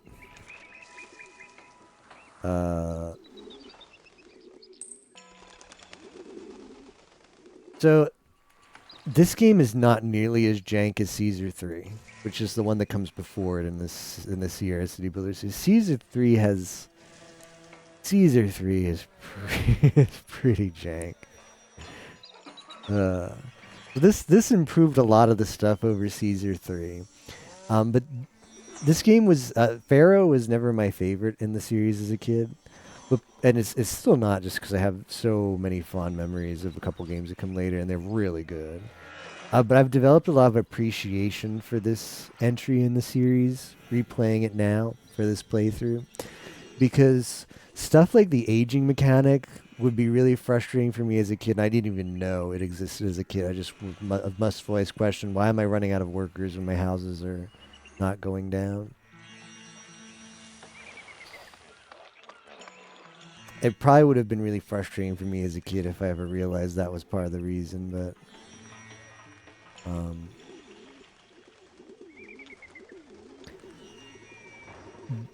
playing this game now, it brings a difficulty level that's... there's been a few times I've been frustrated with some things about it, but this is one of the more... I'd say this is the most challenging game in the series that doesn't feel unfair. Like, Caesar 3 is challenging and feels unfair, although it's been a while since I played it. So last time I played it was when I played this game as a kid. We will eventually be going to Caesar 3, although I will be playing the fan-made...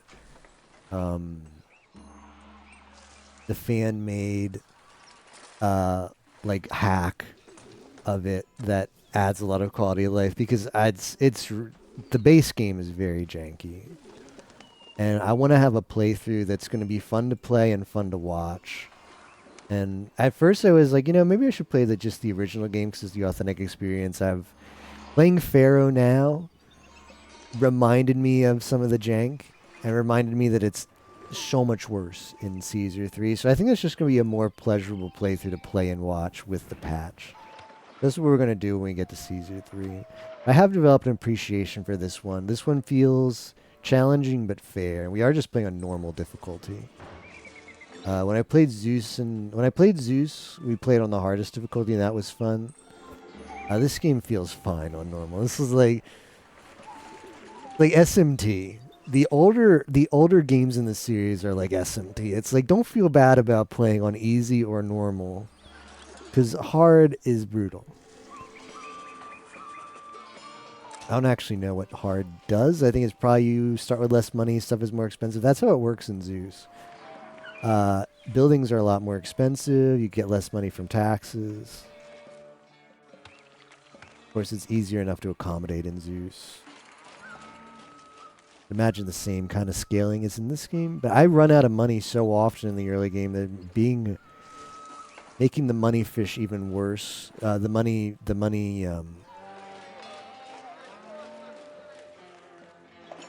situation even worse by scaling the difficulty doesn't sound fun. It's probably a cool challenge.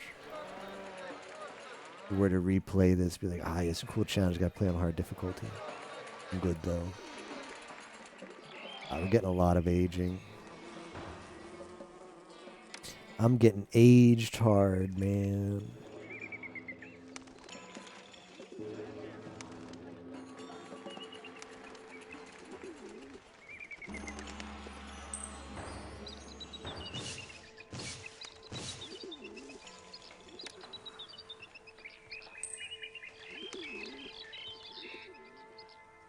See, they still have the goods. Is it because the bazaar lady just came by? Our city cannot There's no bazaar lady there. with so many job openings. I wonder if it's just arbitrary. Like sometimes you hit undo and maybe it slowly purges the memory. If you click undo fast enough, you can keep. I don't know. Sometimes I do the undo and it keeps it, and sometimes like now it's gone. Oh no, the goods are just still there. It just has to re-evolve. Okay, that doesn't seem to get rid of the goods then.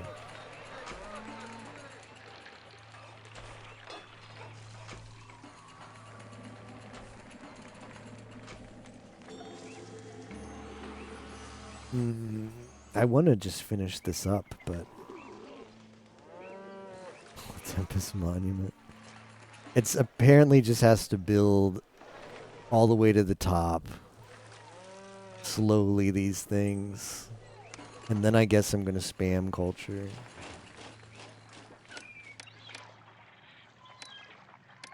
Oh no.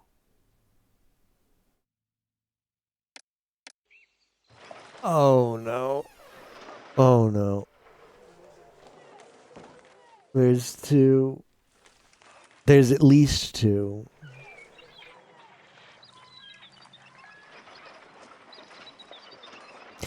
Yeah, we may not be finishing this tonight. It's gonna take like one IRL hour to import enough marble for the next one. Granted, I mean.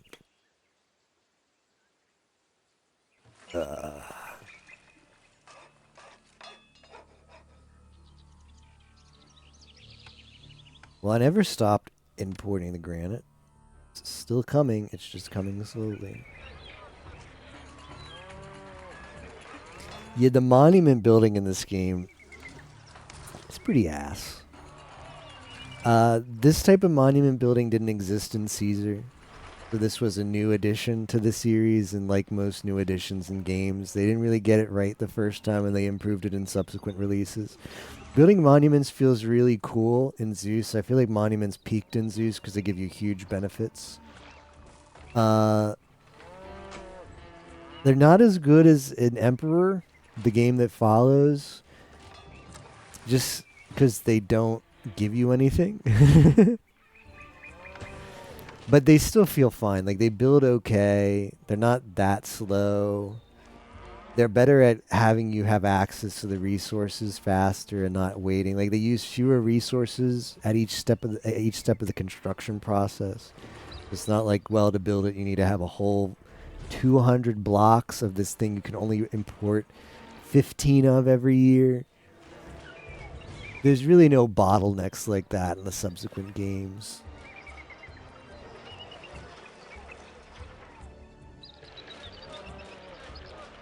I guess I'll build 2 of these.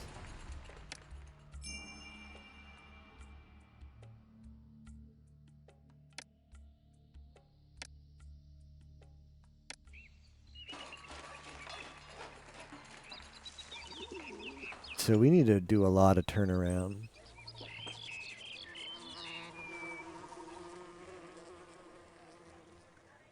Does the tax collector just not get that far? Oh, it's January. Okay, nobody's paying taxes to year to date yet. It's too early.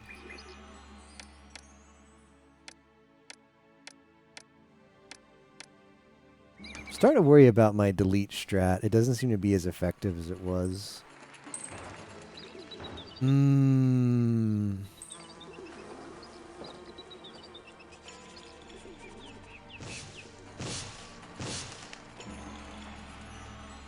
Maybe the... Alright, we're going to try it without the undo.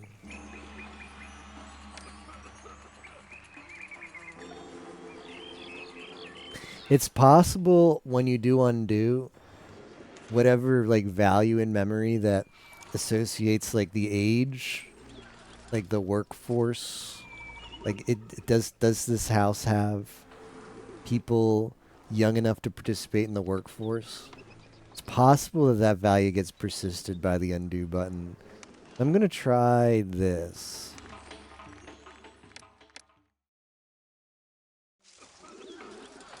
We're going to see if like rebuilding the houses instead of undo, if that has a better effect. Because once I started doing undo, I didn't get it didn't seem that effective at rejuvenating the workforce. So I wonder if that is how it worked. The undo strat was actually fake news, potentially. Don't know yet. But possibility that the undo strat was fake news.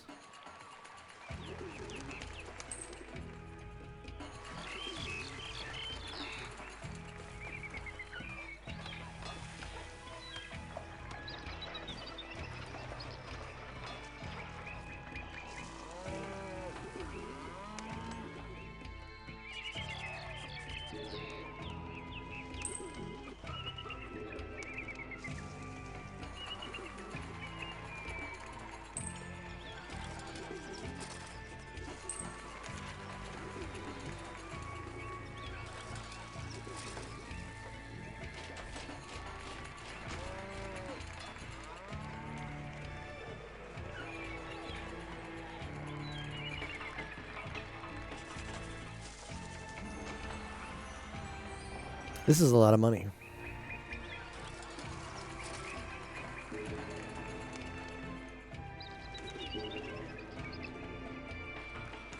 Each one of these in like 2/3 of a year produces 1K in tax. That's pretty nice.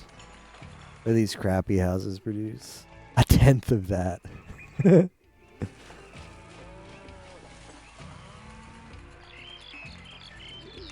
Palace has been robbed. I don't know why people are unhappy.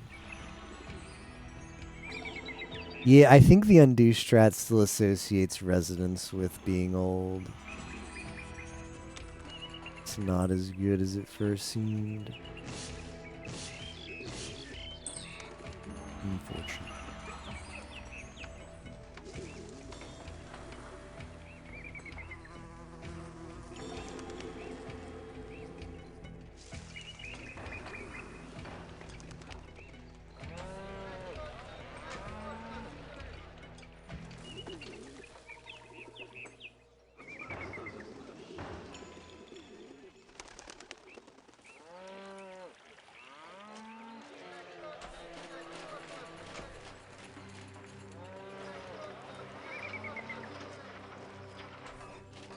We should save.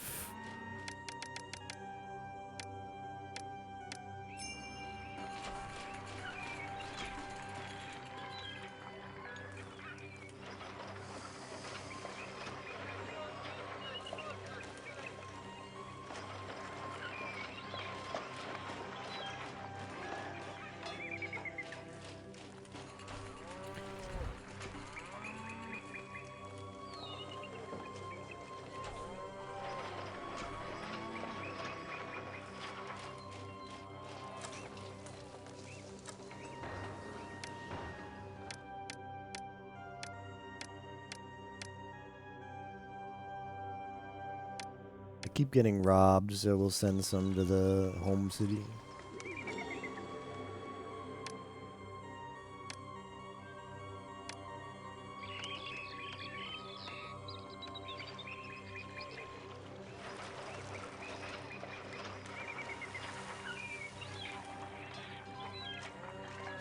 Has to build all the way up to the top, doesn't it? Ah, what a great monument.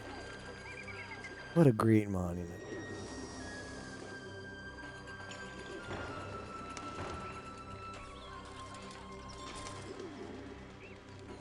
Oh, that guy just fell down. Did you see that? Rip him. Oh, that guy fell down too.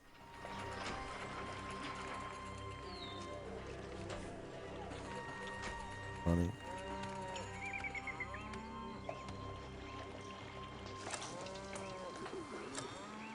Keep getting the malaria notice pop up. Don't care. Do not care. Yeah, we're probably going to need to put a zoo on each block, which sucks. Bottom block won't be hard to get a zoo for. Let's look at our citywide coverage of culture. Try these as culture. The public health is really good. Everybody has coverage. The bottom one is probably going to want a library.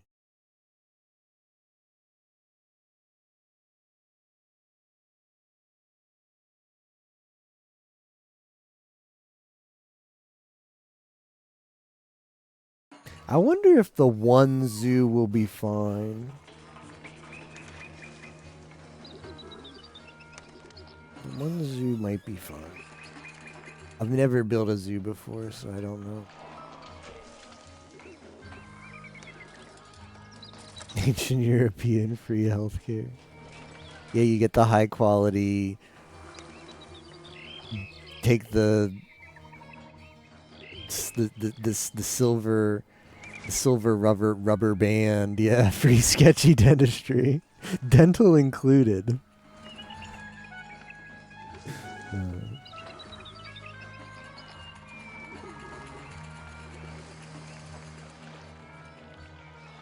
It would be huge if I could squeeze in one more.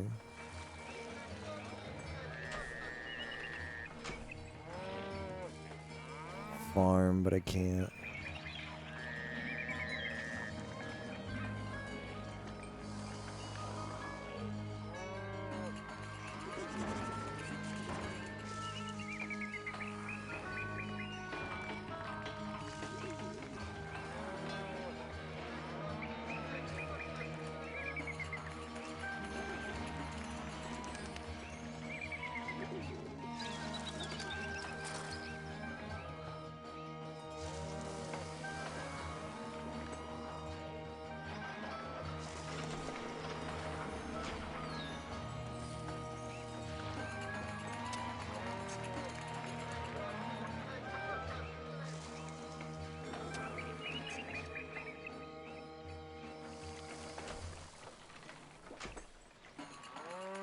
Honestly, I might swap this out for a grain one.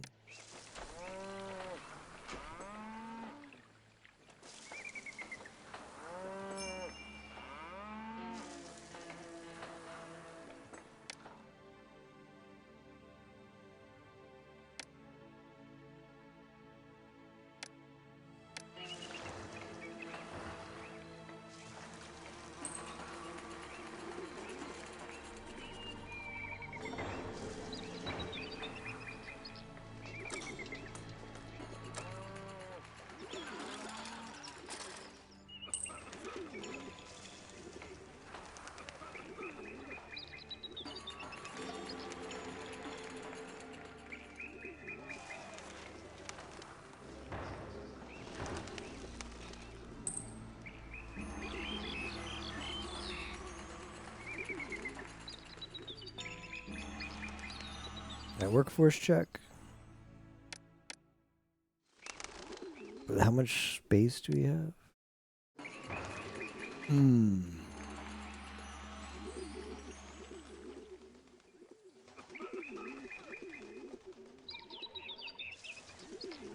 Still no meats.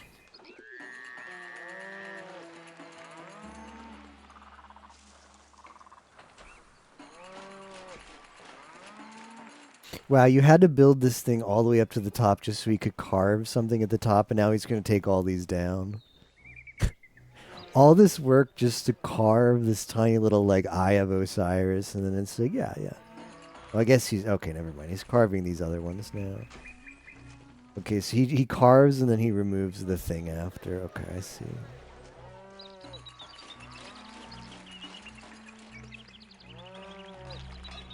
Well, if you liked building that...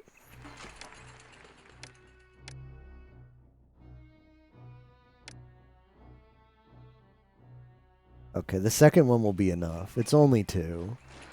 It's only 2 obelisks. I mean, it would be awful. Like, as bad as 2 is, imagine doing 3. We're not even halfway to the next one.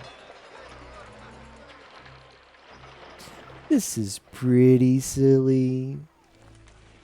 Pretty silly, champ.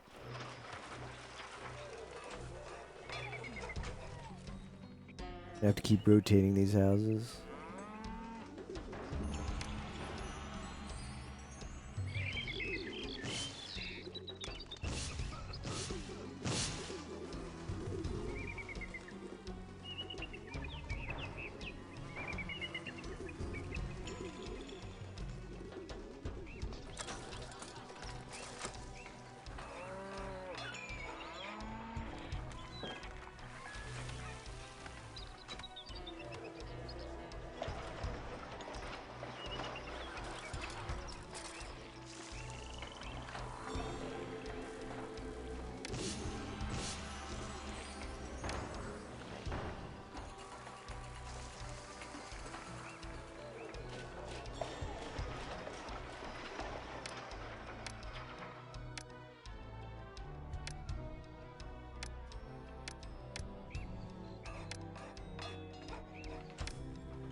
It's not even halfway, man.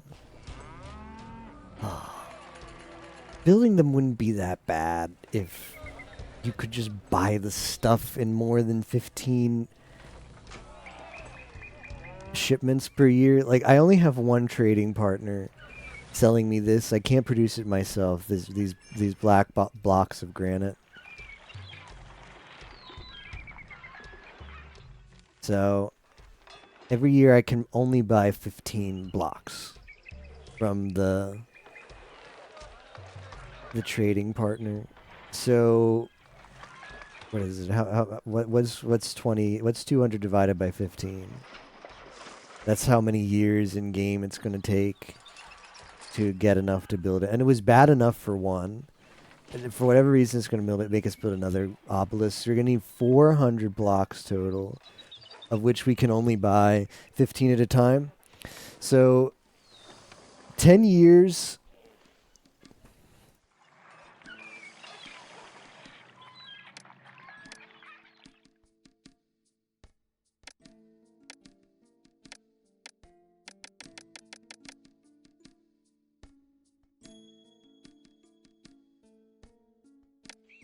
10 years in game would be 150 blocks. 20 years in game would be 300. It's like 25 years in game ish for 400 blocks to build these obelisks. 25 in game years is a lot. That's pretty silly. That's pretty silly, Sierra and Impression Games, for putting that in.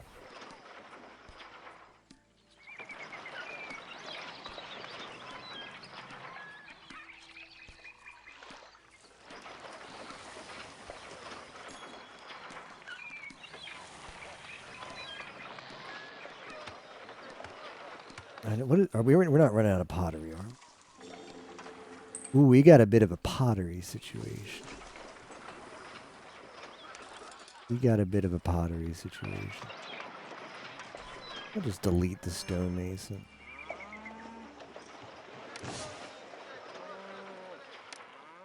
The last thing I need is a pottery situation. You feel me? You feel me on that?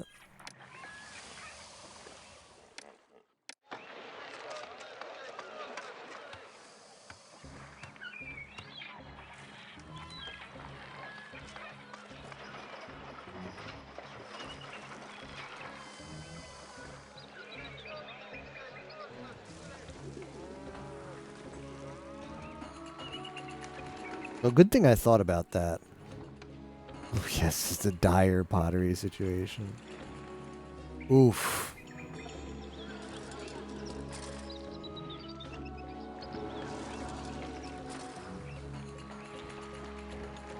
Good thing I sensed the incoming pottery apocalypse.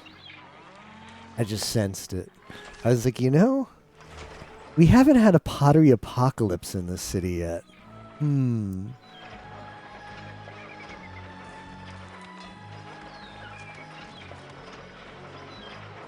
What is this city missing? Ah, right, a pottery apocalypse.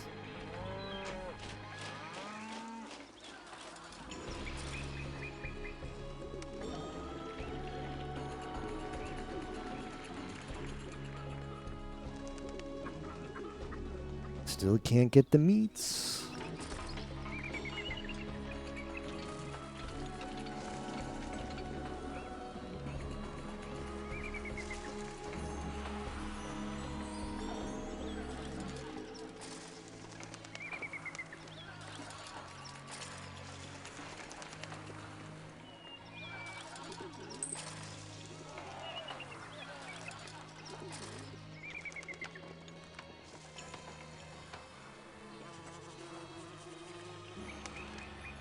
It's just really ironic that every house...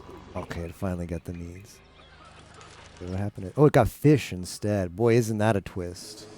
Isn't that a twist?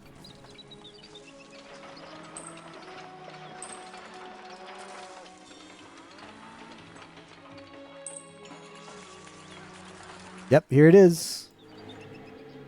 You're witnessing the pottery apocalypse as it happens. Well, this is a bad one.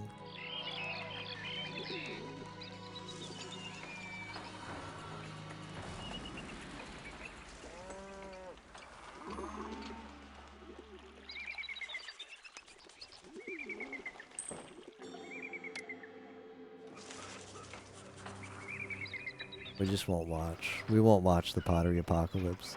I mean, I responded to it. I knew it was coming. I built a couple more potters. My potters didn't do crap.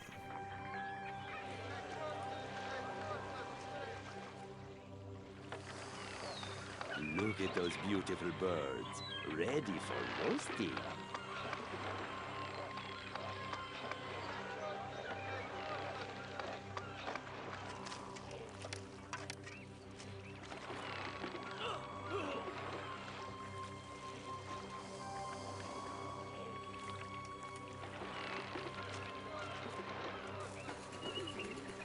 Oh, that's really bad.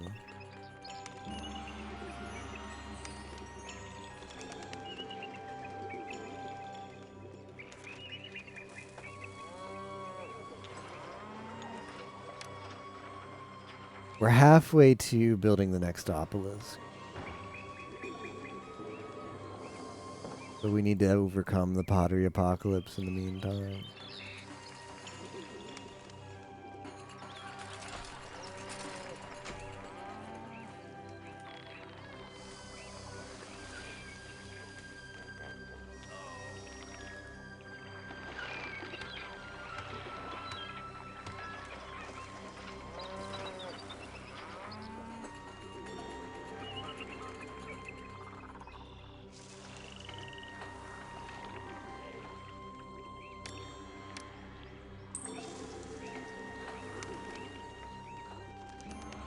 Alright, well, they're back.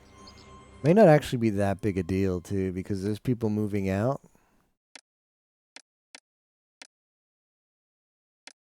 There's people moving out.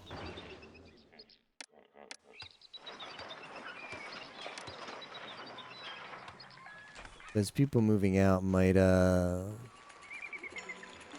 bring young people in their place for workers.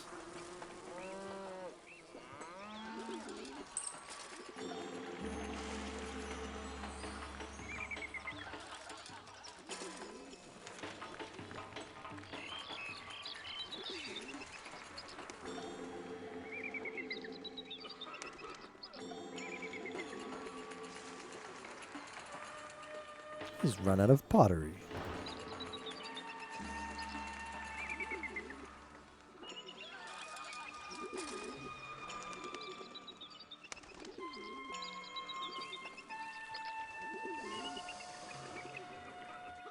Oh no. Oh, no. These houses almost running out of pottery are really bad though. That's a bad thing. Makes me wonder, how did this happen? Like, why? Why pottery all of a sudden?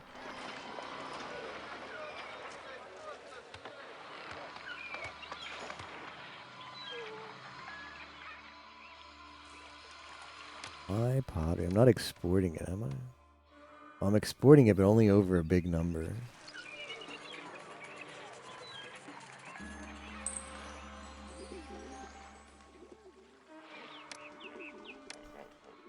This is really bad.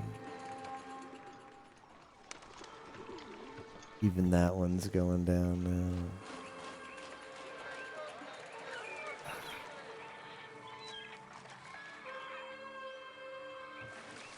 I'm very confused.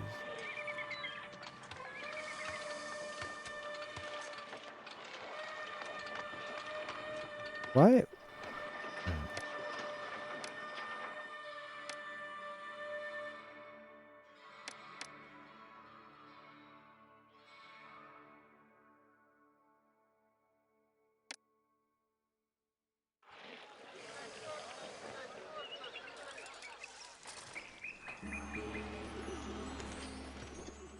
Yep, it looks ugly. It's looking not so good, chat. The pottery apocalypse is here. What's weird is it isn't affecting... Well, I guess that's not weird. It's not affecting the worker shortage that much. Simply because what? Oh, losing the house here really sucks.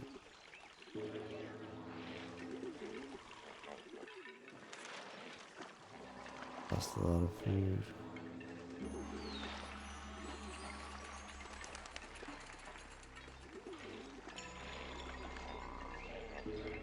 Yeah, it's gonna take forever to get that meat back, isn't it? I'm never gonna drop it. I'm always gonna regret not having that meat.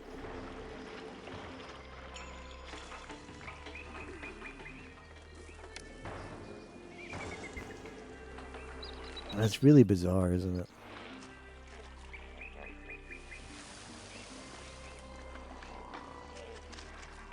I have more than enough potters. That's what really confuses me. You got plenty of potters.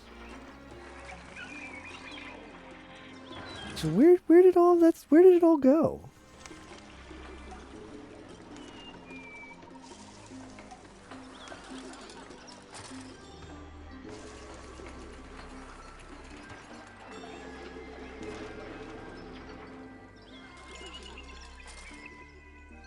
Alright, well, the pottery came.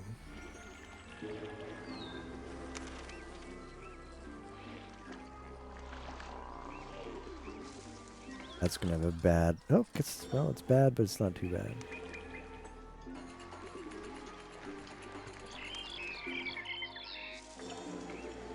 There's a little bit of growing pains.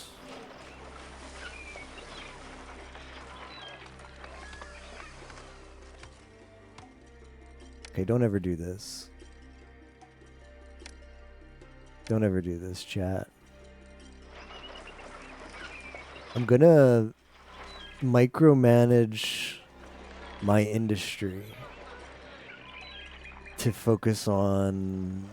I'm gonna micromanage my workers to focus on industry. This means that all of the pottery places will be 12 out of 12 workers. That should make it where... I should save, because this could also be really far south. That should make it where the pottery is going to come out faster. Maybe.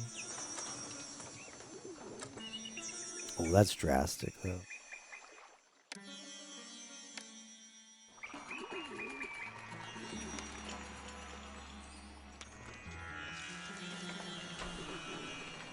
Having the pottery go to this district instead of this one is really bad. Oh, no.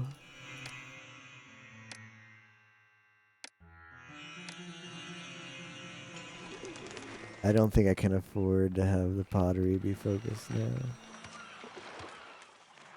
Yeah, I'm gonna have to undo that. We're gonna have to continue to micromanage though. Yeah, no priority.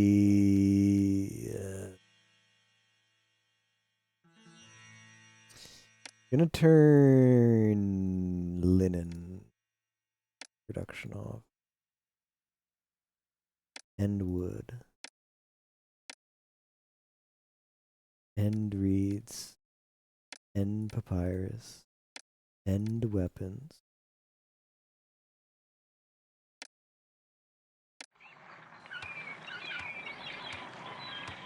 That did not help much.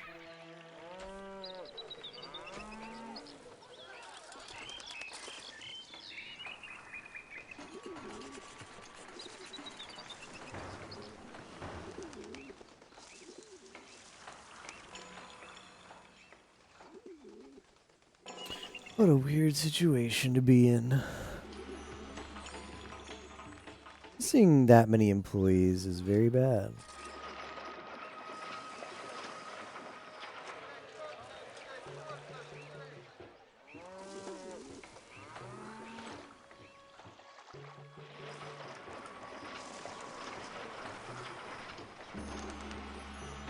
What I'm gonna have to do.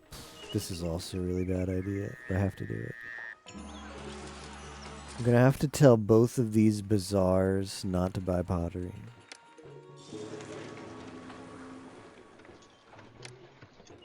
And that'll make it where this lady will finally be able to get some.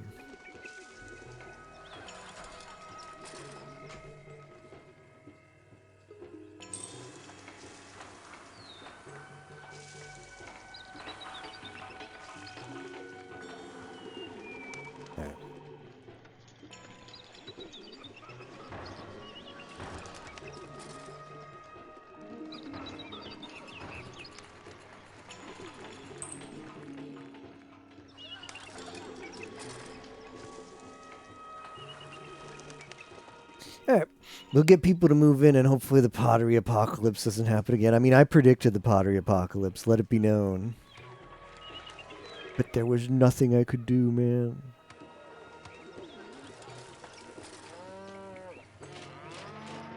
Now we're going to have a linen apocalypse, so get ready for that. Get ready for the impending linen apocalypse.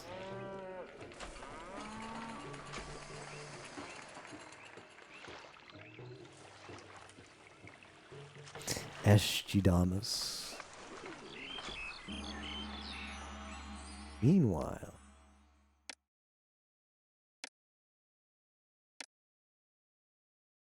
still don't have enough granite.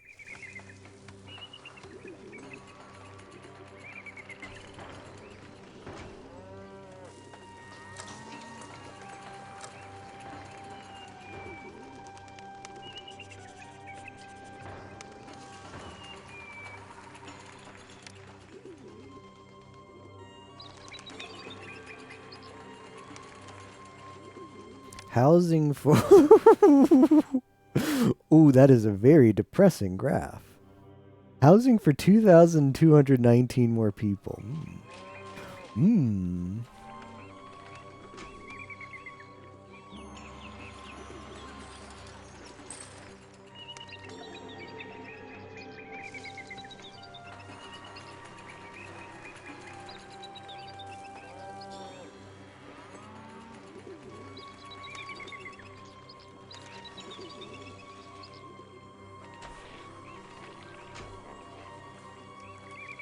I just don't understand how that could have happened in the first place. Everybody left.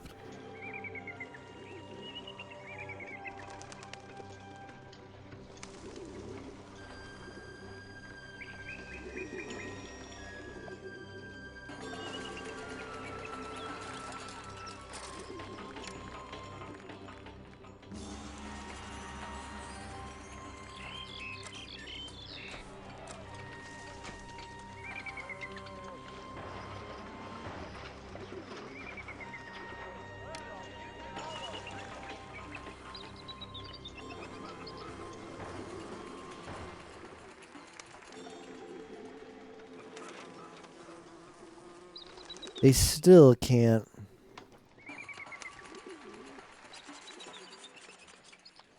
What was that? Ship aground, not my ship.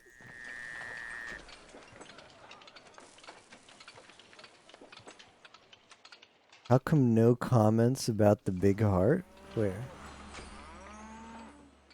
The big heart.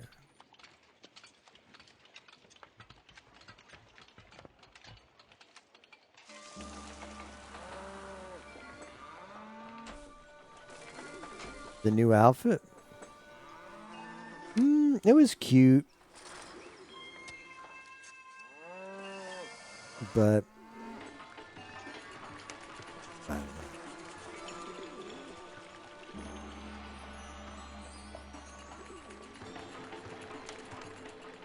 Sakamata is a male collabor now. I've de-invested.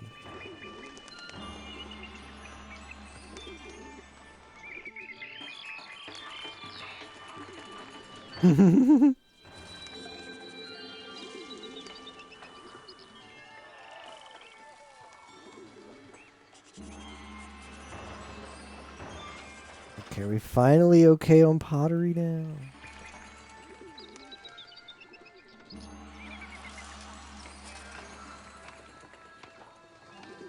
Not Ocage. We're far from Ocage. These places are gonna need. So the Overwatch 2 games, yeah.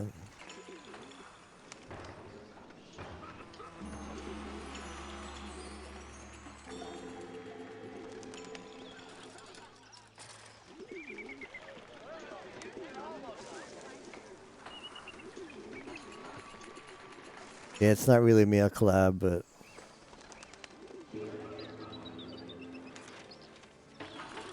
yeah. All my performances are solo. It's not, but it kind of is, but it's kind of not. Let's just say Fuamoko would not be taking that collab. That collab was offered to Fuamoko, they would not accept it.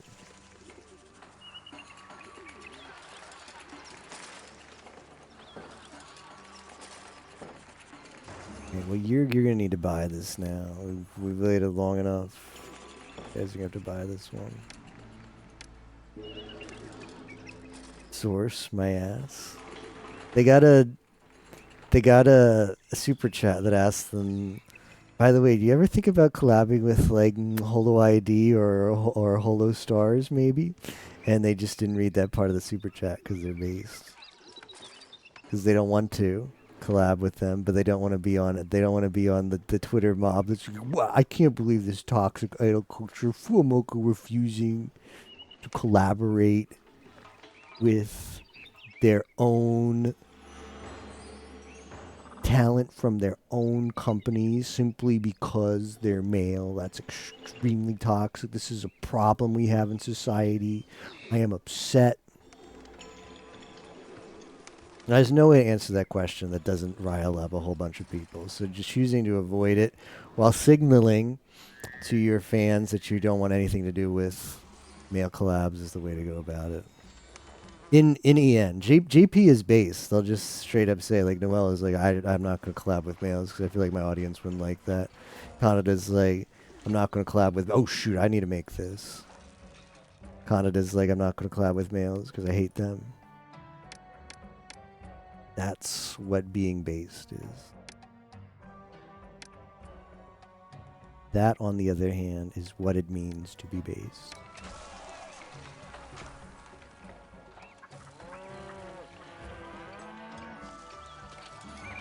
Not collabing with Oh Shoot. Yeah, they didn't even, it's like they proofread all the super chats ahead of time during the stream. Like they took a quick bathroom break, but they're actually proofreading the super chats. So like, yeah, this section of the super chat is problematic, so we'll just skip that. And it's like you wouldn't even know. Unless you're a degen like me who checks the super chats and reads them as they come in and like, that one looks problematic. You wouldn't know. So being based has everything to do. Well, I feel like they're idols, so they shouldn't collab with males. That's my take. Now, I acknowledge that people think that I'm a bad person because I have that take. I acknowledge people think that I'm backwards thinking, that I'm whatever, and the truth is I don't care. That's how I feel, so that's what I say. But the VTubers know that a lot of people in their fan base feels the same way as I do, so they tend to avoid the collabs with males. But it's weird. It's kind of weird for the English speaking ones. It's kind of weird for the English speaking ones. Because it's kind of like, there's plenty of people, like I said, who think that I'm a bad person because I have these opinions. And if the VTubers share those opinions, if they at least share those opinions publicly, where it's like, yeah, like, we don't think our fan base would like this, so we're not going to collab with males. It just raises a bunch of, what's the word? Like, inflames.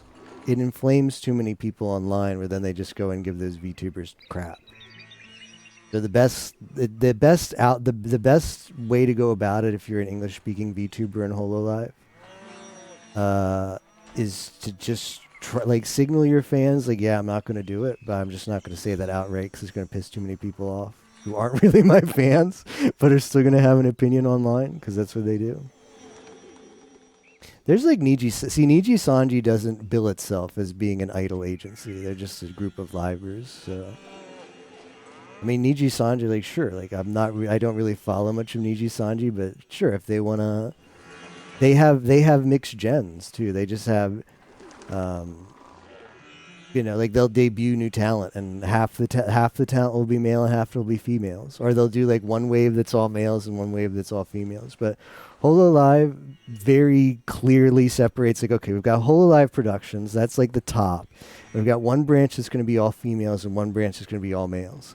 Now, occasionally, some of the female branches be like, oh, I think I'd like to do a stream with one of the male talents, and it just always they end up being put in on the fans are generally not happy about that. So the more recent talents are like, I think I'd rather just not do this, so they don't do that. But like I say, it's a bit of a hot button issue, because some people think they should do it and some people think they shouldn't do it.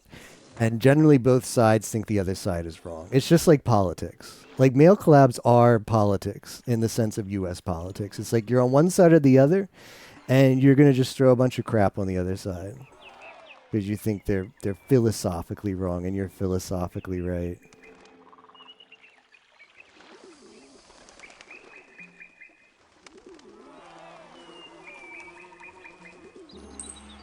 Bibu is a male collaborator because she played Fall Guys as the male.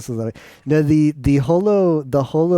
horizontal VTubers are male collaborators because it was a sponsorship for them to play with males, and they could have turned it down. It also doesn't help. There was probably a huge amount of money that they were gifted to be in, that they were paid to be in that sponsorship, because they both, as soon as the horizontal schedule came out, they were very like, oh, don't worry guys, like, I know you guys don't like this. They both put out, well, Chloe didn't. Chloe is just like, I'm whatever, but Iris and Louis both put out either a members post or talked about it on stream. I do have the clip of Iris talking about it on stream. They're like, yeah, I specifically asked ahead of time that we wouldn't be in a voice call with them. But it was weird to me. It was weird to me that they said that, because it's like, okay, so you intentionally reached out to make sure your interaction with the males would be extremely limited. Why? And it's like, they don't say why, but they had some motivation for doing it. And the why is because they knew the fans wouldn't like it. So therefore I say, well, this is what SG4E says. Well, if you knew, it's like, okay, Sakamata has the stance that she's just like, well, I don't see a problem with it. And it's like, okay. Whatever. Then it's like, okay, that's when the unicorns are like, okay, I see I made a mistake, if she doesn't realize I have a problem with it. But what's weird is the other ones knew there was a problem with it, and then they still did it. And that's weird to me.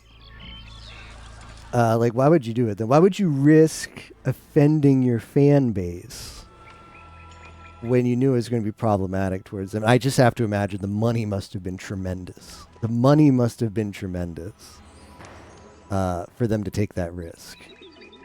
So like Sakamana says, I don't see a problem with it, and I don't know whether she sees a problem with it or not, but that was her statement. It's like, okay, well, if you take the assumption I don't see a problem with it, then okay. But the other ones saw a problem with it to the point where they tried to like reach out, like, okay, this is problematic, but I still want to do it. The question is why, and it must have been because there's a whole lot of money for it. So I feel like, I think if you're gonna do with like the fans, like you pay with the fans, then yeah, that doesn't count. But I feel like the horizontal rubbed people the wrong way because it very like publicly in like the billing of the event was like the HoloLive versus Holo Stars kind of sponsorship. And even though they didn't interact with them in the voice call or whatever outside the game, it's different when the publicity and the billing and the promotion of the event and what the event is the actual collab. Like when Bibu says, I'm just going to play with random fans, no, it's not a male collab because it's not billed as like, okay, here's Team Bibu versus team full of males. But the HoloLive horizontal collabs, the latest one at least, which is odd because the first one wasn't. The latest one was very prominently in the advertising. Like, this is what the horizontal Overwatch 2 thing is going to be. It's going to be Team Holo Stars versus Team HoloLive.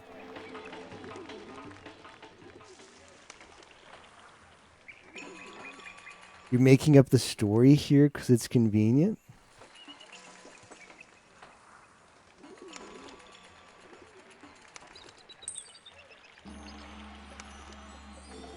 Making a full movie and TV series adoption from nothing. But too much VT does to an MF.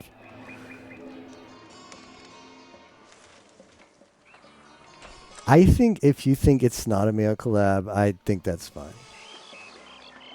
I think it's fine. And when we got into the subject, when I said, well, she's a male collabor because I've uninvested her, I really meant that I saw the new outfit. I fast forwarded on the Holodex, the VOD of the new outfit, and I was like, this is okay. It was okay, but I wasn't really blown away with it. I think like Chloe's default outfit is still pretty solid. Like it's as good as it's not better than default. It might be as good as the default, but it wasn't like the Koyori. It wasn't like the Koyori.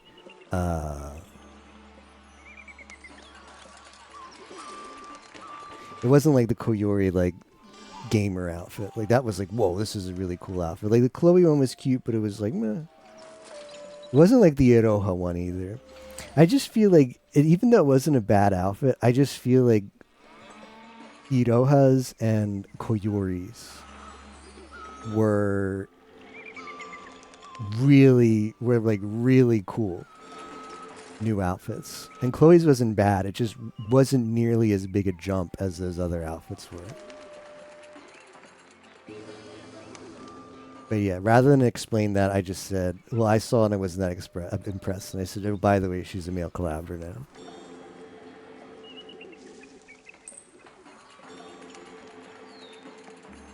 The real controversy here is that the outfit sucks.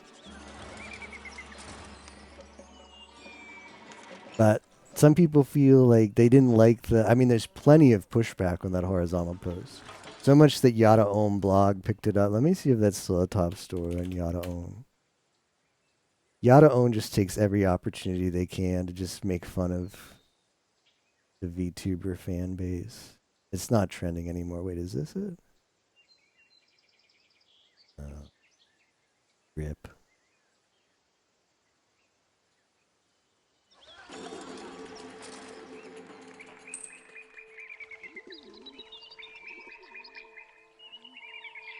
Being based is all about hatred, though. The topic doesn't bug me. Like I said, it's just my opinion. I call it based because I like it. I think not collabing with males as being in a VTubing group that bills itself as idols, and being an idol traditionally being about forfeiting all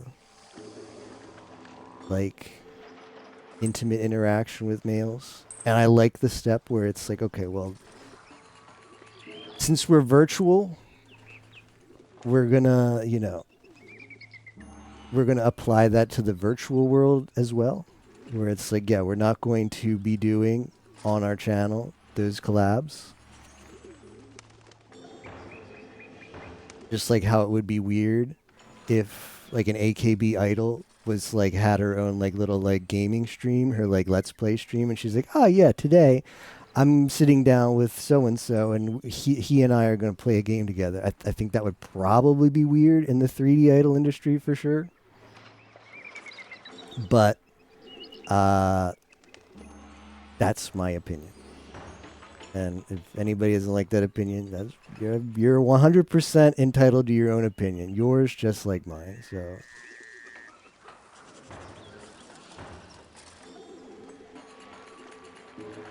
about streamers behind avatars. Like joining a Jedi Order, no intimacy. Not allowed in the collab. It's weird because like they seem to be a little bit standoffish about like yeah, I don't know. Like it's possible some of them actually have that. We don't really know. Talk with the male, she must be dating them. Yep.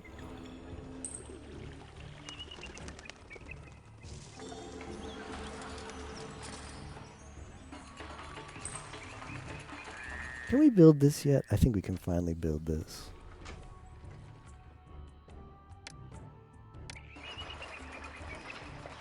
How are we still short? I'm still short employees. What a frustrating mission. I thought this one was to be comfy, but it just had so many pitfalls along the way.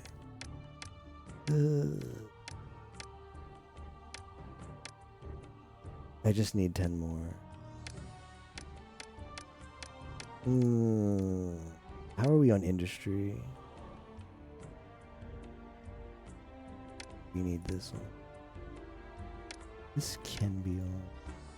I don't need any more weapons. I'm not going to bother with that. But where is the population?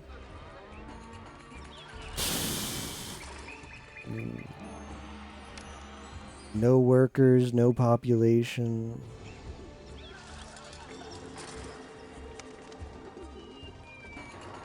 That probably there's like another agency that wants to be an idol. I think it's called like Kawaii or no Idol Corp or like Kawaii. There's a couple. They have that policy too. But it's funny because they're a small agency, right? So they're a small agency and they kind of need publicity. So they have like a I think they have sort of like an exception clause where it's like, yeah, we're not going to allow our talent to collaborate with males. But if it's like a big collab, like as long as it's not like a one-on-one collab, like if it's a big collab and we could get some publicity this way, like maybe they join a collab as like a bunch of people, we get some more exposure. We're okay with that. There's also I guess like the one Tamaki, whichever one Tamaki is in, the little dog girl guy. They have two branches. They have like the main branch and they have the idol branch, and they also have they say, okay, if the talent joins the male branch, or if the talent joins the main branch, there's no restrictions on their collabs. If they join the idol branch, we restrict them from collaborating with males. There are some of the smaller industries that have that in the rules. But yeah, like it doesn't really make sense for cover. Because then they went and just debuted the Holostar branch. That doesn't perform nearly as well as the female branch, and like probably wouldn't mind the exposure of having their talents be like seen by more viewers by getting exposure from their more successful VTubers. But it's just the fans just don't end up wanting it. To the point where a lot of the males like that use like there's several holos. So I think Robero is one. was like, yeah, I used to collab with some of the female members, but I would be seen as being like a leech. I'd worry about being seen as like a leech or someone who's just trying to like, you know, stream with someone to get exposure. So I just stopped doing it. Maybe that's what he says. I have to imagine that some of them just don't also want the drama that comes with it. It seems like both JP and EN went through that phase too. Like JP, when Holostars JP first came out, like there was a couple of interactions with a lot of some of the JP members, the Hololive members collab with Holostars, and then it just sort of backed off from that because it was seen as unpopular. And the same thing happened with EN. At least, well, when Vesper Noir and Magni were in, is they collaborated often with like Mori, Crony, and well, now they're gone. Conspicuously, now they're gone. But you don't really get that many. It almost was like a fad. It was like when they first came out, they were new. So like, oh yeah, we're gonna do like the Worms tournament. We're gonna do this. We're gonna do like Ame with the singing, like the karaoke. And now it's not a fad anymore. So they just kind of stopped doing it.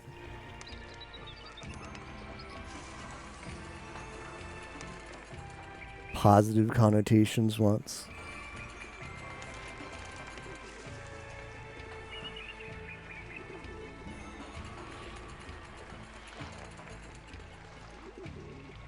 They did the yeah, it's the classic yeah, whoever Callie collabs with for Mario Party just enters the shadow realm. Happened to Lucia, happened to Sana, happened to Magni and Vesper. Don't collab. Don't play Mario Party with Mori. It's the kiss of death. Can we finally build this now?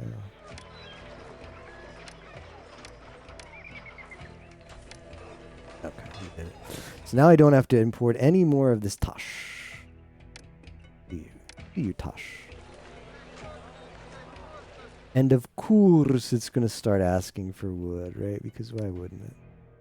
Why wouldn't it ask for wood?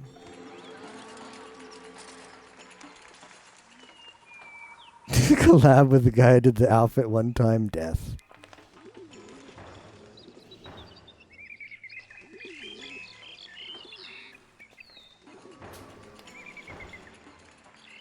Of course. I'm still good in Kingdom Standing.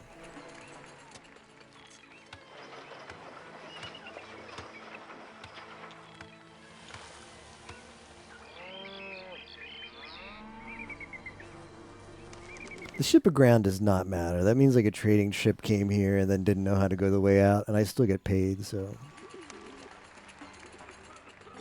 we're just gonna have to wait forever for meat to get there. I guess I could cheese these at the end if I needed to. Like, does this have meat? This gets meat. The ones that are close, but it's gonna be hard to. I might even be able to just delete. I might even be able to just delete some of these buildings and then spam the sculptures. Like, we might be able to cheese that at the end, but I would like to have sustain.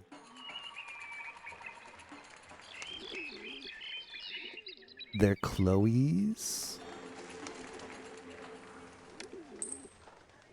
They're Chloe's.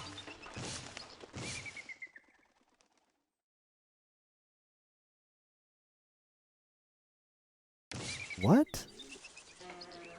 Boy, that was weird.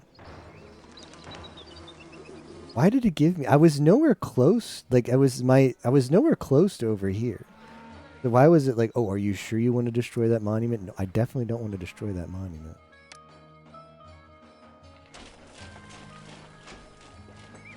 Definitely don't want to do that.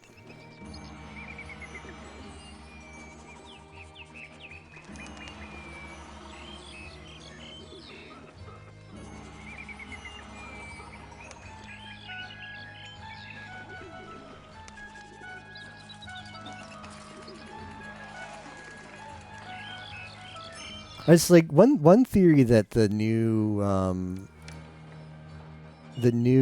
Regloss gen is meant to have some appeal to female fans. And I guess there's some truth to that because none of them have really overtly like Coomer outfits, right? Like a female demographic is something that Hololive lacks a lot. That Niji Sanji has the leg up with them on, and Hololive just has never been happy with losing to Niji Sanji, no matter what. Even though what they do incredibly well, and they're number one. They're like, but we don't do that well in this one thing with our competitors. We've got to work on that. They tried the Holo Stars, which is like, okay, well, we'll create a branch of male talent because that's what Niji Sanji does in plenty of other places, and that will give us the female demographic. And it never really clicked. It didn't get nearly as popular as Niji Sanji. So like that didn't work, and they tried that, and they tried that other thing. Like, okay, we'll try an English version of this. And what's funny is the English Holo Stars, I think, does a little bit better than the JP Holo Stars. In fact, and in spite of the fact that they're a lot newer, and there's fewer of them. But they didn't get nearly as successful as what Niji Sanji does. So I guess they're like, okay, well, we do female talent well enough. What if we made a branch that didn't have extremely Coomer designs and focused on music? We make a big deal of saying this is different. This is not your old Hololive. This is a new take on Hololive. They're a completely separate branch. They're not a part of Hololive JP, EN, or ID. They're their own branch. And that seems to be the approach. And then the funny thing is that backfire. That marketing kind of backfired with their core group. Because like Holo X had huge momentum going into their debuts and immediately after their debuts. Because people are like, I'm so excited. Gen 6 is here. It's going to be more of what I've come to love. And everybody ate up Holo X. And then Gen 7 comes, or I guess technically not Gen 7, but the new generation of Hololive Japanese-speaking VTubers comes. And the lead-up is horizontal. The horizontal fiasco into, we're creating this new branch, and it's going to be different. We're going to do things a little bit different. They're going to focus on music, and it's kind of cryptic about what this Devis thing even is. The fans were like, well, wait, this sounds like something different than what I'm used to. I'm going to be cautious about this. And they didn't quite. I mean, that's expected. Like, if you're trying to go for a new demographic or whatever, the people who are following them from the start are going to be your old demographic, right? Like, before they even see the debut and before they sort of catch wind of this new project, the people are going to be the people who know you for what you've already done. So when you build a new project, is okay, this is going to be different than what we're used to doing. We're approaching things from a different angle. And the people who are used to and like the same old are going to be like, well, then this might not be for me if it's from a different angle. Well, the jury is still out on Devis and Regloss as far as success, but they didn't get nearly as big of an oomph just by being in Hololive, like debut-wise. Like there wasn't nearly as much of hype surrounding them as previous gens. It's the Hololive Sophie's choice. Do we want something successful, or do we want something that stick it to our big competitors and try and break into the market that they seem to have? And they just can't seem to get both yet.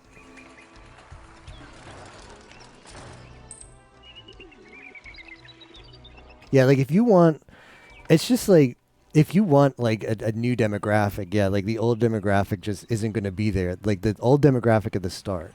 If you're trying to go for a new demographic, they're not going to be there at the start. So like the new thing is not going to seem to be as successful at the start because it hasn't developed into that new demographic yet, which seems to be the case of what Devis is.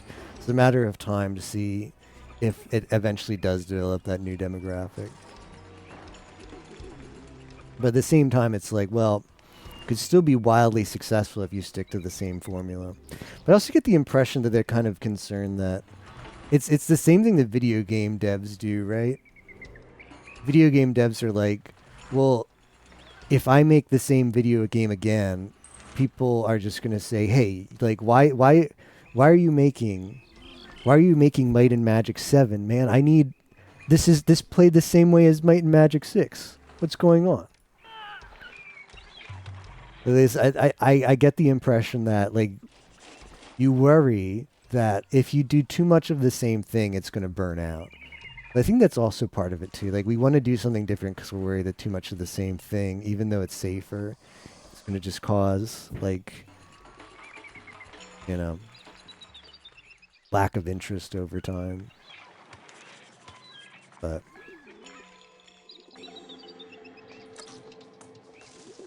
why are you reusing assets? Work themselves into a corner.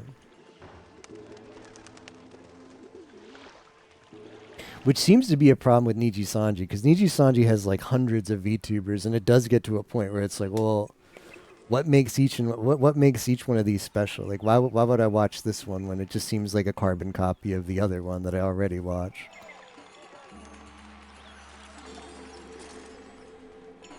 Like Niji Sanji has a lot of VTubers, and the top, like the upper echelon of them, are very successful. But then there's a lot that are just like meh.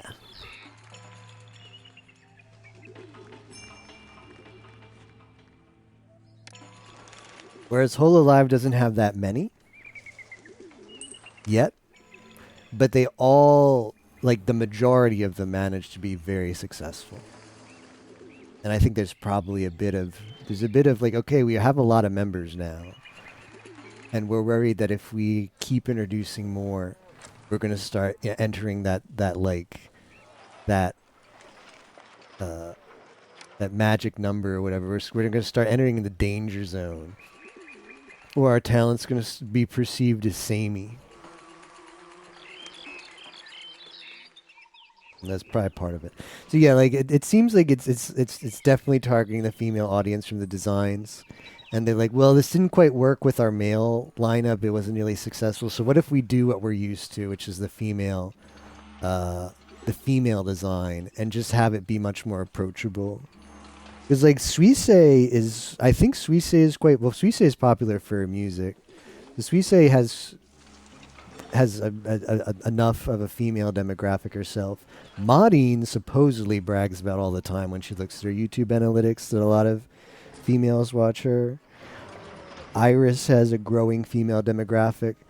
And, well, in Suisse and Iris's case, and Maudine to a lesser degree, but still significant, all those have a very big musical presence, right?